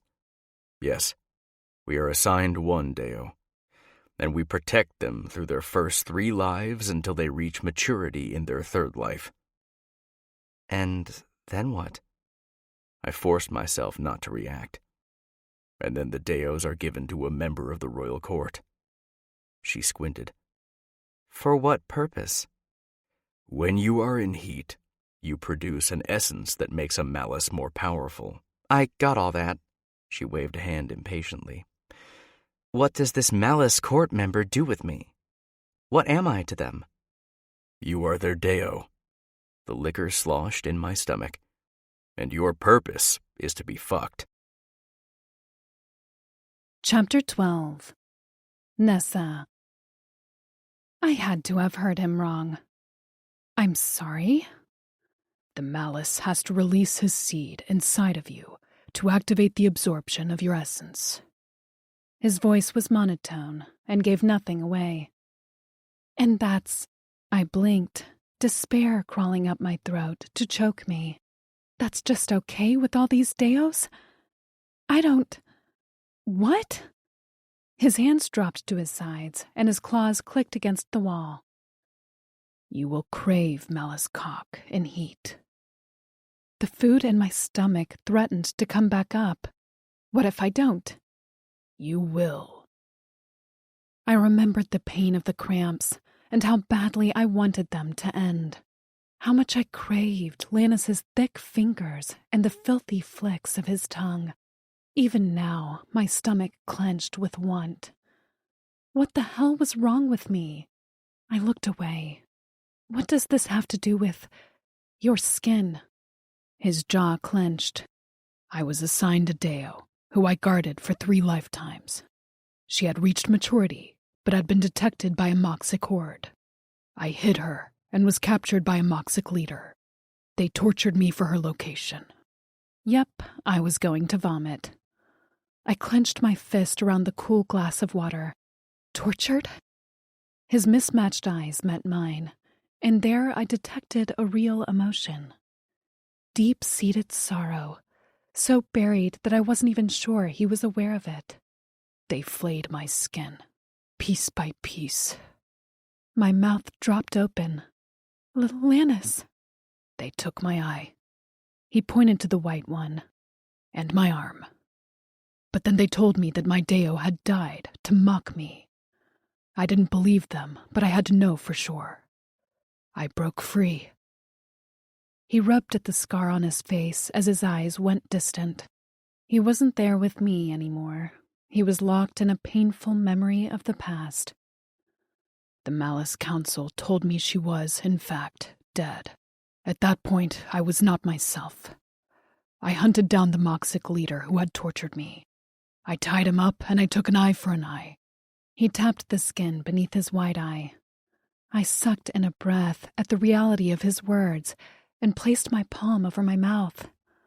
Lannis kept talking, and each word flayed a piece of me. And an arm for an arm.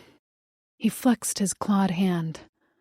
Then I took his skin to replace mine. Stitched it to my own body while he watched. And then I killed him. Something tickled my cheek, and I brushed my face to find a tear had fallen from the corner of my eye. A muscle in his ruined jaw jumped. Don't cry for me. This is what I deserve. I failed my deo, and I need to be reminded of the shame every day. I stood slowly, on wobbly legs, and took a step toward him. His chin tilted up, as if he was bracing for a blow. But the last thing I wanted to do was hurt him any more. I'm sorry that was done to you, and I'm sorry you felt like you had to punish yourself this way. A sob fractured my voice. Do you have another deo? He exhaled harshly. I was exiled as a guardian for my failure. I no longer protect for the Malice Council. I kill for them. His scarred lips pulled up harshly into a sneer. I'm the best there is, which I know the Council loathes. They wanted to see me fall much harder. But, I pointed to my chest. You're protecting me. And you're good at that, too. You're a temporary assignment. His brittle words should have hurt, but there was an underlying longing to his tone that made my heart lurch. I will not guard another deo again. When did you know I was a deo? When I scented your heat. So last night? He nodded. So why did you lie for me to Ms.? Your instinct is still to protect. My instincts are wrong, he roared, and I leapt back at his shout. I hadn't known him for long, but he'd never shown that much emotion. He seemed to immediately regret raising his voice, because he quivered as he sought to get himself under control. When he spoke again, his voice had returned to his emotionless monotone. My instincts are wrong, but I promise you this, Deo. I have learned from my mistakes. I will not fail you. I believed him, but he hadn't answered my question. Why did you lie for me? He closed his eyes on a slow blink, and when he answered, his shoulders sagged as if in defeat. Because I hadn't seen anything as bright as you in hundreds of years. And I'm a sucker for self-sacrificing humans. He turned on his heel, leaving me stunned where I stood in the aftermath of his words. Your bedroom is to the first door to the right. Get some sleep, Deo. Suddenly he stopped, reversed direction to stalk past me, and then swiped the liquor bottle off the table. He carried it upstairs with him, and a moment later, the slam of a door echoed through the empty house. I stared at the carved details and the crown molding of the ceiling when I woke in a luxurious bed with too many pillows and a pillowy satin duvet. Kat was huddled in the crook of my arm. He'd been in the room when I'd first entered. He'd been cleaned and propped on a pillow by Lannis, and the thoughtfulness of the big scarred badass made me swoon. Afterward, I had slept like the dead, which wasn't a surprise, seeing as I hadn't gotten sleep the night before and had instead received 2 orgasms. And then in my dreams, Lannis had visited me and given me 2 more. I felt like I was losing my mind. Rubbing my eyes, I groaned at the memory of him touching me, but I was past the point of mortification over it. What I couldn't stop thinking about was Lannis, his words about his past, his lost Deo, and the pain he'd endured. I'd never imagined what his mask covered. And then I thought about my future. We were on our way to some malice city where I'd just be handed off to some malice prince to be fucked for my essence. That was my purpose? I didn't have grand dreams in life.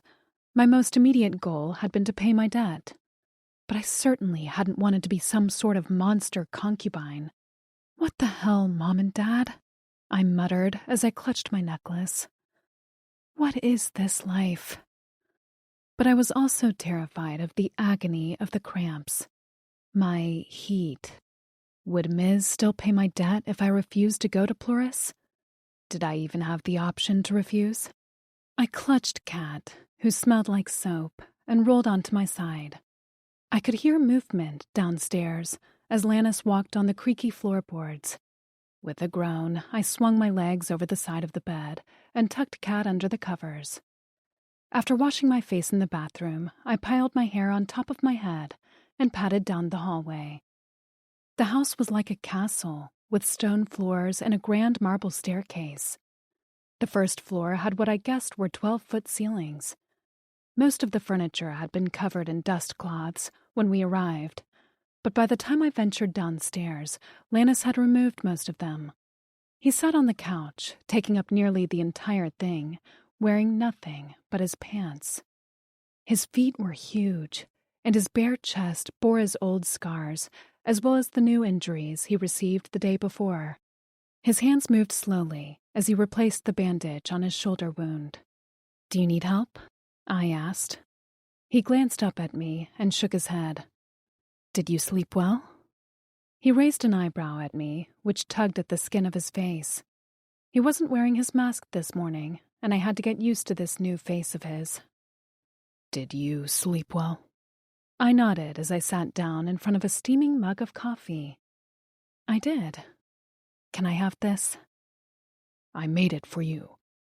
The coffee had a splash of creamer in it, and when I sipped it slowly, I could tell he had added some sugar, just the way I like it. "How did you know the way I take my coffee?"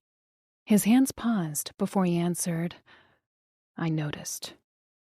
My belly warmed, and I told myself it was the hot brew. "How does Bea take her coffee?" He squinted at me.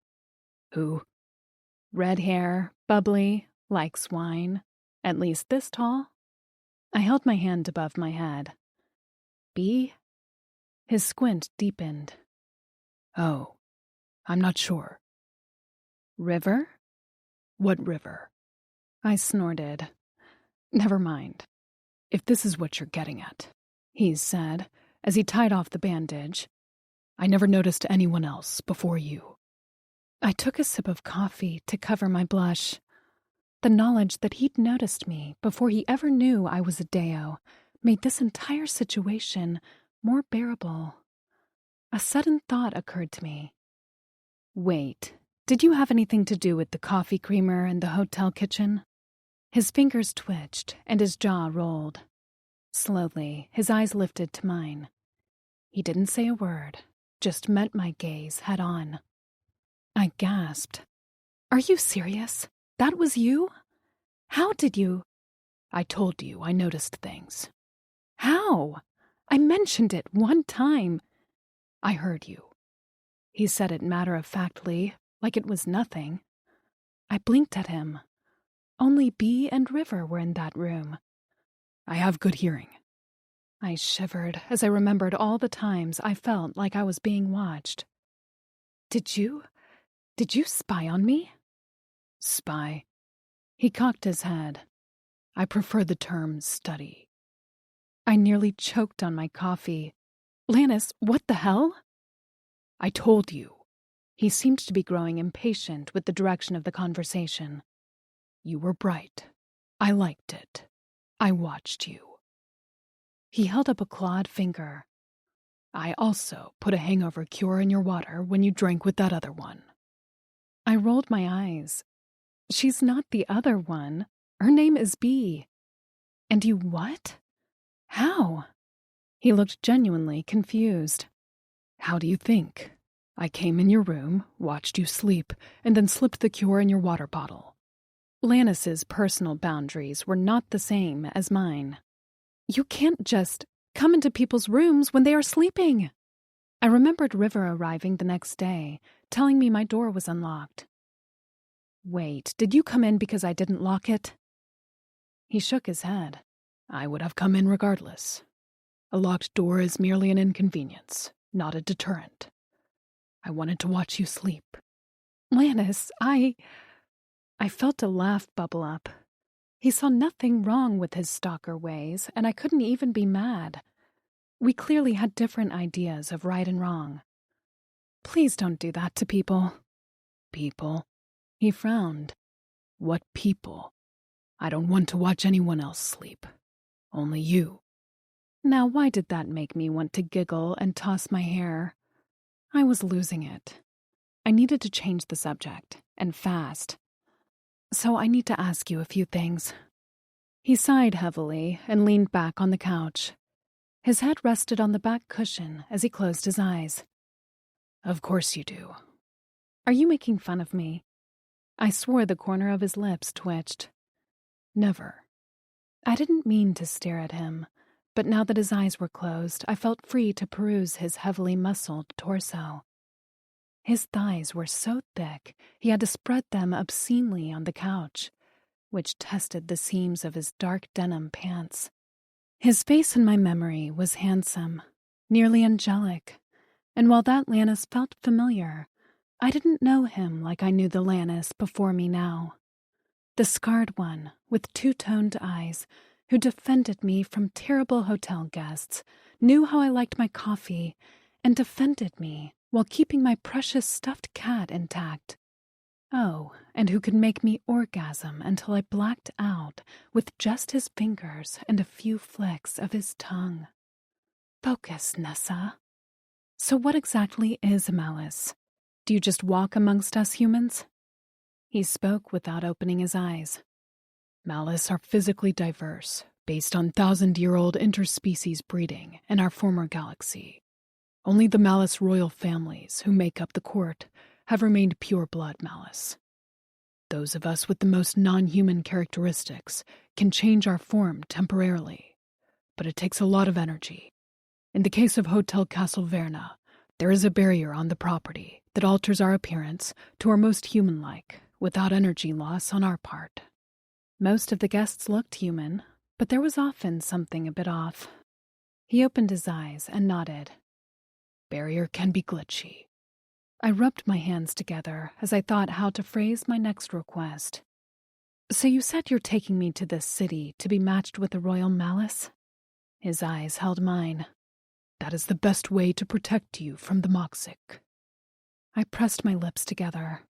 But why do I have to go to the court? Can't I be matched to another malice? He leaned forward. What do you mean? Well, I jiggled my leg.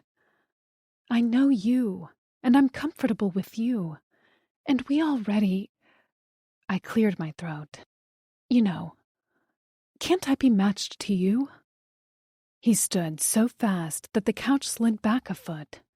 His one nostril flared like a bull, and his eyes hardened to coal. Absolutely not. Stung by the venom in his voice, I reared back with wounded pride. Well, I'm sorry that idea disgusts you. The veins in his neck protruded as he ground his jaw. I braced for more unkindness, but when he spoke next, his tone was tempered. You don't disgust me. Any malice would be honored to breathe the same air as you. But I cannot be your match. He shifted, visibly uncomfortable. I'm sorry. The Malice Court will treat you well. You'll be pampered and cared for beyond your wildest dreams. As you should be. At first, I thought he was placating me, but sincerity wove through every word he spoke. I was still uncomfortable with the idea of this mysterious Malice Court, but I could see I wasn't going to get very far arguing with him right now. Okay. He seemed to relax at that, but he didn't sit down. I rose to my feet next to him. When do we leave? In a day or two. He patted the bandage on his torso. I want to be fully healed, and we are safe here. Plenty of food. So I had a day or two to convince him not to take me to his city. I could be pretty convincing when I wanted to be, so I just had to play this smart. Get him to like me. I grabbed my coffee mug, which was still steaming. So what do we do all day? He blinked at me. There's no we. I have to man the security system and prepare for when we leave.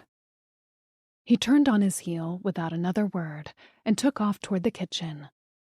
I grabbed some sort of breakfast bar on my way as I trotted along behind him. Did he think I was just going to sit and twiddle my thumbs all day? So where are we starting? He huffed out an annoyed breath, and look, I could understand a hint when I was given one. The problem was that I didn't care. Lannis didn't terrify me anymore. His presence made me feel like nothing could ever hurt me, so I wanted to be near him. Plus, it wasn't like this place had a TV.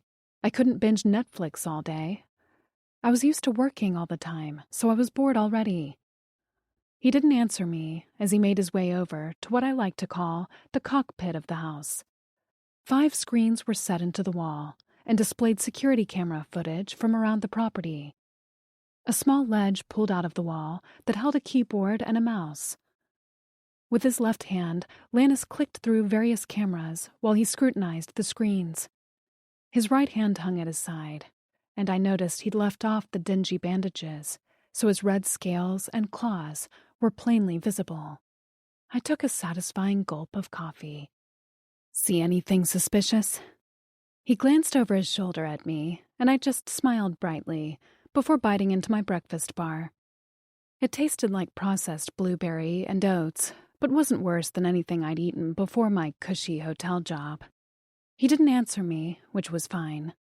He stared at the screens for what felt like a half hour, while I finished my coffee and my breakfast bar. I scratched at a small cut on my hand that I'd gotten when the Moxic had busted my car window. When Lannis moved again, I startled before trotting after him.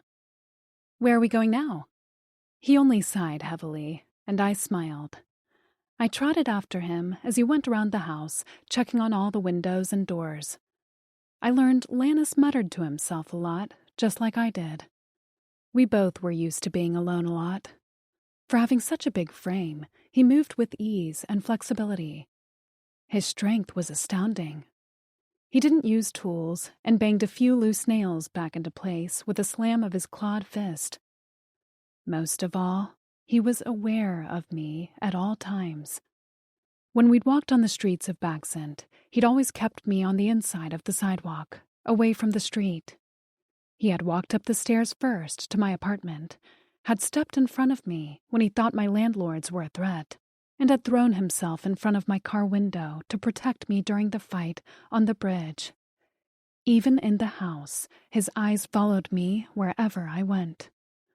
As someone who spent my entire life responsible for myself, I couldn't deny how much I loved having someone watch out for me, care for me.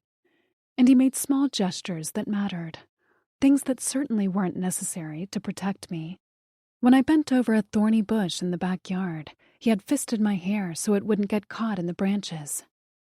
He caught me from falling several times when I stumbled over a loose tile or board on the floor of the house. He'd washed my stuffed cat. I had been trying to spend the day getting him to like me, but as I watched him set up an area on the back porch for me to sit with a blanket and a snack, I realized I was starting to like him. When I excused myself to use the bathroom, I came back to find him fiddling with the back door. When he glanced up at me, I spotted a few cookie crumbs on his lips. The sight made me giddy. He'd acted too cool for cookies, but here he was, caught crumb-lipped. I reached up toward his face. He hadn't bothered wearing his mask all day, and he went very still. I swiped my thumb across his lips, and his breath hitched. See? I told you they were good. He twitched before letting out a huff and resuming whatever he was doing at the back door. They were okay. I braced my hands on my hips. You are such a liar. How many did you have? He hesitated before answering. 2. I'm going to check. I turned on a heel and marched toward the kitchen. Heavy footsteps sounded behind me, and a hand clapped over my eyes before I could peek into the container. Hey! I let out a squeal and a laugh. 2 cookies, my ass! With a huff, he let me go, and I tilted the container to see inside. 1 cookie was left. Out of a dozen. I whirled around with my jaw dropped. Lannis stood in the center of the kitchen awkwardly. His throat bobbed as he swallowed. I couldn't stop when I started. I let out a peal of laughter. I told you. Now do you think our detour was worth it? It wasn't worth cookies. He sniffed haughtily. And I still don't see how you excused some unsatisfactory living conditions for them. I rolled my eyes. Okay, Mr. High and Mighty. I shoved the last cookie in my mouth, and his eyes dipped to my lips as I chewed. When I swallowed and smiled, he reached out and swiped my bottom lip with his thumb. My skin tingled. Our gazes locked. Chocolate, he murmured. My heart pounded, and I remained where I was as he turned and walked away. Chapter 13. Lannis. Nessa stirred a pot of boiling soup with a large spoon. The steam flushed her face and curled the thin hair at her temples. She held a spoonful of broth and blew across the surface before taking a sip. She turned to me with a bright smile. It's good. Want to try some? I shook my head. I shouldn't have even been in the kitchen.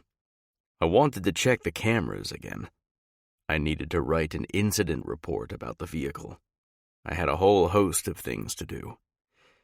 But instead, I stood in the kitchen watching Nessa cook like a lovesick idiot. I'd showed her the clothing stash, and she'd been happy to change into a pair of leggings that cupped her ample ass and a cropped t-shirt that hung off one shoulder to expose her soft skin. Her breasts bobbed with every step, so I didn't think she had any binding over them. Fuck. I would have killed to tear down the neck of her shirt and see the round, supple mounds spring free. She was barefoot and fresh-faced, without a hint of makeup, and I'd truly never seen her more bright and beautiful. Deos were spoiled and possessed otherworldly beauty. Nessa was unspoiled, innocent, and self-sacrificing. I'd heard what she did for her friend at the hotel. She seemed to crave friendship, affection, and companionship, as she'd chatted my ear off all day while following me around the house. While I cleaned my weapons, she told me all about how she wanted to be a veterinarian growing up. I remember how she'd raced to the Raven and how I'd observed her being friendly to Vic. She would have made a great animal doctor, and the thought that she wouldn't get to be one was sobering. How I wished I didn't have to take her to Pleuris and could instead watch her work at the hotel, earn enough for tuition to a school, and fulfill her dream. While I repaired a damaged doorframe, she chattered about Gary and how he'd scared her old landlord when he'd come to collect her rent 2 days early. Apparently the man had never talked to her again before he died. Of course, Nessa expressed that she had felt guilty, but I sure didn't. I had almost laughed and had to hide my face. My smile wasn't anything I wanted anyone to see. She insisted on cooking dinner and had tinkered away in the kitchen for an hour. I'd been there the whole time, like a dumbass, because I couldn't seem to let her out of my sight for a moment. What if she cut her finger with a knife, burned her arm on the stove? She had a penchant for being clumsy, and I had to ensure her safety. That was my duty as her guardian, after all. Just a duty. That was what I told myself. "I think it's finished," she announced happily as she took a sip of wine. This is good. Would you like some?" I shook my head. "I'm fine." She shrugged.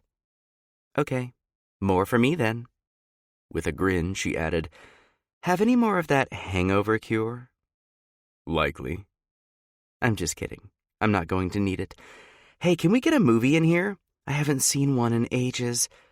I bet you like action stuff, huh?"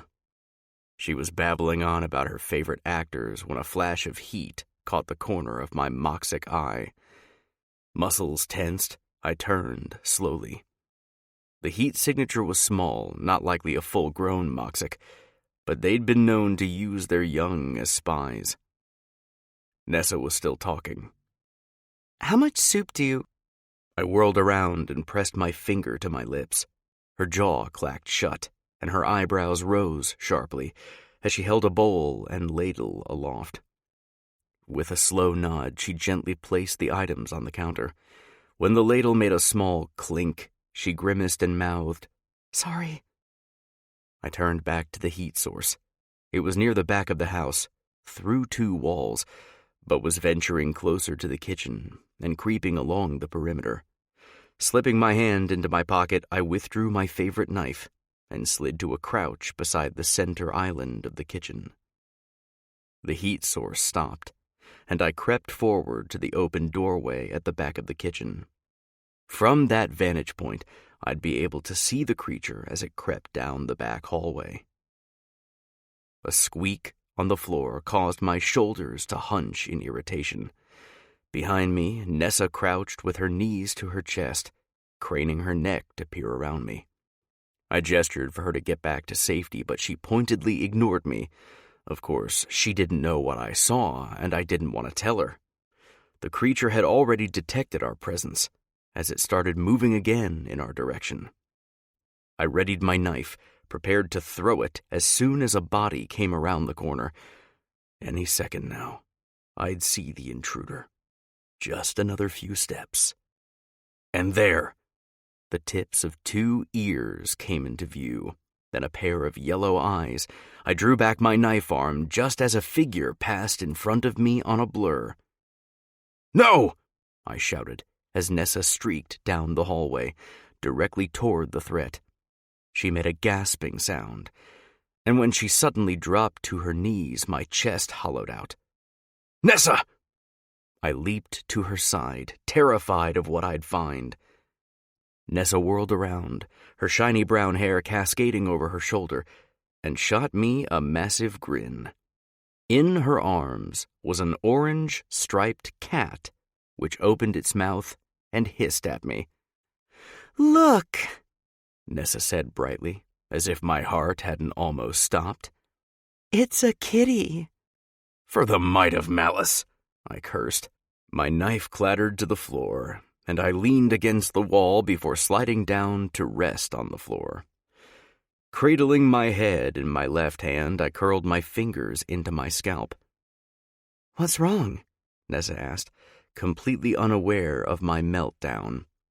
"Are you allergic to cats?"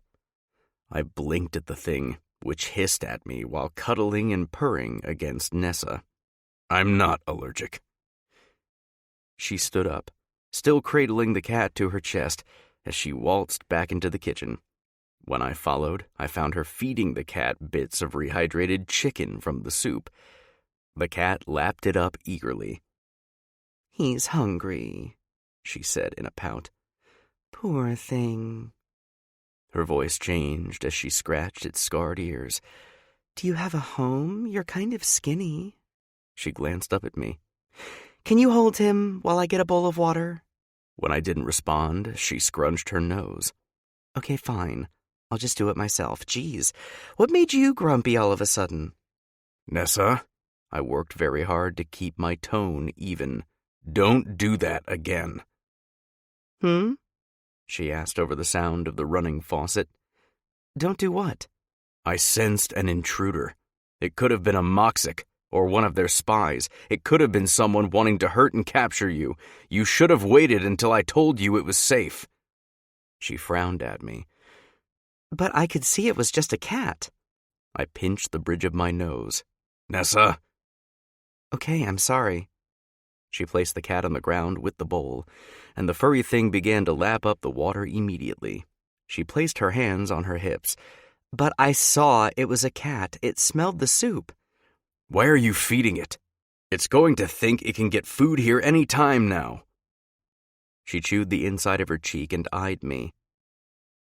"Maybe we can take it with—" "No," I snapped. "We cannot show up to Plurus with a fucking cat." "Why not?" I didn't have an answer for that. It was just, this entire situation felt like it was spiraling out of control. Just because. I hated the petulant tone of my voice. "We can't." "Do you think he'd get along with Vic?" She was not giving up. "Maybe we can drop him off at the hotel." My blood began to boil. "We don't have time to run errands. Did you forget what happened on the bridge? Do you understand what the Moxic will do to you if they get their claws in you?" Her chin wobbled, but she didn't back down. "For your information, I have done nothing but imagine it since that thing screamed at me in my window." I was too far gone in my paranoid anger to let up. "They will strap you down and milk you, Nessa. Force pleasureless orgasms on you again and again, only keeping you alive until you're too weak to give them essence anymore. Then you're killed." I slammed my clawed fist on the counter. "This isn't a fucking joke." "I don't think it's a joke," she hollered back, red-faced and fuming, as she pounded her chest. "But I cannot stop being me. I have always tried to find a way out of the worst situations. I will always care about stray cats. And excuse me for delaying our trip because I would much prefer to stay here with you than travel to some mysterious court to be fucked by a stranger." Her voice ended on a shout, and the cat skittered away to hide under the couch. Her chest heaved, and my head spun with her words. I didn't want to hear them. I shouldn't hear them. I had thought myself in love with my past Deo, but I now had hundreds of years of reflection to realize it was merely infatuation. A crush. I'd been cocky and overconfident, thinking I could challenge the Malice Court for a chance to match with her, and it had cost me everything. Nessa was so unlike my Deo that I had hoped my obsession with her would remain merely at a distance. But instead, I found myself falling deep for her. I felt my protective instincts surge and morph into a bond with her, something I feared was even stronger than anything I had ever felt for my past Deo. And that couldn't happen, or I was doomed to repeat my past failure. The loss of my Deo had cost me everything, but losing Nessa the same way would splinter me into fragments that would never be put back together. I gritted my teeth and spat the next words into the silence between us. Well, that's not an option. Her lips trembled, and her eyes turned glassy. You haven't told me why. I spat my words with a curled lip. You don't need to know why. A tear spilled down her cheek, and I hated myself for upsetting her. She'd been so happy a moment ago with her soup and her cat, and I'd fucked it up. But this was for her best interest. I wasn't an option for her, and I couldn't let myself bond with her any deeper. Swiping angrily at her face, she turned away from me. Her hand shook as she ladled soup in a bowl. And then she brushed past me as if I wasn't there. Her footsteps carried her up the stairs, and the slamming of her bedroom door made me jump. The cat glared accusingly at me from under the couch with glowing yellow eyes. Oh, fuck off! I growled at it. He hissed in response. The next day was torture. Nessa remained in her room unless she had to eat or use the bathroom, and I was invisible to her. She didn't speak to me or look at me. The only time I heard her voice was when she spoke to that stupid fucking cat who hadn't left yet. She'd named him Harry. I told myself this was for the best. My wounds were mostly healed, and I almost finished the maintenance to the warehouse vehicle that we'd used to drive to Pleuris. I cleaned the cameras and even pulled some fucking weeds, which was not my job. But I needed to do something with my hands that wasn't knocking down Nessa's door like a maniac. Every time she ventured out of her room, she looked worse. And by the time dinner rolled around, I was in physical agony. I missed her voice and the little sounds she made when she sipped the coffee that I made for her. I craved her stories about Gary and the fond way she spoke of her friends back at the hotel. I felt like I'd betrayed her, when all I was trying to do was keep her safe. Objectively, I knew whether she liked me or not was inconsequential. My desire for her affection was a weakness that I should overcome. But as the day wore on, her silence grated on my nerves until I found myself unable to do anything but stand outside her door and seethe. The truth about why I couldn't be her match was off limits, but I had to work on being more patient with her, understanding. I'd been both of those things once. Could I remember how to be that way again? I rapped the door with the knuckles of my left hand and waited. She didn't respond. Nessa, I called out. Again. No response. Not even a muffled, "Go away." Tension leached into my bloodstream. I was clearly no longer built to be patient. Banging on the door with my clawed fist, I growled, "This silence shit ends. Open this door now or I bust it down." Again, no response, and my heart pounded loudly in my ears. Frustration bubbled over as I hollered, "Nessa, get away from the door because I'm coming in." And at the continued silence, my blood boiled over. I raised my right fist and slammed it into the door. Wood splintered, and I kicked the door open the rest of the way. Fists clenched at my sides, I got ready to unleash my rage at the stubborn Deo. But when I found the room empty, my muscles tensed with a whole different emotion. Dread gripped my spine with its icy fingers. Nessa? She wasn't there. I tore out of her bedroom, eyes searching for a heat signature but seeing nothing as I leaped down the flight of stairs in one stride. Had I pushed her too far? Had she fled? Had something taken her? Blood roaring in my ears, I spun in a circle as I sought the barest amount of body heat with my moxic eye. Then I caught on the slightest bit at the back of the house near the back door.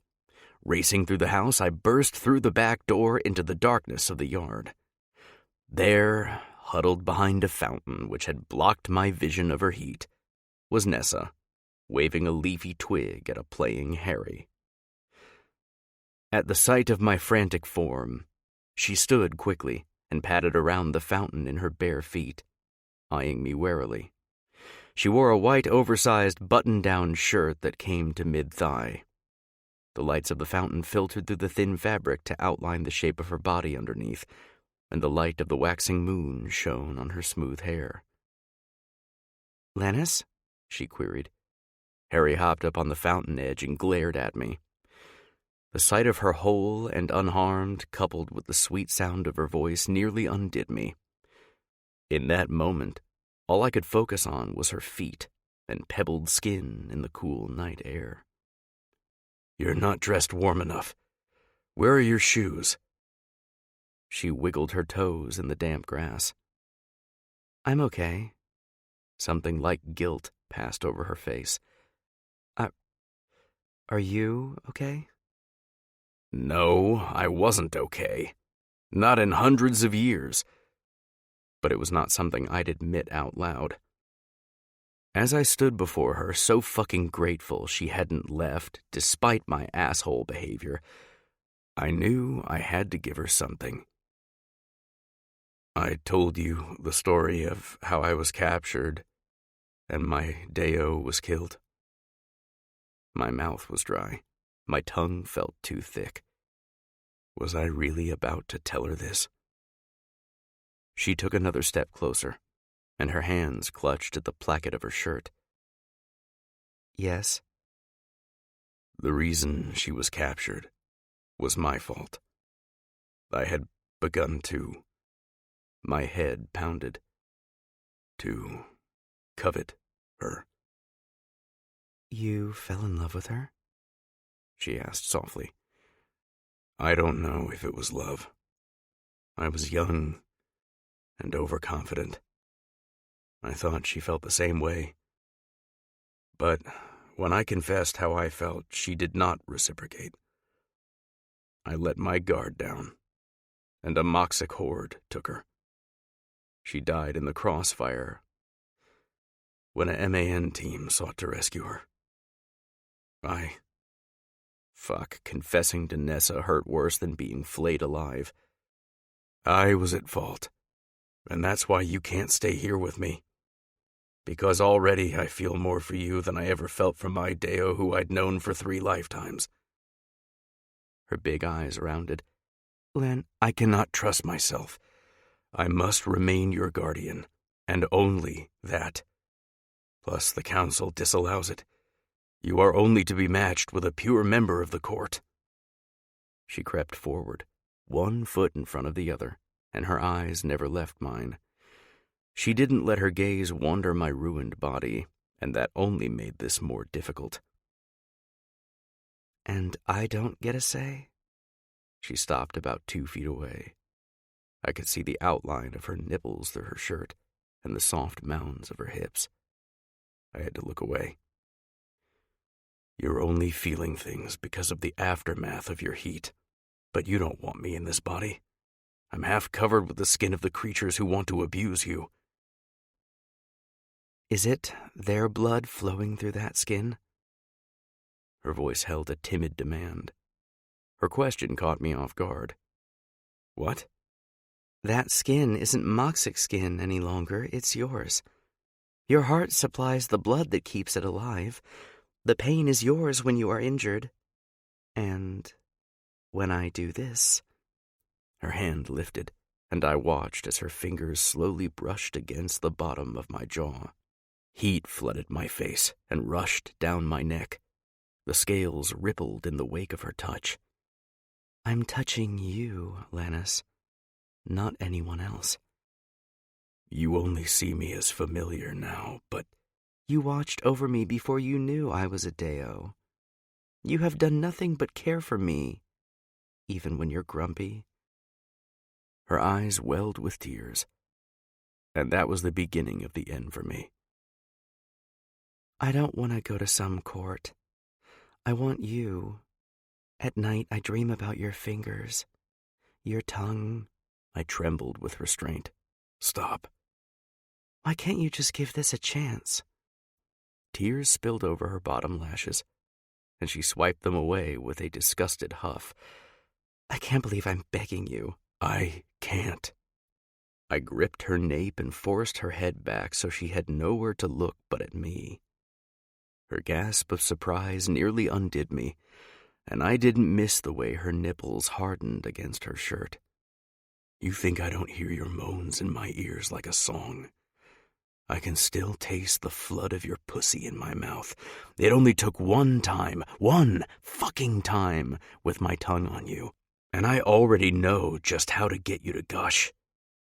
Everything from your scent to your voice to your laughter, to your penchant to caring for stupid creatures makes me want to spear you with my cock until you can't say anything but my name. Her chest heaved, and her eyes went a little feral as she struggled in my grip. But it's not just that I won't, pretty Deo. I can't. Her hand clutched at my belt and twisted. Why not? She breathed, and I could smell the scent of her arousal perfuming the air around us. Through clenched teeth, I gritted out. I can't. She mimicked me. Why not? I couldn't take this torture anymore. I would rather be at the mercy of a horde of Moxic than to have to resist Nessa. So I did the only thing I could think of. I showed her everything. Releasing her neck with a little shove, I watched as she stumbled away from me with fire in her eyes. I tore open my pants, shoved them to mid-thigh, and pointed to my groin. This is why. Chapter 14. Nessa. For a moment, I couldn't quite process what my eyes were seeing. The moonlight glinted off a phallic metal casing that hung between his legs like a prosthetic penis. But through the small slits running down the silver shaft, tan skin was visible underneath. I cannot match with you.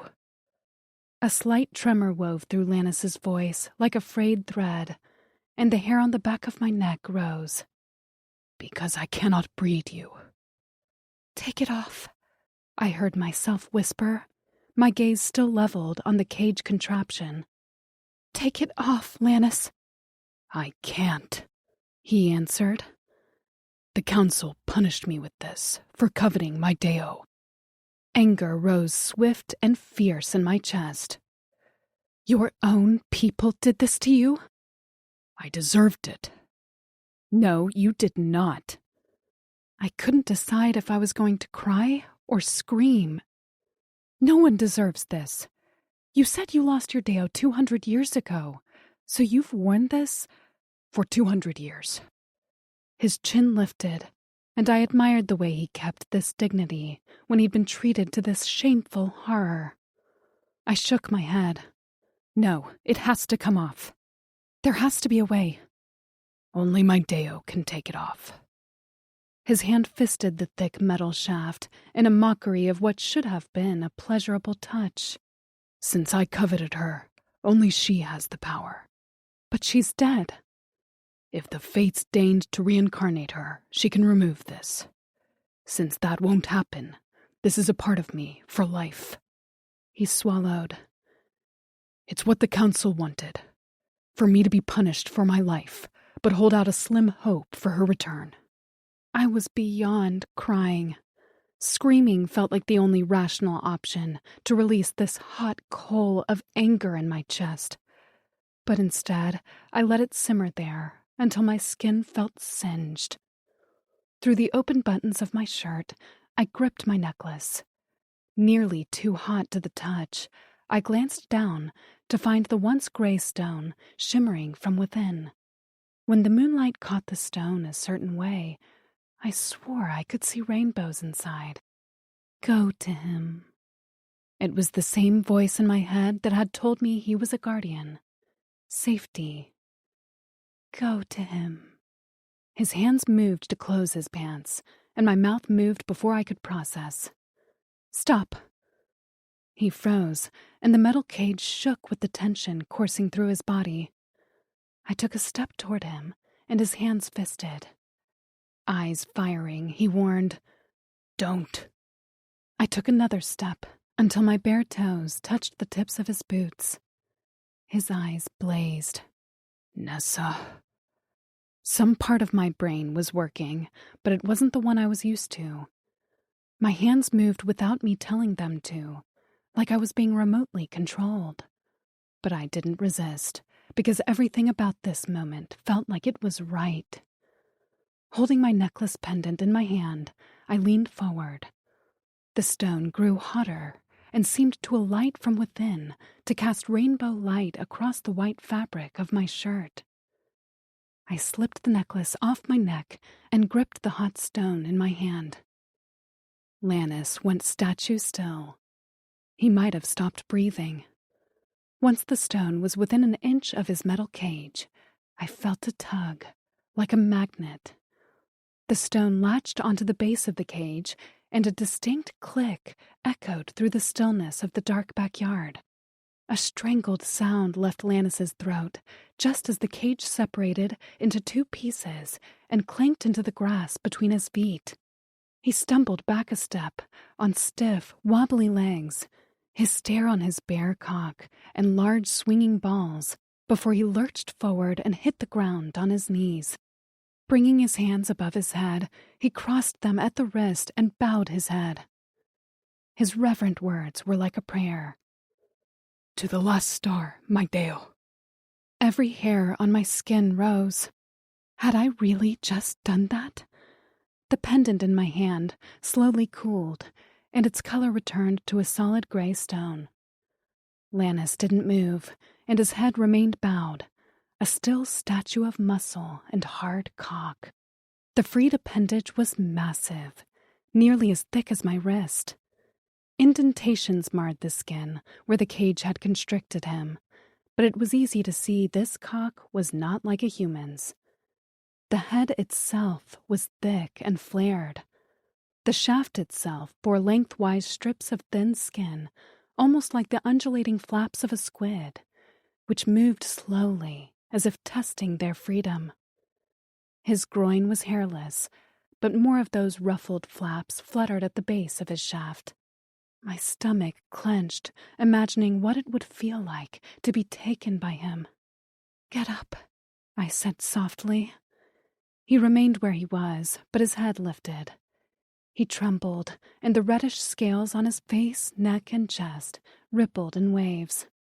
Before all this, if someone told me I was some sort of reincarnated fuck toy for an ancient race of aliens, I would have assumed they were drunk. Except I couldn't deny the feeling like I'd seen Lannis before, in another life. My necklace unlocked his bonds. His presence made me feel safe. I stared at the stone in my hand. How did I get your Deo's necklace? His body trembled as his gaze held mine. It's you. The reverence in his voice lifted every hair on my head. Somehow, you returned. But how? I don't know, he whispered. I just don't know. I'm her? The Deo you loved? No, he rumbled. You're uniquely you. He was right. I was me. Nessa. And this Nessa still didn't want to go to some weird city. I didn't care about their dumbass rules. Who said only royals could have me? I wanted Lannis to have me. I pointedly looked at his thick cock. Well, you can now. My thumb stroked the smooth surface of my stone. Will you? His gaze held mine as he rose to his feet and stood before me. Even more so now. A muscle in his jaw jumped. I won't. I don't give a fuck about your royals and their rules. He gritted his teeth. Do you think I give a fuck about the rules? It's not about that. It's about my vow that I cannot fail you twice. Coveting her once got her killed. And how I feel about you, there is no word to describe how badly I want you. My heart stuttered. So, you do still want to? His cock twitched, and the tan color of the tip deepened as blood filled the shaft. His nostril flared as he ground his teeth. That answer hasn't changed. I reached for his cock, and he jerked his hips back. A snarl curled his lips, but there was a heated desire to his words. Don't. I haven't been able to get fully hard in 200 years. I don't know how much control I have around you. I didn't want to go to some court that tortured their own people like they'd tortured him for 2 centuries. I didn't even want my old life. I wanted Lannis. This was my choice that I was making, in a situation where I hadn't been able to make many choices for myself. I was a Deo, after all. I had the power. I had felt powerless most of my life to loneliness, pain, poverty, and finally I felt like I had the confidence to stand up for myself. I told myself all my life that being alone was okay, because I couldn't count on anyone like I could count on myself. Until I met Lannis. With one last stroke of my pendant, I lifted my arm and tossed it into the darkness. A crashing sound came from a nearby bush. His eyes went wide in horror. Nessa, no! He turned to retrieve the necklace, but he only made it 2 steps before the first cramp hit me like a punch. I groaned as I doubled over with the pain. Lannis froze, and every muscle in his back tensed. His skin rippled and trembled. He glanced at me over his shoulder, and the mix of emotions swirling on his face took my breath away. Guilt rode hard in the wrinkles of his forehead, and the fine lines around his mouth held a spark of anger. But it was his eyes that held the strongest emotion. Pure desire, which flamed like a match to dried kindling. I told you. He gritted out as his nose lifted to scent the air. His eyes rolled wildly like a rabid beast. I don't know. I don't know how much I can control myself with you reeking of heat essence. Another cramp hit me, and I whimpered as I gasped out, I made my choice. He whirled around and lurched toward me, but seemed to hold himself back. His cock had grown at least another 2 inches, and hung like a fucking bat between his legs. My core clenched, but I didn't fear his size. If anything, I craved it. His fingers hadn't been enough. I needed all of him. I'm a Deo, but I'm also just Nessa. I reached for him. I want you right now, in this lifetime. It's just your heat talking. I chose to toss the stone to start my heat. The cramps made my eyes water, and I had to pause to breathe through them. My pussy clenched, and I felt a gush of wetness run down my thighs. The flaps on Lannis's cock rippled wildly. I'm choosing to make you take what you want when you won't. I reached between my legs to soak my fingers in the essence there. I reached for him with my glistening fingers. Take it. I'm giving it to you. With a growl that I felt deep in my belly, Lannis pounced. The buttons of my shirt snapped off as he gripped the front and ripped it open. My underwear was shredded in an instant by his massive claws. My back hit the dirt, but I didn't feel a thing but pleasure as Lannis lowered his head to my chest and drew a nipple into his mouth. His wicked tongue fluttered against the hard peak, and my fingers dug into his hair and pulled. When he sucked, a strange sensation skittered through me. It wasn't until I saw this throat work with a deep swallow that I realized he was drinking from me. When he pulled back, a shimmery liquid dripped from the edges of his lips. My essence. Both eyes matched in a polished silver that gazed down at me like I was prey. When his tongue flicked to lap up the essence dripping from his lips, I caught sight of his tongue, which had split horizontally into two. I gasped as that long, dual tongue extended to flutter at the essence dripping off his chin. His right hand held the back of my head, long claws dangerously lurking near the corner of my eye, but the danger of it only turned me on more. My cramps had devolved into pleasurable contractions as I shamelessly moaned and whimpered to be filled. In the moonlight, his silver eyes flashed before his big body slid down mine. I gripped his hair with one hand as he spread my legs obscenely and settled his big shoulders between them. He dove into my pussy with abandon, coating his face with my essence until his skin was slick with it.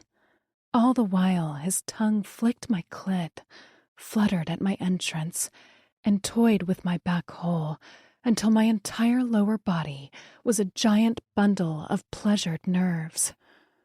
The shimmery essence leaking from my nipples ran down the sides of my breasts to pool in the grass. Lannis's fingers speared me, and I threw my head back as I cried out. The orgasm gave me no warning. As his fingers curled, a thumb plugged my back entrance, and his tongue fluttered my clit. I came on a high-pitched mewl before my entire body shook. Tears streamed into the hair at my temples, and when I wiped them away, my fingers shimmered with essence. Lannis rose above me and gripped my wrist. He shoved my fingers into his mouth, and his eyes rolled back as he sucked every last drop off my skin. Only then did his silver eyes pierce mine as his cockhead slid through the mess of my inner thighs. When the broad tip pushed at my entrance, I felt my body respond as I opened for his invasion.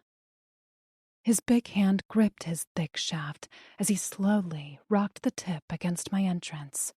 Since the day I met you, I dreamed about sucking the essence from your ripe nipples and feeling your pussy clench around my cock.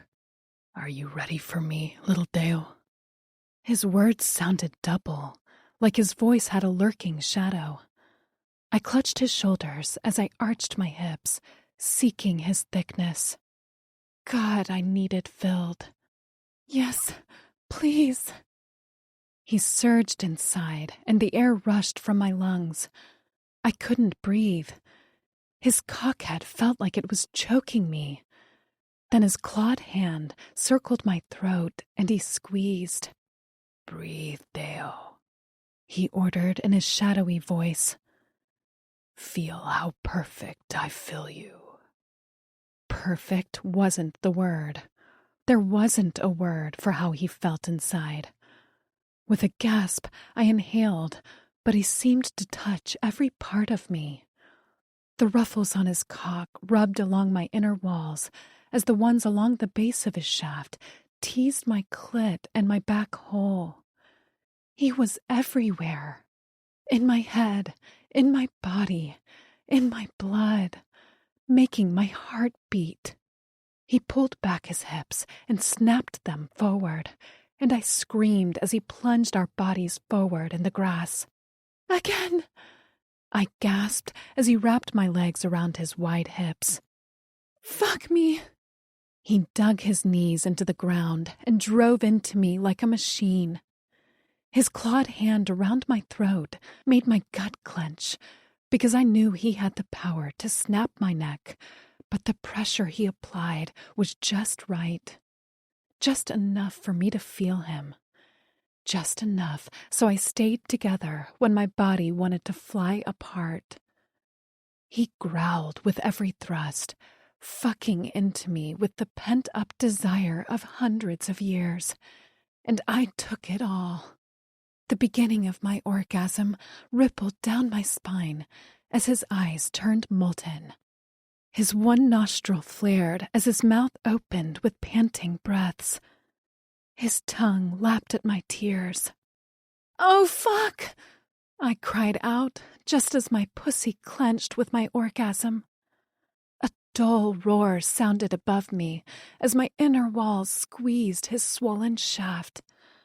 I felt the first pulse of his cock as he unleashed his seed inside of me. Heat flashed through my core, out to every finger and toe tip. The pulsing of his cock seemed to go on forever, and just when I thought he was finished, he let out another shout. That was when I felt the swelling of his cock as it pressed painfully against my inner walls. I shoved at his shoulders, and his eyes went wide in alarm. "No," he whispered. He tugged his hips back, but the pain that flared nearly blinded me. "Stop!" I gasped as my vision went dark around the edges. I fought for consciousness as Lannis went still above me. His eyes, still silver, met mine. The pain subsided, and I wiggled my hips to find a warmth begin to spread from where we remained connected. My nipples released a fresh wave of essence.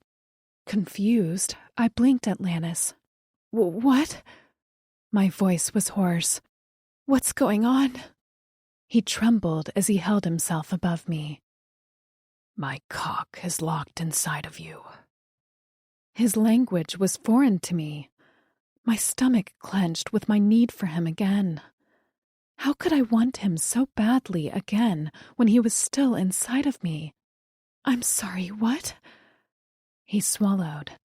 "My not engaged, because..." His gaze drifted to where his cock, swollen obscenely at the base, remained inside of me. "We are a fated match. The rare Daom pair." Chapter 15. Lannis. Her body seized around my cock 5 more times before she slumped in the grass, exhausted and half-conscious. Only then did my cock burrs hooking me inside of her recede, and my knot loosened enough to slip from her body. I gathered her in my arms and carried her limp form into the house. My Deo, my Nessa. I'd never held anything so precious in my arms. Her skin shimmered with the remnants of her essence, and her tear-streaked face remained flushed with her many orgasms. "Lan," she mumbled with her eyes closed. "Thirsty?" I had already been on my way to the kitchen, jostling her slightly to free my left hand. I held her in the crook of my moxic arm while I poured a glass of water. When I held it to her lips, she drank greedily. I made it halfway up the stairs when she cried out and clutched her stomach. Her eyes flew open, and the warm brown irises were threaded with silver, marking our Daom match and her ongoing heat. Her mouth opened on a gasp as her nipples beaded with pearls of essence. Her legs shifted in my grasp as she moaned. "Need you," she murmured in a low rasp that hardened my cock to a spike. "Now, Lan."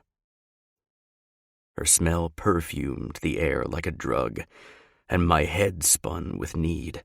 I just barely made it to the bed before I plunged into her with a growl. Her back arched as she clawed at the bed with her blunt fingernails. Her eyes were almost pure silver now, and I was sure mine looked the same as I fucked into her with cruel snaps of my hips. "More," she snarled at me as her breasts bounced with each thrust. "Harder." My Deo. I tore out of her body, flipped her onto her knees, and plunged back into her soaking pussy. She howled beneath me, her cheek flat on the bed with her arms extended in front of her and fists clenched in the sheets. With every one of my thrusts, she pushed back against me.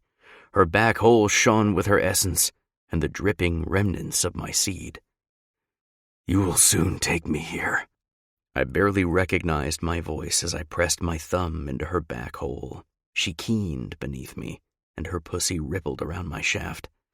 While gripping her ample ass with my clawed hand, I slid my other hand up her back and slid my index finger into her mouth. "And here, I'll fill you everywhere, and you'll take me because that is what you were born to do." Her eyes shone like mercury. "Yes, Geo." The words spoken from her hot, wet mouth around my thick finger was the end of me. I roared as I released into her body, and she screamed out her orgasm. My cock pulsed as my balls drained relentlessly, and I just barely managed to fall to the side as not to crush her as my muscles gave out. I clutched her to my chest as my burrs engaged, and my knot swelled, locking us together for the second time in an hour. Or maybe it had been a few hours. The sun was rising. I couldn't be sure. As my eyes closed, I nuzzled against the top of her head. "How did you know to call me Geo?" I whispered. "I don't know." Her voice was hoarse. "I just did." "What does it mean?" "It's what you call your malice mate." "Like spouse?" "No," I answered. "It's so much more than that. It's everything. It's why we say to the last star. Because we believe that the infinite stars in the sky deign to give us life or take it away.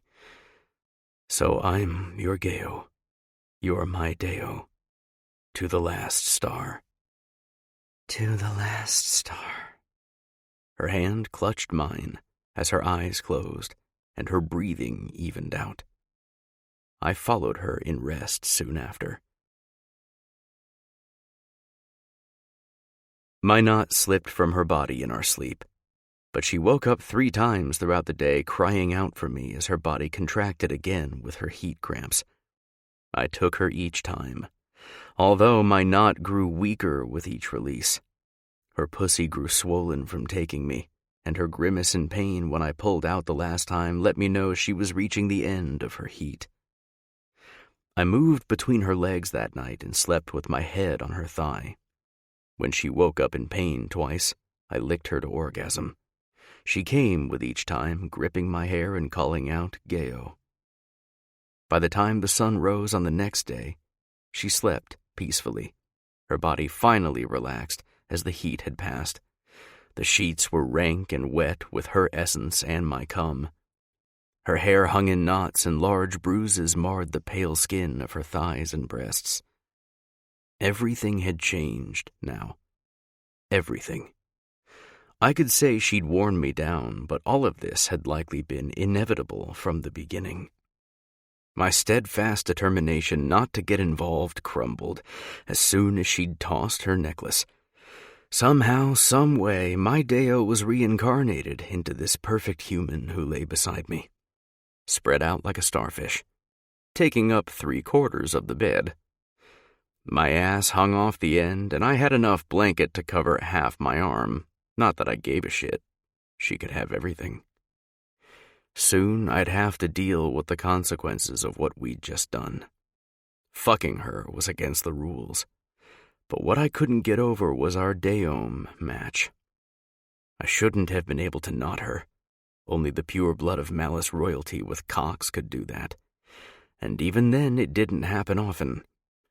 Malice royalty with vaginas had their own burrs that locked their Deos inside of them.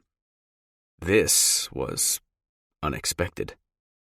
I had time to analyze that later. Right now, I had to tend to my Deo. Stumbling from the bed, I grimaced at the raw skin of my well-used cock. "Don't complain," I said to it. "You got what you wanted." It gave a half-hearted jerk at my words, and the grills along the shaft fluttered once. Bending down, I gathered Nessa in my arms. She mumbled a protest but remained half asleep and placid as I carried her into the bathroom. After drawing a warm bath and adding some medicated scented oil, I gently dipped her into the water. When the water contacted her skin, her eyes flew open in a mild panic, but she quickly calmed when she realized I was right next to her.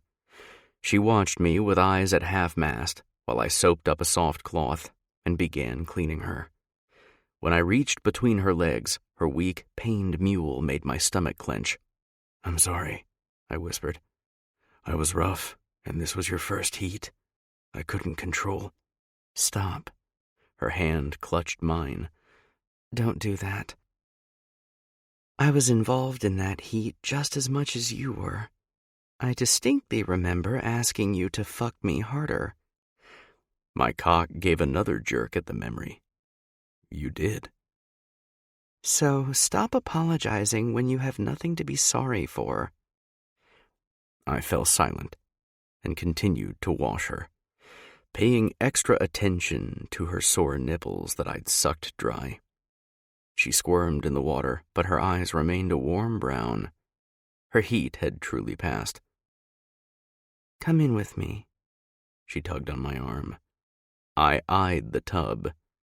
"I'm not sure we'll both fit." "This tub is huge. Yes, you will. Get in." She looked me in the eye. "I want you to hold me." I couldn't deny her anything.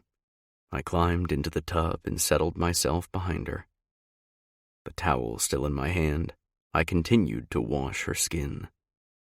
My cock remained half-hard, which I could barely believe. But then it hadn't been used much in 200 years. It clearly felt like it had something to prove. When her skin was clean and pink, I moved onto her hair. She hummed contently as I scrubbed her scalp and long locks with shampoo before rinsing it clean. Bubbles swirled around us, and she popped them one at a time on the surface with lazy pokes. "My turn," she said, when I finished. I raised a curious eyebrow as she turned in the water to straddle my hips. Her soft smile as she reached for the shampoo washed over me like a cleansing tide. I closed my eyes as she soaped up my hair. I couldn't remember the last time I'd been touched like this, and I relished every touch, every soft puff of her breath as she worked me over before rinsing me clean. A soft touch on my shoulder made me open my eyes. Her brows furrowed, and she blinked in confusion. "Where did your injuries go?" "Healed," I said. "That quickly?" "The day-home match," I explained. "I'm stronger now. I heal faster." She settled back on my thighs and examined the location of all my previous injuries. "Wow," she murmured. "You really are healed." I lifted her chin with a finger. "You know I don't care about that, right?" Her eyes remained locked on mine. "I don't give a fuck about being stronger or healing faster. I just want to be with you. The only good thing about my enhanced strength is I can protect you better now. It's always about you, Nessa. To the last star." "What does that mean?" she asked. "The stars are what determine our fates. And if there is a star burning somewhere in the sky, then my loyalty remains to you." Her fingers cupped the moxic side of my face, and her thumb brushed along the scales there. A few days ago, I would have recoiled at the thought of her touching me there, too ashamed and disgusted. But her words hadn't left my mind. "I'm touching you, Lannis, not anyone else." She was right. It had been my skin for 200 years, longer than it had belonged to the Moxic. My blood fueled it. I cupped my hand over hers and leaned into her touch. "How often will I have my heats?" she asked. "In the beginning, you could have them once or twice a month, but they will eventually lengthen." She nodded. "And," she chewed the inside of her cheek, "I should have thought about this before, but what about pregnancy?" All Malice males are given a sterility shot when we reach maturity. If we want to sire children, we must take fertility medication. My seed has properties that aid you through your heat, but I can't get you pregnant." Her eyebrows rose. Male birth control? I haven't liked everything you've said about the Malice, but that's a major check in the pro column. If you want children, I'm happy to discuss in the future once we are settled. Children wasn't something I had ever considered because of my health issues. But now that I know the source, I could entertain little Lannises running around. The idea of her growing round and ripe with my children was almost too much. I had her. How could I dare dream of more? I squeezed her hips. Okay, she smiled. Her fingers played over my lips. So, I have a question about your tongue. I extended it and licked at her finger. She laughed softly. Why, when you lick me, does it feel differently? I split my tongue to reveal the two tips. She gasped. I knew it. I wasn't seeing things. I pulled my tongue back in my mouth and let the end fuse back together. Deos might be bred to bless us with their essence, but Malice are also bred to give them pleasure. You sure provide that, no worries there. My chest expanded with pride. I'm glad. It's been a long time since I have touched someone else. But you did, at one time? I nodded. Some non-court Malice are often used as training for Malice court members. A royal female chose me a long time ago for practice. So, can Deos be any gender? Yes. Pairings can be any gender as well. Essence is essence, and fucking is fucking. She laughed softly. Yeah, I guess that's true. Her teeth nibbled her bottom lip. So, I shouldn't have another heat for... At least a week or two, maybe more. But we can still... Her cheeks flushed. I can still fuck you in every hole you have any hour of the day, my Deo. I growled as my hard cock nudged her from below. Don't worry about that, but right now you're sore and need to heal. She reached between her legs and gripped the base of my cock in her soft hand. Can we try something new then? My cock was sore as hell and my balls were nearly shriveled. But at the husky lust in her voice, I was hard enough to pierce concrete. I'm yours. The top half of my shaft bobbed above the surface of the water as she slid down to kneel between my legs. You wanted my mouth, right? For the might of Malice, I swore as I felt her hot breath on the tip of my wet cock. I leaned forward and gripped her chin before dipping my thumb into her mouth. She sucked it inside immediately and nipped the tip before lashing it with her tongue. Her eyes lightened with soft threads of silver. I had created a monster, and she was the most beautiful thing I'd ever seen. Suck me, Deo, I said. Swallow me whole with that perfect mouth. Her ass shook in the air like a cat ready to pounce. Her fingers squeezed the base of my cock as she lowered her head. At the first touch of her lips around my flared tip, I threw back my head on a growl. My claws dug into the side of the bathtub with a screech. But my Deo didn't stop. Nessa could only take the flared head of my cock in her mouth, as I was too large for her. But how she worked a few inches made up for the difference. Her tongue swirled around the head and lapped at the grills along my shaft. She hollowed out her cheeks and stared up at me as she sucked with vigor. Her head bobbed, and I gripped her wet hair as I fought not to thrust into her mouth and cut off her air. But with each delicious drag of her mouth, I lost myself a little. I tried to warn her as the orgasm began to boil in my balls, but all that came out was a strangled roar as I unleashed a torrent of seed down her throat. She gagged and sputtered but swallowed me down with a moan. Some of my seed slipped out of the side of her mouth where it shimmered on her pale skin. As she panted above my cock, I swiped at the shining drops and showed them to her on the tip of my finger. I have absorbed enough of your essence now that it's showing up in my seed. Feeding it back to you enhances your strength and your healing abilities too. Her chest hitched as she slowly unfurled her tongue and lapped at the fat drop. Good, Deo, I praised her as I cupped her chin and drew her up to my chest. You took me so well. She was still catching her breath as she gripped the sides of my face. There's still one thing we haven't done. What's that? This.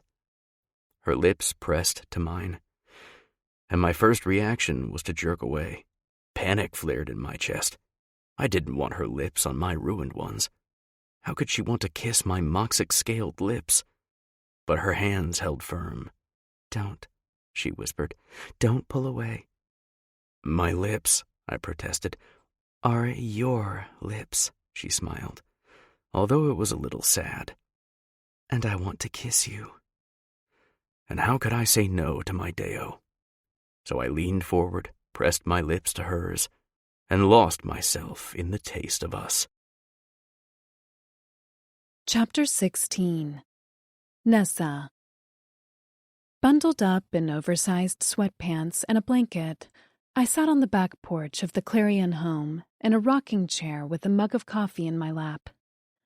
After the bath yesterday, we'd fallen into bed and slept a whole other day. It was now the next morning, and I'd already eaten a stupid number of just-add-water pancakes. This coffee was my second cup of the day, and I was already dreaming of my third. Harry played in the backyard, chasing birds and eating grass. Glancing over my shoulder behind, I watched Lannis as he studied the security screens and finished cleaning the kitchen. Yes, my big guardian even cleaned the kitchen. I was one lucky Deo. I took another sip of coffee, content to sit with my thoughts. The last few days had been an unbelievable whirlwind. I still had trouble understanding what I was, but there was no denying it all, and I really didn't want to. Lannis, while he had his grumpy, snarky moments, was too good to be true. And the sex was out of this world. Fantastical. I rubbed my nail over a chip on my mug and ducked my head as I blushed. Harry let out a little chirp and streaked across the yard after a bird. We hadn't talked about the future. Instead, we'd stayed in this little bubble of sex and sleep. But I was no longer a horny little slut in heat. My brain was working today, and if he suggested I still had to go meet some prince, I was going to lose it. He wouldn't still make me go, right? The sliding door opened, and I turned to see Lannis stepping through. He wore pants, a tight t-shirt, and his boots. His hair was damp from his shower, and he looked absolutely delicious. Wait, was I still a horny slut in heat? "Why are you flushed?" he asked as he sat down beside me and stretched his long, thick legs out to prop his boots on the porch railing. "You feeling okay?" "Just thinking about you." He glanced over with narrowed eyes. "Don't." "Don't what?" I batted my eyes. "Say one word, and I'll take you back upstairs, fuck you sore, and then punish you for distracting me." "Don't threaten me with a good time," I muttered. "Fuck's sake," he mumbled as his eyes watched Harry's escapades. And because I was feeling feisty, I decided to poke the beast. "So, which malice prince you trying to hook me up with? Is he—" Lannis's hands slammed down on the arms of my chairs, and his massive body loomed over mine. Fierce, glowing eyes filled my vision, and I nearly spilled my coffee as I let out a shriek of surprise. "Fuck them. I have pure Deo essence flooding my veins, and I'll massacre every single one of them before they so much as breathe on you." My chest heaved, and my hands shook. I knew Lannis would never hurt me, But I did have to remember he was not human, and he was not one to be fucked with. I nodded slowly. Okay. We're not going, He barked as he straightened. Some of the fight drained from his body as he stared off into the yard. His body flopped down on his chair, and the poor thing creaked under his weight. We're not? I asked hopefully. No. And is that okay to do? He arched an eyebrow. Oh, so now you want to follow their rules? No, but I don't need you getting in trouble. They're clearly capable of inventive ways to punish someone. Suddenly, the decision to poke the bear wasn't so fun. I tapped my mug nervously as the mood between us plummeted. I don't want to see you hurt. His gaze remained locked on the yard as his fingers stroked the scales of his bottom lip. I remembered how they had felt against mine, smooth and alive. If you could go anywhere, where would you go? He asked. As much as I liked it here with Lannis, I wasn't sure I could remain isolated here for the rest of my life. I think I'd like to go back to the hotel with you, so I can still see my friends but be with you. Is that possible? His eyes darkened. Anything's possible. You don't think it's stupid I want to return when I was only there a week? He shook his head. And did I hear you right when you were talking to Ms.? Is Quaz dead? Dead, He answered quickly. His claws drummed the arm of his chair, and that was really the only information I needed. Okay, I whispered. He stood up abruptly, and the storm in his eyes worried me. I need to make a call. I made to stand. Do you need me? His left hand settled on my neck before sliding up to cup my cheek. His palm was warm, and his thumb caressed the skin below my eye. Enjoy your coffee and watch Harry. Don't worry. But if you're worried, then I'm going to worry. I appreciated that he didn't lie. Then let me make the call I need to make so I can stop worrying. I smiled at that. Okay. His hand dropped away, and he took a step away before spinning around and dropping a kiss on my lips. I grinned after him as he stepped into the house. Harry had settled in a sunny spot in the middle of the yard. I'd fed him some canned mystery meat this morning, and he'd lapped it up. I was sure I could convince Lannis to let us take him back to the hotel now. As long as Vic wouldn't eat him. Would that be considered cannibalism? Lannis. The phone rang once before Hadrix picked up. Where the fuck have you been? Miss me? I asked as I drummed my clawed hands on the counter. I glanced out to see Harry jumping up on Nessa's lap. She scratched the base of his tail, and he arched into her touch. I frowned at him. Was I jealous of a cat? Lannis! Hadrix's voice barked in my ear. What? Did you hear me? No. Sure. He blew out a harsh breath. What's going on? You haven't answered your phone, and all Ms. would tell me is you were on a special job for her. Since when do you work for Ms.? So possessive of me, I muttered, and he responded with a growl. I don't work for Ms., I explained. Remember that new hire at the hotel I was watching? Stalking, Studying. creeping. She's a Deo. Hadrix fell silent. Eerily silent. And I swallowed as I walked into the living area and paced in front of the couch. She's her. The stars gave her a bonus life. No, He murmured. Yes, and there's more. He cursed. We're a Deum match. Something crashed on Haddox's line. He swore again and let out a grunt. Fucking chair broke. I might have blacked out. Say that again. I sank down onto the couch. We're a Deum match. How? She unlocked my bonds, Hadrix. I'm free. And then you tripped and fell into her pussy? Fucking might, Lannis. A thump came over the line. He probably kicked a wall. She was in heat, fuckhead. You try and resist that.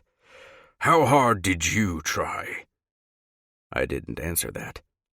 Before I realized she was my Deo, and before we became a match, I was on my way to Pluris with her. Miz would have already let them know, but I'm not taking her now. I need your help. Oh, no. I could see him waving his hands in the air as his horn swiveled. No way. No royal is getting a fucking hand on her. And they won't, he said. But you have to go so the council can record her existence. You know how this works, Lannis. I clenched my teeth. I promised her. He groaned, and I could hear him scrubbing at the coarse whiskers on his chin. This is bigger than you and her. You know this. Nothing is bigger than us, I rasped. Nothing. He sighed.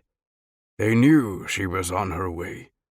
They're expecting you. If you don't show up, they'll send a delegation after you. They won't find me. Then they'll send a different team. A MAN team. You want to fight that? I rubbed at my forehead as a dull ache bloomed. He was right. If I didn't produce the Deo, matched or not, they'd come for us. And the last resort would be a team of killers told to take me out and retrieve her. I can protect us. I flexed my arm. I'm stronger now because of the match, and you'll risk her?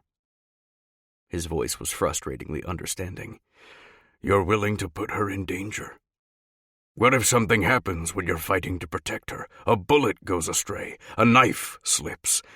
You already have to contend with keeping her from Moxic, but you'll also have to be on the run from your own kind. Think this through, Lannis. I didn't want to think it through. I wanted to leave with Nessa and Harry to hide out for the rest of our lives. But she didn't want that. She wanted to return to the hotel, be with her friends, have a home. What would she say if I couldn't promise her any of that? If I reported her to the council, then they'd leave us in peace as a Deo match. We could go back to the hotel. She'd be happy with her friends and Harry and all the coffee creamers she could ever want. Fuck, I muttered. I'm sorry, Hadrick said. Look, if you still want my help. No, I scratched at my cheek scar. You're right. Lan? Nessa's voice came from my left. I glanced up to see her standing at the edge of the couch with the blanket wrapped around her shoulders. Her brow was etched in concern. Everything okay? Gotta go, I said to Hadrix. Be safe. Always. I ended the call and hung my head. With a frustrated yell, I hurled the phone at the wall, where it hit with a thunk before falling to the ground with a clatter. The screen splintered. What the hell? Nessa rushed to the phone, but I waved her away. It's fine, I have extras. I break a lot of phones. She stared at me, and I patted the couch. Sit down. Her nose wrinkled. I don't like the sound of this. Yeah, me either. Nibbling her lip, she tucked herself onto the couch beside me and wrapped the blanket around her legs as she pressed them to her chest. With her chin propped on her knees, she watched me. Is there any good news? I hesitated. Yes. Okay. So tell me the bad news first. Good news second. Bad news is we still have to go to Pluris. I hated the way her face fell, but I was also glad she wanted as little to do with those fuckers as I did. No, she practically yelled. Why? I gave her a brief rundown of my conversation with Hadrix. He's right, we'd be on the run for the rest of our lives, and that will be at least 200 years. I got maybe 50 more years in me, 60 tops. I shook my head. When you take my seed into your body, you extend your life. You'll likely live as long as me. Her eyes bugged out. What? Are you serious? I nodded. We'd be moving all the time. No time to make a home. I held her gaze. Friends. Her gaze fell to the floor, and I knew her next words would be a lie. I guess that's okay. I don't need them. Gripping the nape of her neck, I forced her to look at me. You'll have the life you want. I'll make it so. You'll have friends and drink coffee creamer and collect as many fucking stray animals as you want. But first, we just have to do this. So, we just have to let them see us, tell them we are matched forever and ever, and then they'll let us go? A Deo match is sacred. I thought you said our match is against the rules, though. I squeezed my fingers to emphasize my words. They'll never separate a Deo match. And if anything does go wrong, I will raise this entire planet to keep you safe. Do you understand? Her lips parted, and she exhaled a soft breath. Okay. Okay? We can go. Relieved, I pressed a soft kiss to her lips. That's my sweet Deo. I deepened the kiss and licked into her mouth where I hummed on a soft vibration at her flavor. You taste like sweet cream from your coffee. She melted against me, and when I broke the kiss, she curled her body against mine and tucked her head against my chest. I'm sorry for being difficult, but I like it here with you. Out there are dragon things and a mysterious malice government that I know nothing about. I understand. If there was any way I could get you out of appearing before the council, I'd do it. I believe you, she sighed. Can I ask one favor? Of course. When we leave, can we swing back here and pick up Harry? I think he and Vic would be friends. Vic would likely try to eat him, but I couldn't deny her. Yes, Deo. Her answering smile told me I'd made the right decision. Chapter 17. Nessa. I fed Harry before we left and patted his furry little head. I'm sorry I can't take you with us, I told him as he scarfed up some canned tuna. But we'll stop back on the way home and get you, okay? So hang in there. Harry blinked big yellow eyes at me, then trotted off to somewhere in the house. He still didn't seem to love Lannis, but at least he'd stopped hissing at him. With our packed bags, we left the house and walked to one of the house's 3 garages, where Lannis revealed a big SUV with tinted windows as our next vehicle. We drove into the long driveway, where Lannis stopped and held out his closed fist above my lap. Frowning, I glanced at it before opening my palm. He released his fingers, and my necklace dropped into my hand. I rotated it in the sunlight, and I welcomed the familiar warmth. It was no longer a plain gray stone. The rainbow shimmers from within shone permanently now. It's changed. That's one thing I want to ask the council about. Lannis continued down the driveway and through the gates. Is that stone? I nodded. I'd like to know more about it, too. I guess that's part of the good news about going. I'd love to talk to someone who knows more about who I am.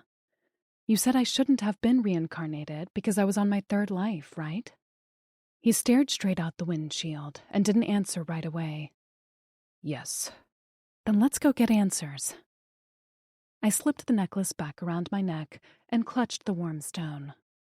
As we drove, Lannis gave me some more details about Malice history. They'd originally been called something else in a language no longer used, and so their name evolved over time to what they were now. The council and the court ruled together in a balance of power that kept both honest.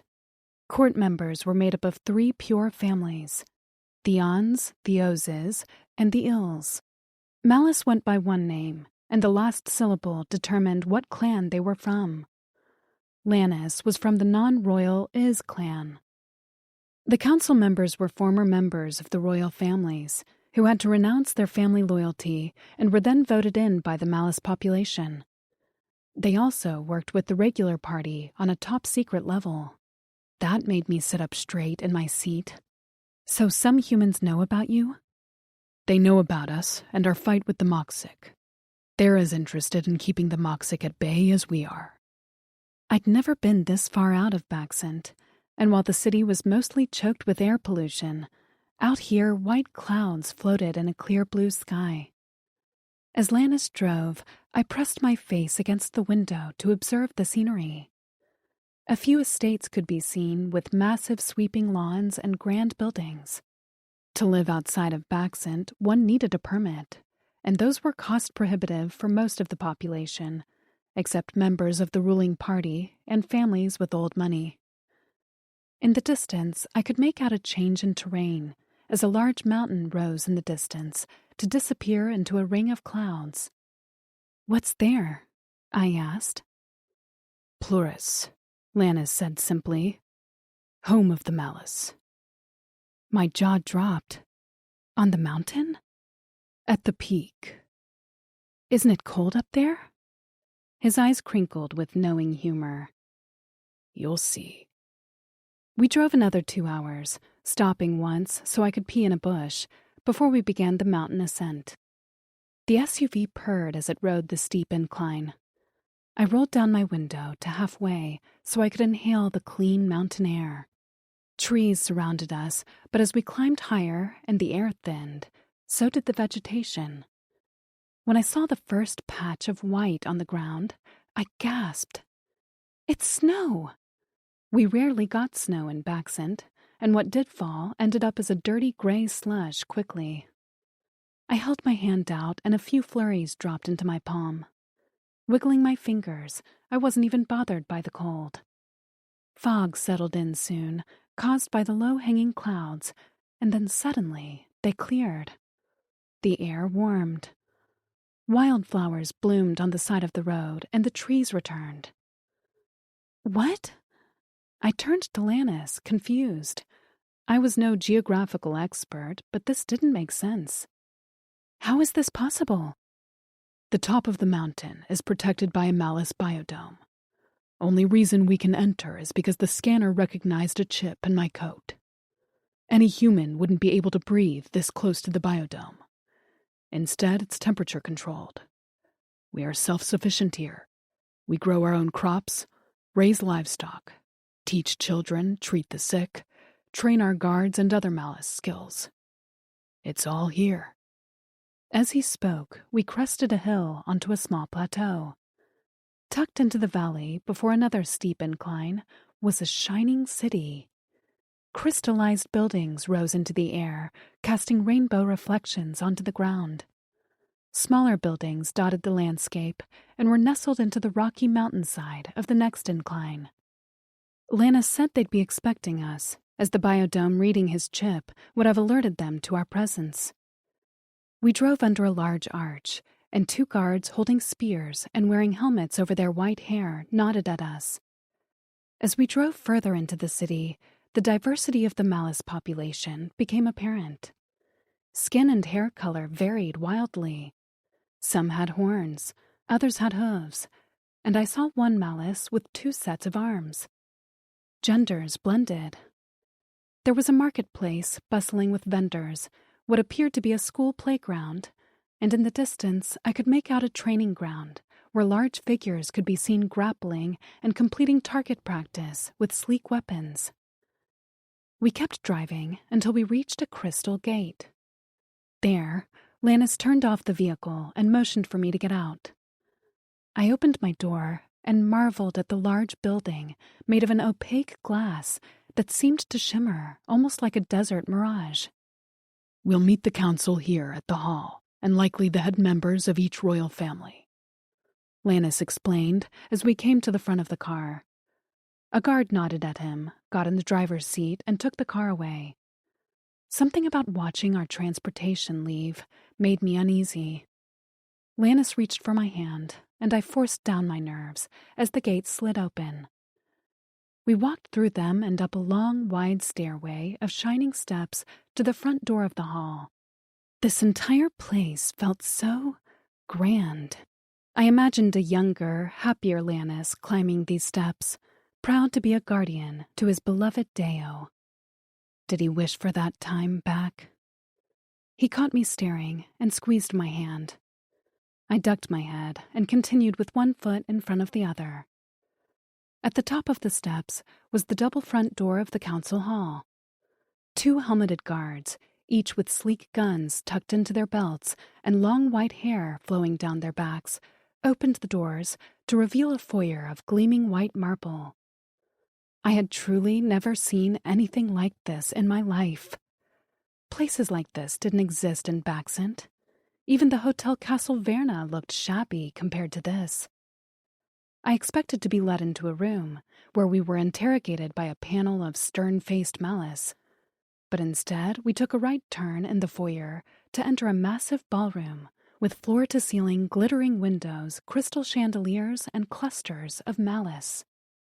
These malice were more similar than any of the population that I'd seen outside, but still diverse in appearance as well as in dress. A few female-presenting council members wore gowns, while another wore a full suit. One member wore nothing but a sheer mesh dress and flesh-colored bikini bottoms. Their flat breasts were topped with pierced nipples, connected by an ornate chain. When they turned at our arrival, I realized they had many facial piercings, all connected by chains, that reminded me of a spider's web. All the malice had somewhat flat faces, with bony protrusions under their skin that ran from their temples back to end in a point at the backs of their heads. Some were covered in small silver feathers like goose down, while others bore sleek dusky pink skin, and a third had long prehensile tails and hooves. One pink malice stepped forward, and when he smiled, 2 tongues snaked out of his mouth to lap at the air. "Deo, you came home." He wore a suit of all white, which made his skin look even pinker. His pointed ears twitched in Lannis's direction. "Guardian, thank you for bringing her home." Calling him Guardian felt incredibly disrespectful, and I felt my hackles rise. Lannis wore his mask, but at this point I knew his expressions. The skin around his eyes tightened, and I knew he was likely sneering. The pink one didn't give him a chance to answer before returning his attention to me. "Would you like a drink?" I didn't think getting plastered in front of this group was a good idea. "Just water, please. And thanks." "Of course." He gestured to a servant in the corner who quickly placed a glass of clear liquid in my hand. I inspected it before taking a sip. Yep, water. "I'm Montrose," he continued, "the president of the Malice Council." He proceeded to make more introductions, but there were so many names that my head spun, and I only remembered a few. The pierced one with hooves was Sunil. One of the feathered ones was a pretty female named Tupan. Soon the other council members continued to chat amongst themselves and drink their cocktails, while Montrose remained near us, along with a feathered one named Pipin and Sunil. "How is her heat?" Montrose asked Lannis while casually sipping his drink, as if he wasn't asking something incredibly personal about my body. I shifted uncomfortably, and Sunil noticed. They smiled at me, and while it was kind, it didn't lessen the sting of feeling like living property. Lannis hadn't gotten a drink. They hadn't even offered him one, and he hadn't let go of my hand. Montrose had noticed that because he eyed our linked hands with barely disguised disdain. "It's not your business anymore." Lannis's tone was flat and final. Montrose's purple eyes snapped up at that, and his color deepened to an alarming red. "What did you say, Guardian?" His title was said with a sneer, and I gritted my teeth as I fought to keep my breathing even, despite my rising anxiety. Lannis remained unbothered. "We are a Deo match." Montrose gasped. Pipin's feathers fluttered in alarm, and Sunil choked on their drink.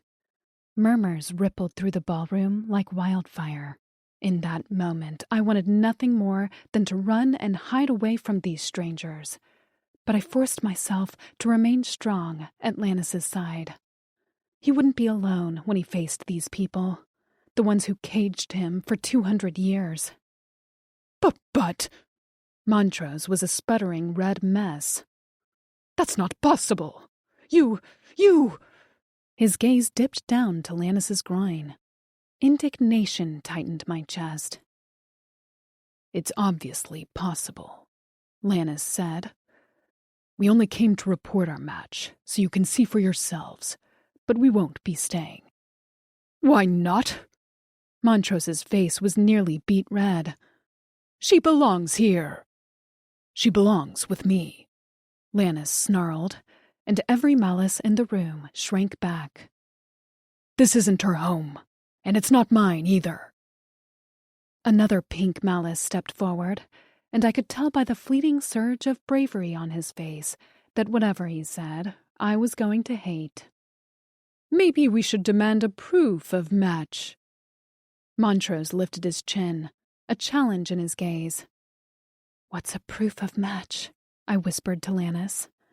He dropped my hand for a moment, and I nearly panicked until he swiped the second pink malice with his clawed hand around the throat and squeezed. Montrose gasped, and a few muffled screams came from the back of the ballroom. Lannis hauled the malice in the air so his feet kicked out helplessly, and then he brought their faces close together. How about I show you how I'm now able to squeeze your skull with one hand until it pops? How's that for a proof of match? Barely concealed whispers echoed around the room. Could he do that before? Is he going to kill Pelos? Where are the guards? The malice sputtered and gagged, unable to speak, with Lannis's massive hand around his throat. Okay, Montrose shouted. Put my brother down. With a sneer, Lannis tossed him. He hit the ground 10 feet away with a cracking thud and a wounded cry of pain. Lannis, Montrose hollered. You said put him down, so I put him down. Lannis shrugged. Deo? Montrose addressed me. Lannis took a threatening step toward him. Montrose cowered, but I stopped Lannis with a hand on his elbow. The vibration tension in his muscles simmered beneath my fingers. Yes? Montrose gulped as he helped his brother to his feet. Is this your will? That was an easy answer. It's my will, my choice, and my desire. I'd also prefer that you call him by his name. Lannis made some sort of noise beneath his mask that might have been a laugh.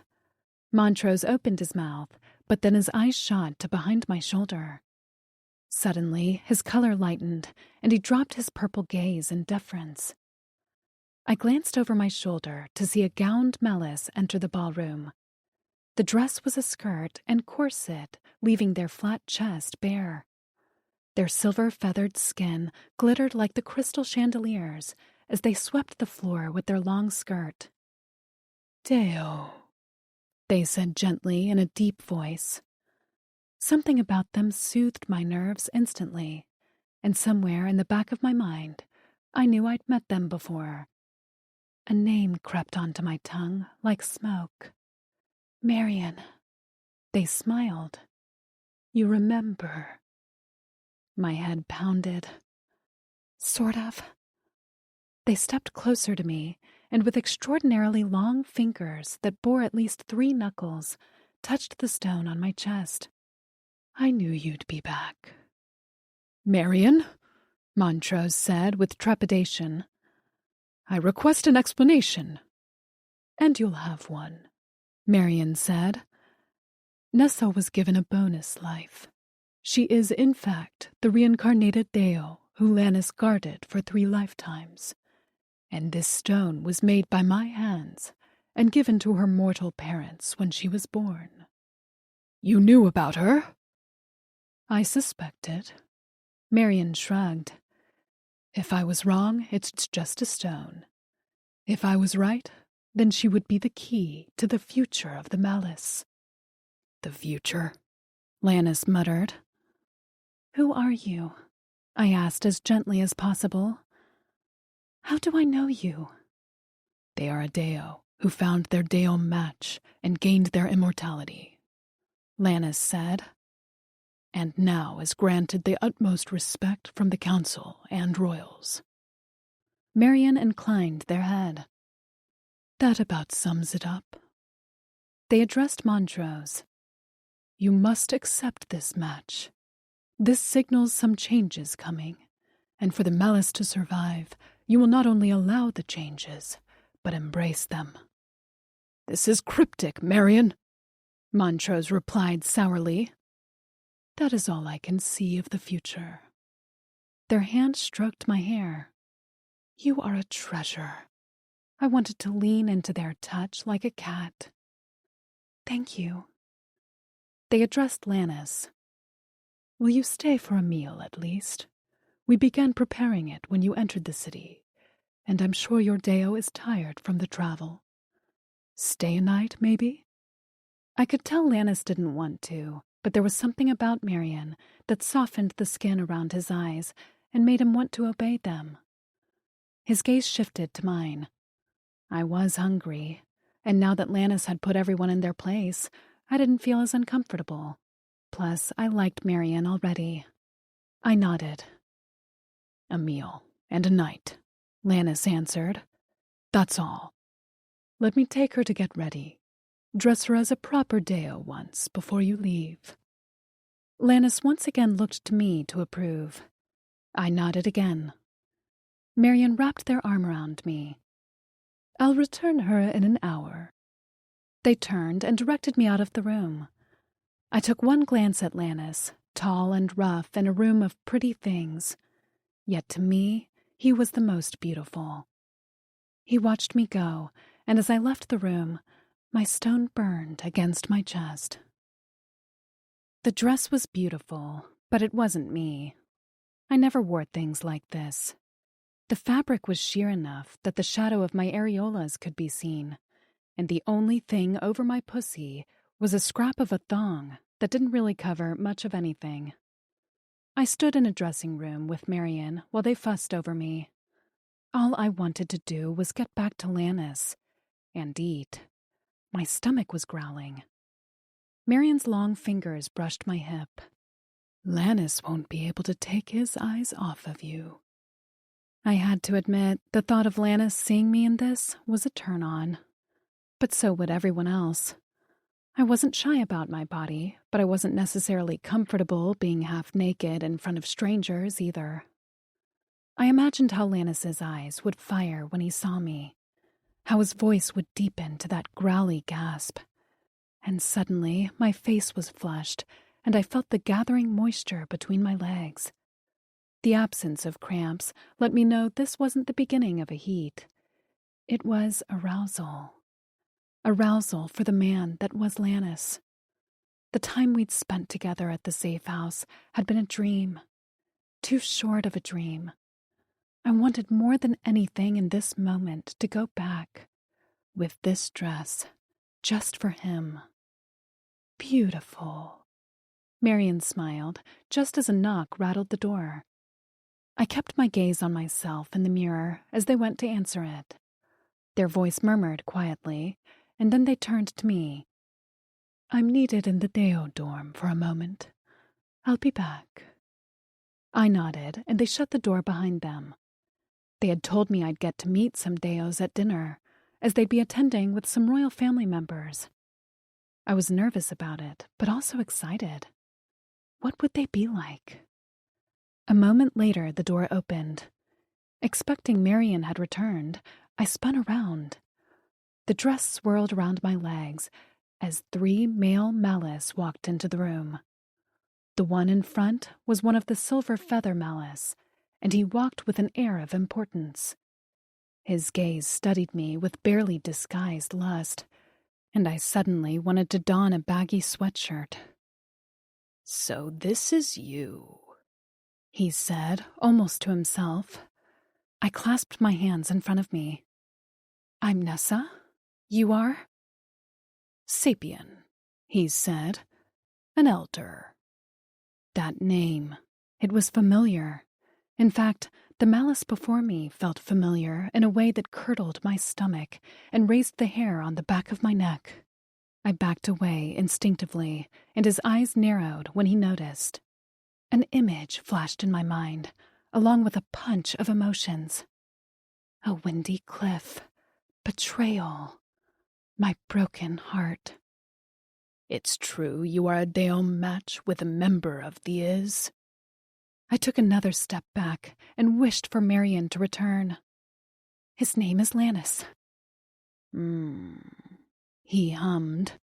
He turned to one of the Malice behind him, who were also members of an On clan. You sure you can break it? Yes, Sapien. His fingers flicked my way. Take her, then.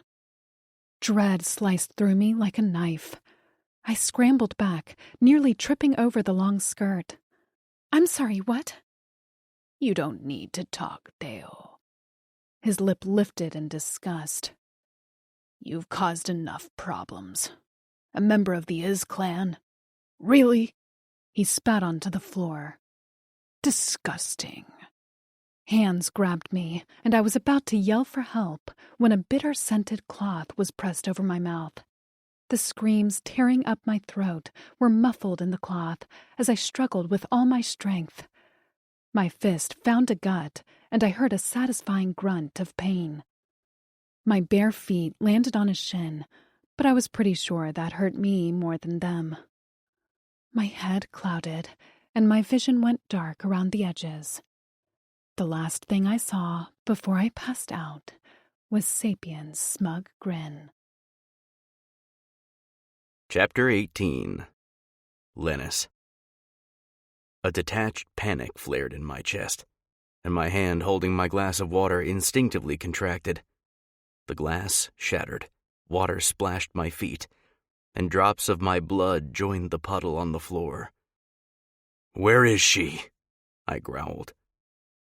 Montrose had been mid-sentence, and he stopped abruptly with a frown. "I'm sorry." I strode from the ballroom as the panic dissipated to a numbness, which was even worse. Nessa was not okay. I knew it as well as I knew my own body.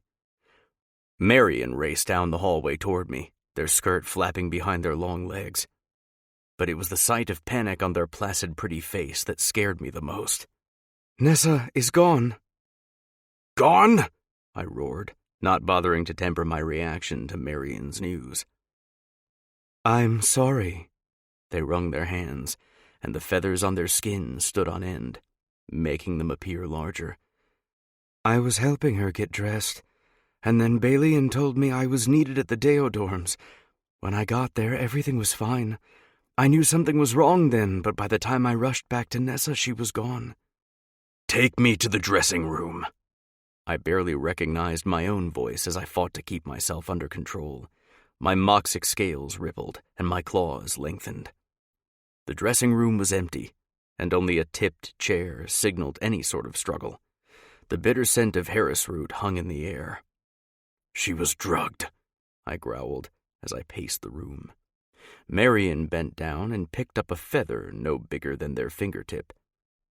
"This is not mine," they said, eyes blazing. Sniffing it, they curled their lip in disgust. "Sapien. I'd know his scent anywhere." They rushed to me and touched my chest. "That stone of hers, if she's wearing it, is the key to finding her location. Close your eyes, Lennis. Focus on your Deo match. You will find your Deo." I wanted to rage, throw things, punch holes in the wall. Montrose stood at the doorway, helplessly muttering about how Sapien couldn't have been involved, but the Ans had always hated me. They were the ones who advocated for my binding, as their eldest son had been first in line to mate my Deo all those centuries ago. I never should have brought her here. She'd wanted to stay at the safe house, and I'd naively thought she'd be safe in Plurus. I hadn't considered they'd risk her safety or ever disrespect a Deo match. I should have known there would be opposition to a non-royal Deo match. "Focus," Marion's voice cut through the fog of my guilt. You can do this. Focus on her, Lennis. Where is she? I closed my eyes and forced aside my wasteful self-flagellating.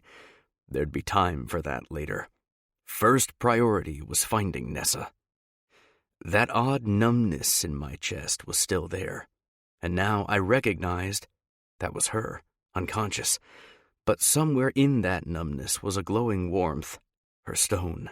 I focused on that, and the glowing trail it left behind. When I opened my eyes, I knew right where to go. My feet moved as if I was led on a leash. Montrose and Marion followed me, but I growled over my shoulder. Stay here. You'll only get in the way. I can retrieve my Deo on my own. Are you sure? Montrose began, but I was already out the front door of the hall and speeding down the steps. Another shout went up behind me, and the only reason I stopped was because Marion spoke. I turned to find them racing down the stairs, skirt flapping around their legs. Their face was flushed. Kinda in a hurry, Marion, I snapped. You need to know something, they said as they gripped my elbow and squeezed. I was going to tell you this after dinner. Lennis, your Deo didn't die as you were told. She loved you, and she sacrificed herself to save you. I stared at them, remembering Hadrix's research. So this was why Nessa had been given another life. But how come no one told me? Why was I lied to? I couldn't think straight with fury simmering below the surface of my skin. And you knew this? I can explain. Explain later. I ripped my arm from Marion's grip and leapt the last few stairs. The glowing trail showing where Nessa was taken appeared before my eyes.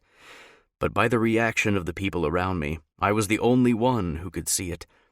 The malice of Plurus bustled around me, ignoring the masked assassin in their midst.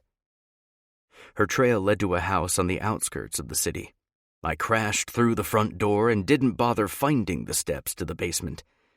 She was there, below my feet, so I took the most direct route there. Leaping into the air, I landed with the full force of my weight and brutal thrust of my thighs. The floorboards splintered beneath me, and I fell to the basement floor before hitting the dirt floor with a crouch. The only light was through a slim window near the ceiling, but with my good eye and Moxic eye combined, I could see everything. A dozen and Malice lined the basement, weapons drawn and aimed at me. It was quickly clear they had been waiting for me. But what I was focused on were the two figures right in front of me. The sight of Sapien's fingers digging into the soft flesh of Nessa's neck made every muscle in my body burn for murder. She trembled in his grip, but her eyes were pure silvered anger. With her hands tied behind her back and a gag in her mouth, she couldn't do much but writhe in Sapien's grip and mumble a few incoherent words. I knew Marion would tell you to be the savior, Sapien said. I knew you'd find your Deo, and this is exactly what I wanted you to do. Well, good for you, genius. I rose to my feet. But the success of your plan ends here. A Malice to Sapien's right flinched, and I recognized his as Sapien's eldest. Music is the breath between the words. Take this time to enjoy that breath. This audiobook is free, and your presence means a lot.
son, Casian. In addition to being the one who should have had my Deo 200 years ago, he was also the one who'd bound my cock as punishment. I hated him nearly as much as Sapien. Sapien cut Nessa's bindings and slammed her hand down on a table in front of her. Another Malice held her other hand when she tried to smack Sapien. I surged forward until I saw a sharp metal glint in the dim light. With a grin, Sapien held a wide, long blade above her wrist. "Touch any of us, and she loses a hand." My blood ran cold. Nessa screamed around her gag and renewed her struggles. I had to admire how she fought, but the Malice around her were too strong for her efforts, even with our Deum match fueling her.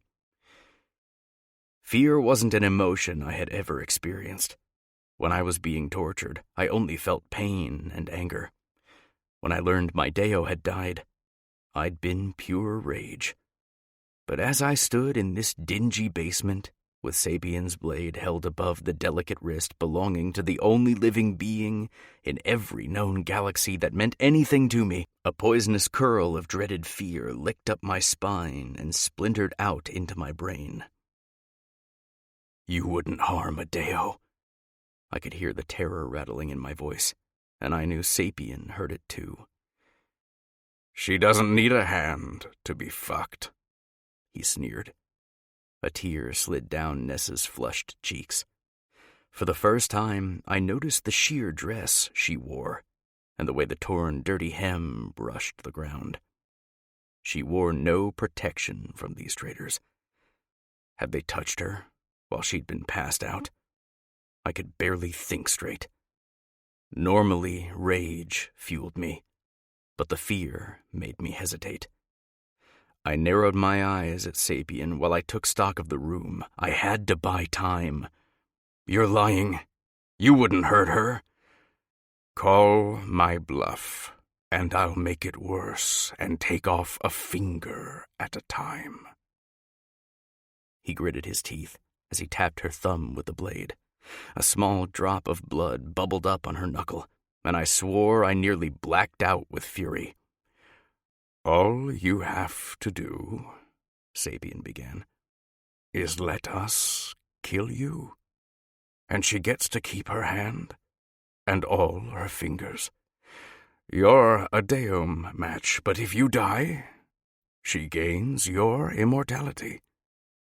He squeezed her throat harder and inhaled with an exaggerated sniff at the skin below her ear.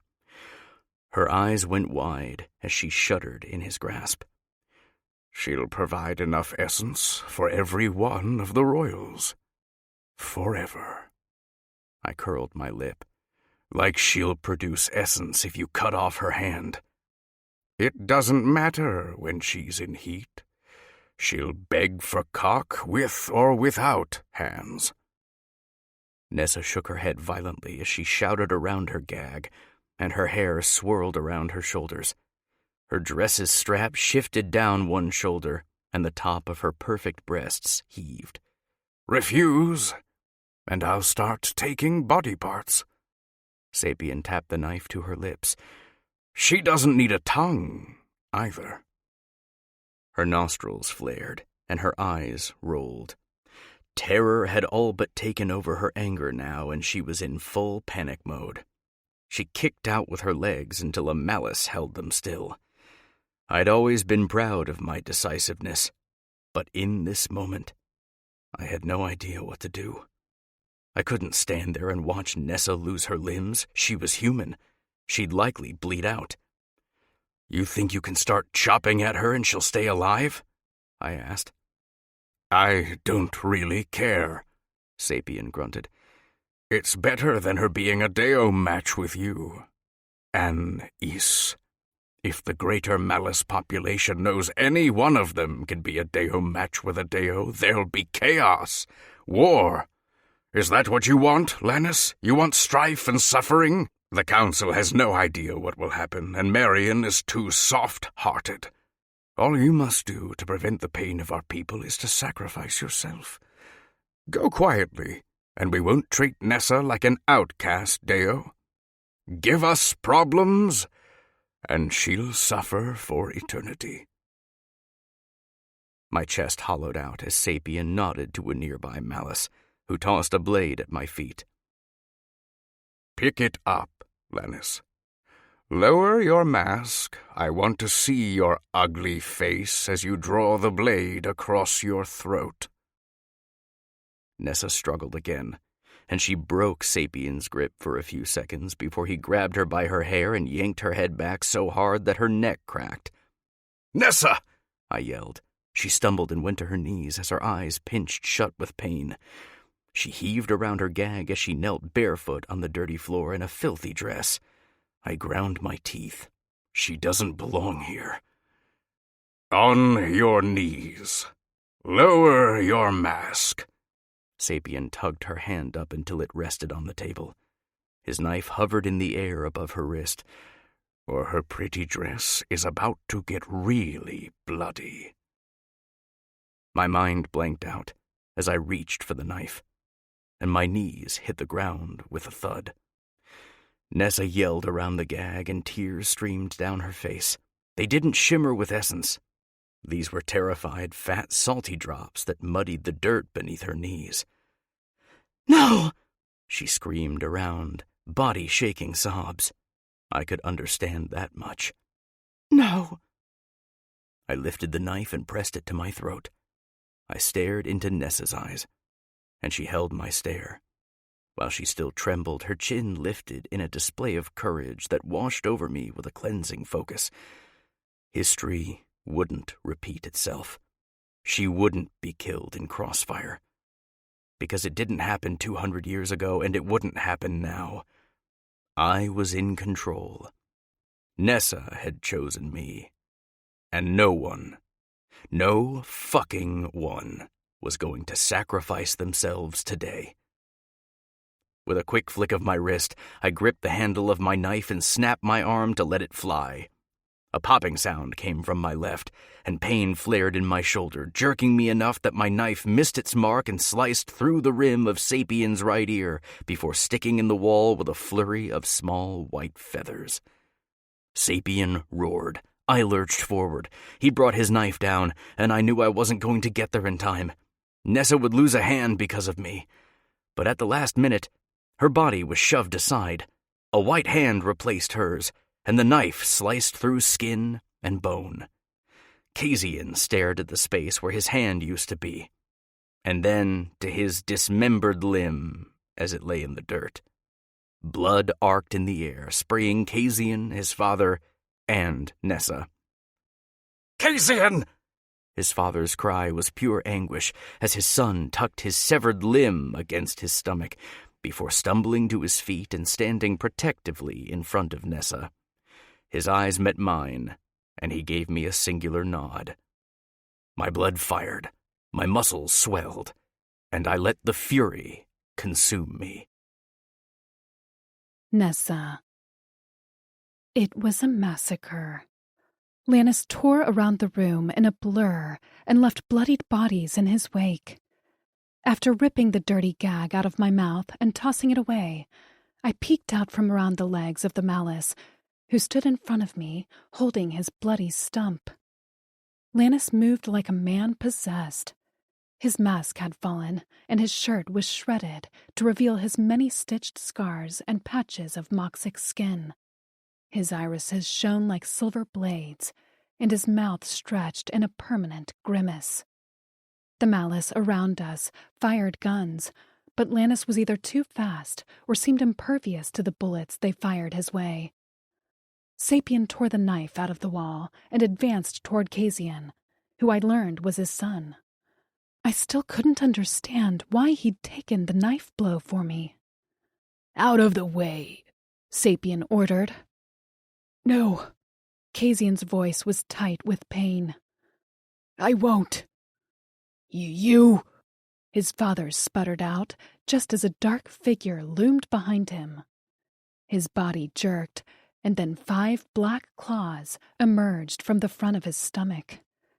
Sapien's eyes went wide, and blood dribbled from his mouth before he was hauled in the air. Lannis held him aloft, speared on his claws. Lannis held Sapien's blade in his other hand. With a brutal slash of his arm, Sapien's severed head hit the ground with a wet smack. I gagged, but Kasian barely reacted. He watched with a frozen detachment as Lannis dropped his father's body. Only then did Kasian fall to his knees as his blood mingled with his father's in the dirt. Lannis stood before me, covered in gore. His shoulders heaved with heavy breaths, and his wet hair hung in spiky clumps. He had wounds all over this body that seemed to close before my eyes. "Deo," he whispered brokenly. I surged upward and launched myself into his arms. He went stiff at first, before he released a long breath and hauled me in the air. His head dropped into my neck, where he trembled as he held me so tightly I could barely breathe. But it didn't matter. I squeezed him back, because I was whole, and I wasn't some plaything for these monsters. I belonged to one monster, and his name was Lannis. "I'm sorry." I realized he was mumbling against my sweat-damp skin. "I'm so sorry. I never should have brought you here." "Don't apologize." There was nowhere to touch him that wasn't bloody. "Are you hurt?" "Nothing I won't heal from." His head went up, and his gaze met mine before it shifted to the ground at our feet. He set me down gently as Kasian knelt before us, his body swaying slightly. I crouched down and tore the bottom of my dress into strips before I reached for his hand. Already the stump was clotting with blood. He wouldn't bleed out, but he had lost his hand. For me. "Why?" Lannis spoke in a guarded tone. "I didn't support what my family is doing."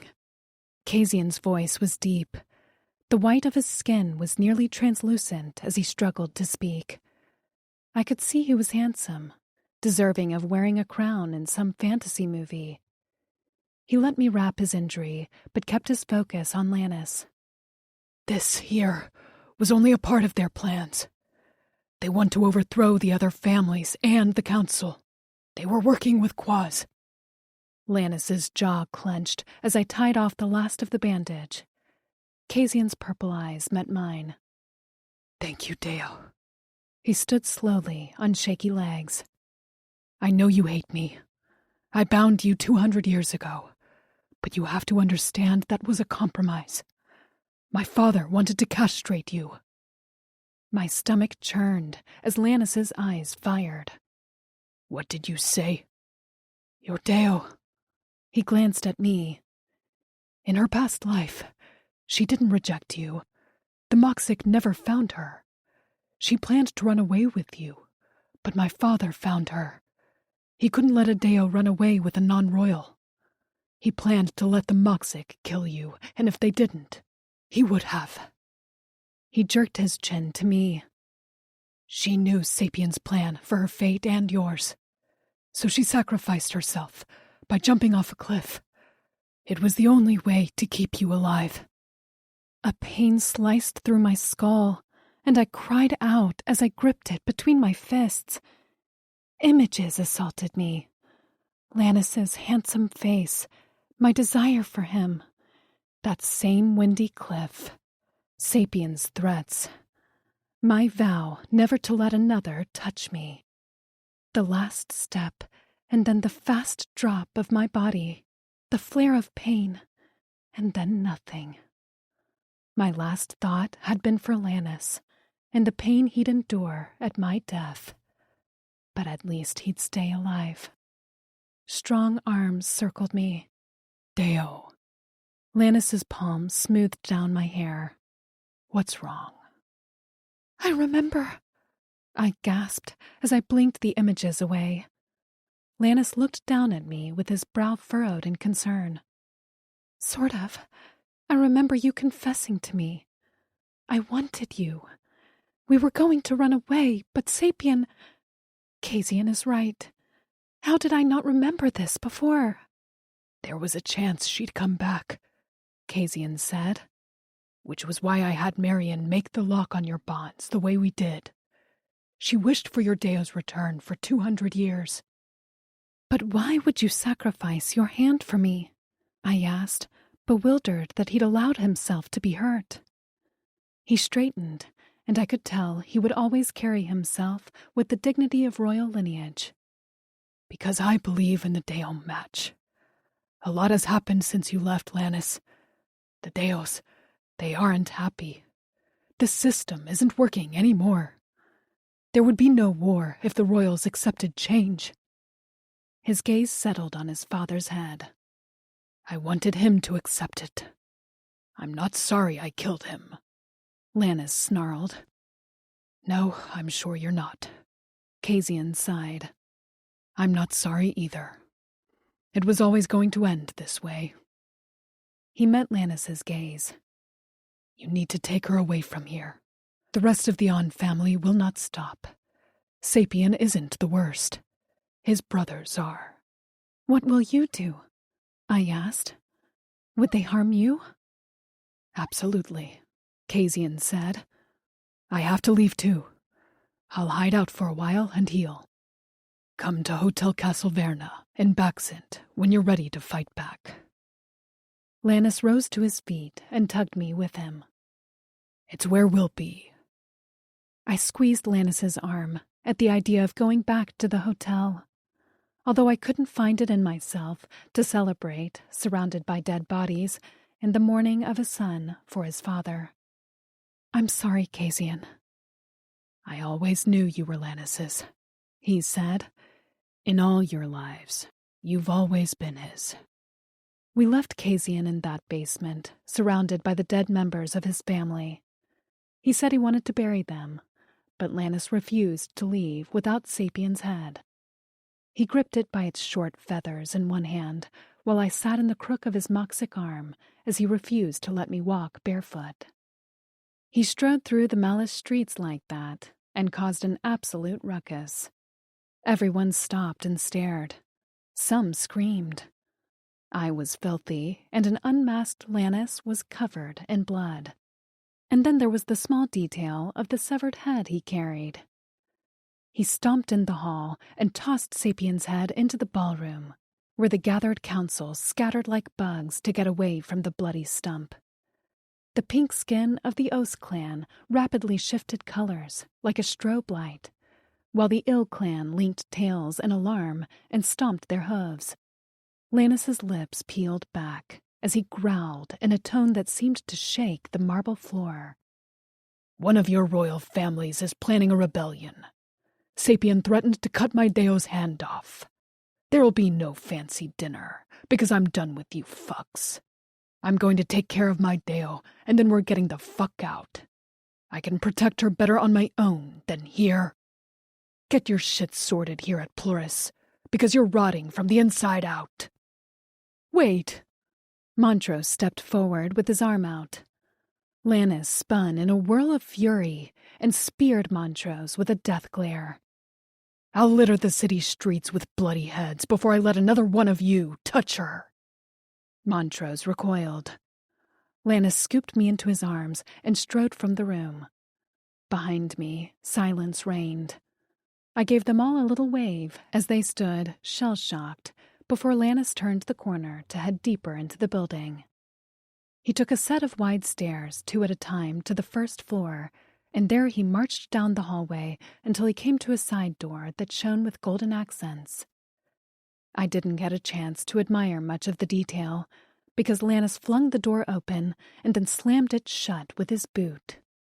His entire body vibrated, and it wasn't until he crossed the ornate bedroom and deposited me in a bathroom bigger than my last apartment that I realized he was hard.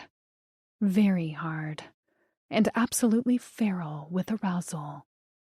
His eyes shone like liquid silver as he fisted his bulge through his pants. He dropped his coat to the floor, where it slammed onto the marble from the weight of his weapons. A knife skittered out of a pocket to disappear under the triple sink. Behind me was a massive shower that was large enough for about 10 people. A tiled bench lined one wall, and 3 shower heads hung from the ceiling.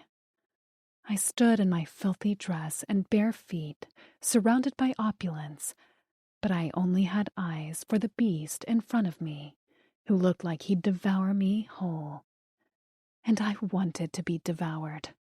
My gut clenched at the primal way he perused my body.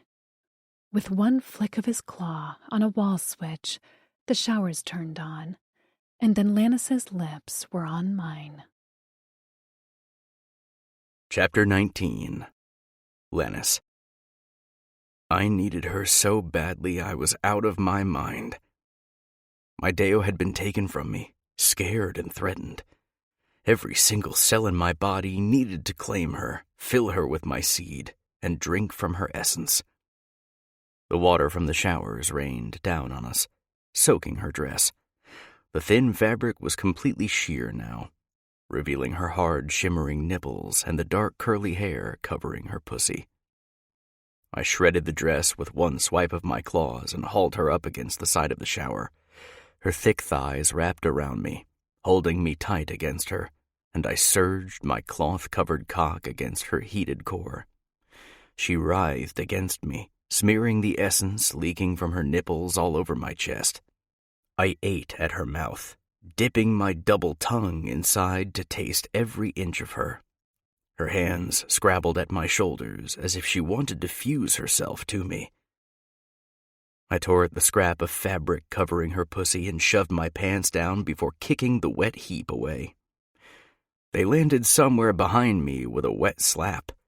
"I need you," I growled against the essence dotting her temples as I tapped her back hole with my thumb. "Right here. I need to claim every last inch of you." She keened against me as I slipped the pad of my thumb inside. With her head thrown back, I licked at the essence-laced sweat on her neck. She rubbed that hot pussy against my stomach as she moaned. "It's yours, Lannis. In every life, I've always been yours." At those words, a primal growl scraped up my throat. I placed her on the bench in front of me, ass up, and I knelt there before licking her from clit to her back hole. She writhed with high-pitched moans and stretched her arms out in front of her like a cat. I fluttered my double tongue over her clit, and she shoved her pussy back into my face. I needed her to come first so she wouldn't feel any pain when I took her in her tight hole. Spearing her pussy with my tongue, I curled the tips until her body began to shake. She overflowed with essence, so much that the sweet liquid dribbled out of my lips and down my chin. When she screamed out her orgasm, she flooded my mouth, and I held her essence there as I pulled away. Her body slumped, but I gripped her hips to hold her up and spat her essence onto her back hole. The soft skin shimmered and expanded. Her body knew exactly what to do to take me. She was made for this, my Deo. Made to take me. I settled behind her as she moaned softly. Tears of essence shimmered on her cheeks as she looked back at me over her shoulders. Her wet hair stuck to her neck. "Claim me, Lannis," she whispered in a hoarse voice. "I need it." I pressed my flared head against her hole and slid inside. The grills on my cock helped inch my way in as they fluttered at her hole to ensure it expanded without pain. She screamed below me, but I knew it wasn't discomfort as I reached below to catch the essence dripping from her pussy. Her entire body shone with it as she leaked from every pore. I shoved the last of my way in until my balls slapped her wet flesh. She went wild below me, slamming her hips back into me as she fucked herself on my cock. I gripped her hips, peeled my lips back, and roared as I plunged into her. Every time my cock pulled out of her, it shone with essence, and my grills rippled along her inner walls. Her strength gave out, and she could only moan beneath me as I thrust into her sweet, tight body again and again and again. "Everywhere," I growled as she reached behind me to weakly hold my hand where it held her hips. "I have claimed you everywhere, Deo. I'm yours. To the last star." Surging inside her one last time, I released my seed into her tight channel. She shuddered weakly as another orgasm rocked her body. I slumped over her, cock still wrapped in her tight sheath. Lapping at the sweet essence dotting her back, I cleaned her with my tongue carefully and thoroughly. As my softening cock slipped from her body, she collapsed onto her stomach with a groan. Eyes half closed as the steam from the water swelled around us. She stretched her lips into a tired smile. I knelt behind her and lapped at her holes, cleaning her essence and my cum from her body. All of that would fuel my strength and would aid in strengthening her the next time she took me into her mouth. Symbiosis was the term the humans used for a Daeom match. I lifted her limp body from the bench and took my time cleaning each of us. She occasionally murmured a few words, but mostly she hung like a doll in my arms as I took care of her. I checked her entire body for injuries, but she only had a few bruises on her arms and throat from Sapien's grip. After snuggling her in a plush towel, I applied cream to the bruises to help their healing. Only then did I slide into the large bed behind her and wrap her in my arms. She pressed back against me with a contented sigh, and I swore it was the best sound I'd ever heard. Nessa. The ceiling above our bed was painted with a mural of white-winged warriors, covered in armor, battling a moxic in dragon form. The bed itself felt like a cloud, and with Lannis's arms around me, I knew it would take a lot of convincing to get me to leave. But I did want to leave. Soon. Lannis was right. He could protect me better elsewhere. I wiggled my ass, expecting it to be sore as hell. But Lannis had known exactly what to do. And my body had known too. I'd opened for him like a flower in the sun. And something about knowing there wasn't a part of me he hadn't touched filled me with a sense of inner peace. I haven't been to Plurus in a long time. Lannis rumbled behind me. I turned in his arms so I could see his expression. Brow creased with concern, he blinked his two-toned eyes, which held a hint of sorrow. If I'd known there was instability, I never would have brought you here. I cupped his face. You don't need to apologize. You saved me. His brow smoothed out. I didn't save you. You saved you. I'm pretty sure I did nothing but scream in a gag. He shook his head. It was all because of your choices. You chose me, Nessa. You saved me, and that was the only reason I had the strength to kill an entire room of Aunts. He placed my hand on a small circular scar on his shoulder. I got shot here. He moved my hand to his side. And here. And then he tapped the side of his neck. And here. What? I gasped. How? Because of you. The strength of our Daeom match healed my wounds almost instantaneously. Before you, I was strong and skilled, but not beating a dozen armed and trained Ons strong. You beat all those Moxic on the bridge. That was different. This was a small space, and I was on my knees. Without our match, we wouldn't have gotten out alive. He sighed heavily. And if it wasn't for Kasian... I held up my hand where the bruises from Sapien's grip were still visible, although lathered with healing cream. I wouldn't have a hand. He wrinkled his nose. I have hated him for hundreds of years, and knowing that hate was built on a lie anchors me. Not only that, but now I owe the feathered fucker. I dropped my hand back onto the pillow. Will he be okay? I don't know, he said, and I could tell he was being honest, without sugarcoating. His life will be hard. He'll be an outcast with his remaining family leading the rebellion, and shunned by the council and other royals for his family ties. And his hand? I swallowed. Are you sure there isn't anything else we can do for him? I told him to come to the hotel. That is all I can do. His pride wouldn't allow me more. He might have made the right decision, but he's still a royal. Chapter 20. Nessa. Harry sat on my lap, looking out the window to observe Baxent's city streets. Part of me had been unsure if he wanted to let go of his free kitty life, roaming the grounds of the Clarion home. But he'd been waiting for us the moment we opened the door. Lannis had said it was because he associated us with food, but I knew that Harry and I had a bond. He leaped right into my arms and had been content ever since. He spent most of the drive either sleeping or eating, but now he was alert. I'd also made Lannis stop to get cat food in a litter box, which he'd been very grumpy about, but when he thought I wasn't looking, he'd scratched Harry's ears and called him a furry monster. Affectionately. So Lannis was coming around to cat ownership. We pulled up in front of the hotel, and Lannis motioned for me to get out. I stepped onto the sidewalk and smiled at the dour doorman. "Hey, Jeffers, how've you been?" He ignored me, but that was okay. I couldn't believe how much had changed since I'd arrived here. Desperate and wobbly heels. Lannis grabbed our bags, including Harry's supplies, and motioned for me to walk inside. Jeffers gave us one nod before swinging the doors open. Hotel Castle Verna smelled just like it had when we left. Like old books, candle wax, and something spicy.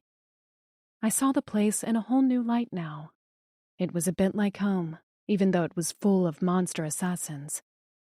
I had just taken one step into the lobby, Harry tucked under my arm, when a feral screech came from my left. I whirled to find a slim body with red hair plowing into me. Long arms wrapped around me, and then I was being squeezed within an inch of my life. "Bee!" I gasped. "Can't breathe." She released me, only to clutch my shoulders and give me a little shake. "Are you okay? Don't do that again! River and I were so worried." River's bored tone said from over her shoulder, "Don't include me in this panic tornado you've been in for the past few days." I clasped Bee back and blinked at her through misty tears. I'd never had a friend before who missed me. One time at an old job, I thought someone was my friend, but when I came back after being sick for 4 days, they didn't even notice I'd been gone. I sniffed. "I missed you, Bee. And you too, River." River twirled a loose lock of hair. Yeah. Glad you're back. Or whatever." The twins waved at me from behind the desk. "Hello, Nessa." I waved back with a grin. Bee still hadn't let me go. "Nessa." She lowered her voice to a whisper. "Miz told us." Her gaze shifted over my shoulder where I knew Lannis loomed. "That you were in some sort of trouble because of your debts, and Lannis was helping you. But now you two fell in love?" She leaned even closer. "Is he holding you against your will? Because I might be skinny, but I can throw a punch. I'll distract him right now if you want to make a run for it." "I can hear you." Lannis deadpanned. Bee pursed her lips and glared at him. "Then give us space." "No." "Hey," I snapped. "Be nice, both of you." "So you're okay?" Bee asked. "Really okay?" "Yes, and I'm not leaving again." Harry chose that time to let out a small meow. Bee jumped back as if noticing him for the first time. "You brought a cat?" He was a stray. Bee scratched his chin, and he began to purr. "Aw, you're a sweetie." "He's never purred for me," Lannis muttered. "Let Lannis and I get Harry settled, and then we'll have a wine date." I poked at one of Lannis's bags, which clinked, because yes, I'd made him stop for wine, too. Turned out Lannis had a lot of money. "How's that? I'll come to your room." Bee gave me a thumbs up and then linked arms with River. "I'll be there. Bring snacks, too." "Always," I called after her as they sped off to work their shift. Turning to Lannis, I reached for my bags. "I guess I'll just take these two." He stepped out of my reach, and his eyes narrowed. "Take them where?" I propped my hands on my hips. "My room?" "Your room is with me." I blinked. "Oh, I guess I thought..." "You think I'm sleeping in a room different than yours?" I hadn't been thinking, really. "You're right. Silly me." He answered with a grunt and stalked off toward the elevators. I followed, along with Harry. "So this is where you live?" "I have some hideout, but this is the only one with heat and electricity. He pressed the button for floor 6. Oh, I mean, heat is nice. I'd never been in a guest room in Hotel Castelverna other than my own. And damn, I'd been missing out. There were 2 sectioned rooms, a living room with a plush couch that faced long windows, a kitchen with a small bar, and another room with a massive bed. The bathroom was nearly as nice as the one back at Pluris, with a large shower that made me think of the last shower I had. And then I began to blush. Harry pranced around the room like he owned the place, before curling up on a blanket tossed over the edge of an ottoman. I placed Cat in the center of the bed and patted his pink felt nose. I walked out to the main room and stood in front of the large windows that overlooked Center City Baxent. Some pedestrians crossed the street and cars sped by. Strong arms wrapped around me from behind. Lannis's chin settled on top of my head, and I leaned back into his touch. His right hand came up to fondle the pendant necklace. Marion had given it a protective coating that they said would help dull my scent to Moxic. So while I was still in danger, I had some extra protection. Are you happy? His chest rumbled with his deep voice. The answer came simply. Yes. I had Lannis, Harry, Bee, and River. I had a home. Love, protection, and no debt. How could I not be content? Lannis made a contented sound in his throat, and his head dipped to my ear just as a knock sounded at the door. Wait here, Lannis said. I remained standing where I was and turned to watch as he stalked toward the door. He'd told me that his Moxic eye could detect heat signatures, so he likely knew who it was on the other side based on their shape. He swung the door open, and a massive malice with a large septum ring stomped inside. Are you two safe? Why didn't you call me? Where is your Deo? I gave a short wave at the malice, who snorted out of his large nose like a bull. Come in, Hadrix, Lannis snarked as he swung the door shut. Welcome. Ah, so this was Hadrix. His sort of friend, employer. Hadrix swung back to Lannis. I didn't know. If I would have known. Lannis held up his clawed hand. I know. Hadrix's jaw worked. I've been worried sick over this. Well, no need. Sapien's head is no longer attached to his body. Yeah, I heard all the details, but the rest of the Ons won't succeed. Are you sure? Lannis remained silent. Hadrix sank down on the couch. I spoke to some of my contacts. The Ons are gathering numbers. They aren't backing down. Kasian? I asked. Is he okay? Hadrix clasped his hands together. I don't know. Can you find out? I asked Lannis. He met my gaze and said firmly, I wouldn't hold out hope. The Ons will be after him, and the Council won't trust him now. Unless he comes here. Can we bring him? He made his choice, Theo. He knows what he's up against. I felt sick. He'd lost a hand for me. Don't feel guilty, Hadrix said. He didn't make his choice only for you, but for every malice. Only the stars know his fate now. Come. Lannis beckoned to me. Hadrix and I have to go speak to Ms. Why don't you head to B's room? I would always be thinking of Kasian in the back of my mind, but Lannis was right. He had made his choice, and I couldn't do a thing to help him. Yeah, let me grab the wine and snacks. Lannis. It was odd to see Hadrix without his horns and hooves, but the barrier of the hotel gave him a human-like appearance. Almost. He caught me looking at him as we sat in Mrs. office. Quit staring. You look weird. Well, so do you, he retorted. He shifted in his seat. Hate it here. I miss my horns. They're still there, Ms. said from behind her desk. Now, back to our discussion. You paid Nessa's debt? I asked. She sniffed. I did the moment you left the hotel, as I promised. Have some faith in me. Just checking, I muttered. I had Benvy at security add an extra protection to the barrier that should deter any moxic from sniffing her out. Her bracelets jangled as she paced in front of her desk. But let me be clear, I'm willing to do this only because you're a Daom match, and I know that if they come knocking, you can handle it. I straightened in my seat.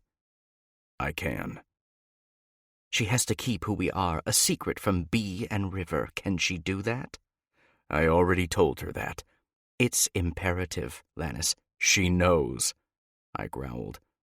Miz raised an eyebrow at me in admonishment of my tone. She and Miriam were ancient malices, so old they didn't even belong to any of the clans. I cleared my throat and softened my tone. She won't. I heard what Kazian did. Her nails fluttered against her arms. I told him he's welcome here, I said. I don't know if he'll make it. She shook her head. He's got a rough road ahead, if he's even still alive. If the rest of the Ans got him, not likely. Hadrix fingered his earlobe. I know Nessa is concerned. Tell her I'll check around for her. Thanks, I said. It is what it is. Miz shifted 3 glasses on her desk and then poured an amber liquid into each. She handed Hadrix and I a glass before lifting it in a toast. To your Daom match, Lannis. Congratulations. We drank and talked some more until I glanced at the clock and noticed the late hour. Nessa was likely tired, as it had been a long day. And truthfully, I itched to get back to her. I wanted to hold her in my bed and sniff her hair. After excusing myself from Miz and Hadrix, I made my way to Bee's room. As soon as I turned the corner in the hallway, I could hear excited screeching and high-pitched laughter. I hadn't even opened the door, and I had a headache already. I knocked, and something inside thudded. More laughter. Another thump. Suddenly, the door swung open. Bee stood in the doorway with her hair in a cloud of red all around her head. Her eyes were glassy, and she swayed slightly. Hey, sexy, she slurred. I stared at her as Nessa stumbled to her feet and let out a peal of giggles. Don't hit on, she burped, my man. River lay behind them on the bed, flat on her neck, singing into the neck of an empty wine bottle. I couldn't even understand her words, which was maybe a blessing. I didn't necessarily want to end Nessa's time with her friends, but I was also pretty sure they were each a half-hour away from passing out. Ready for bed? I asked my Deo, hopefully. She scrunched her lips to the side. Maybe. Nessa, Bee pouted, drawing out her name. She couldn't even keep her eyes open the whole way. Stay.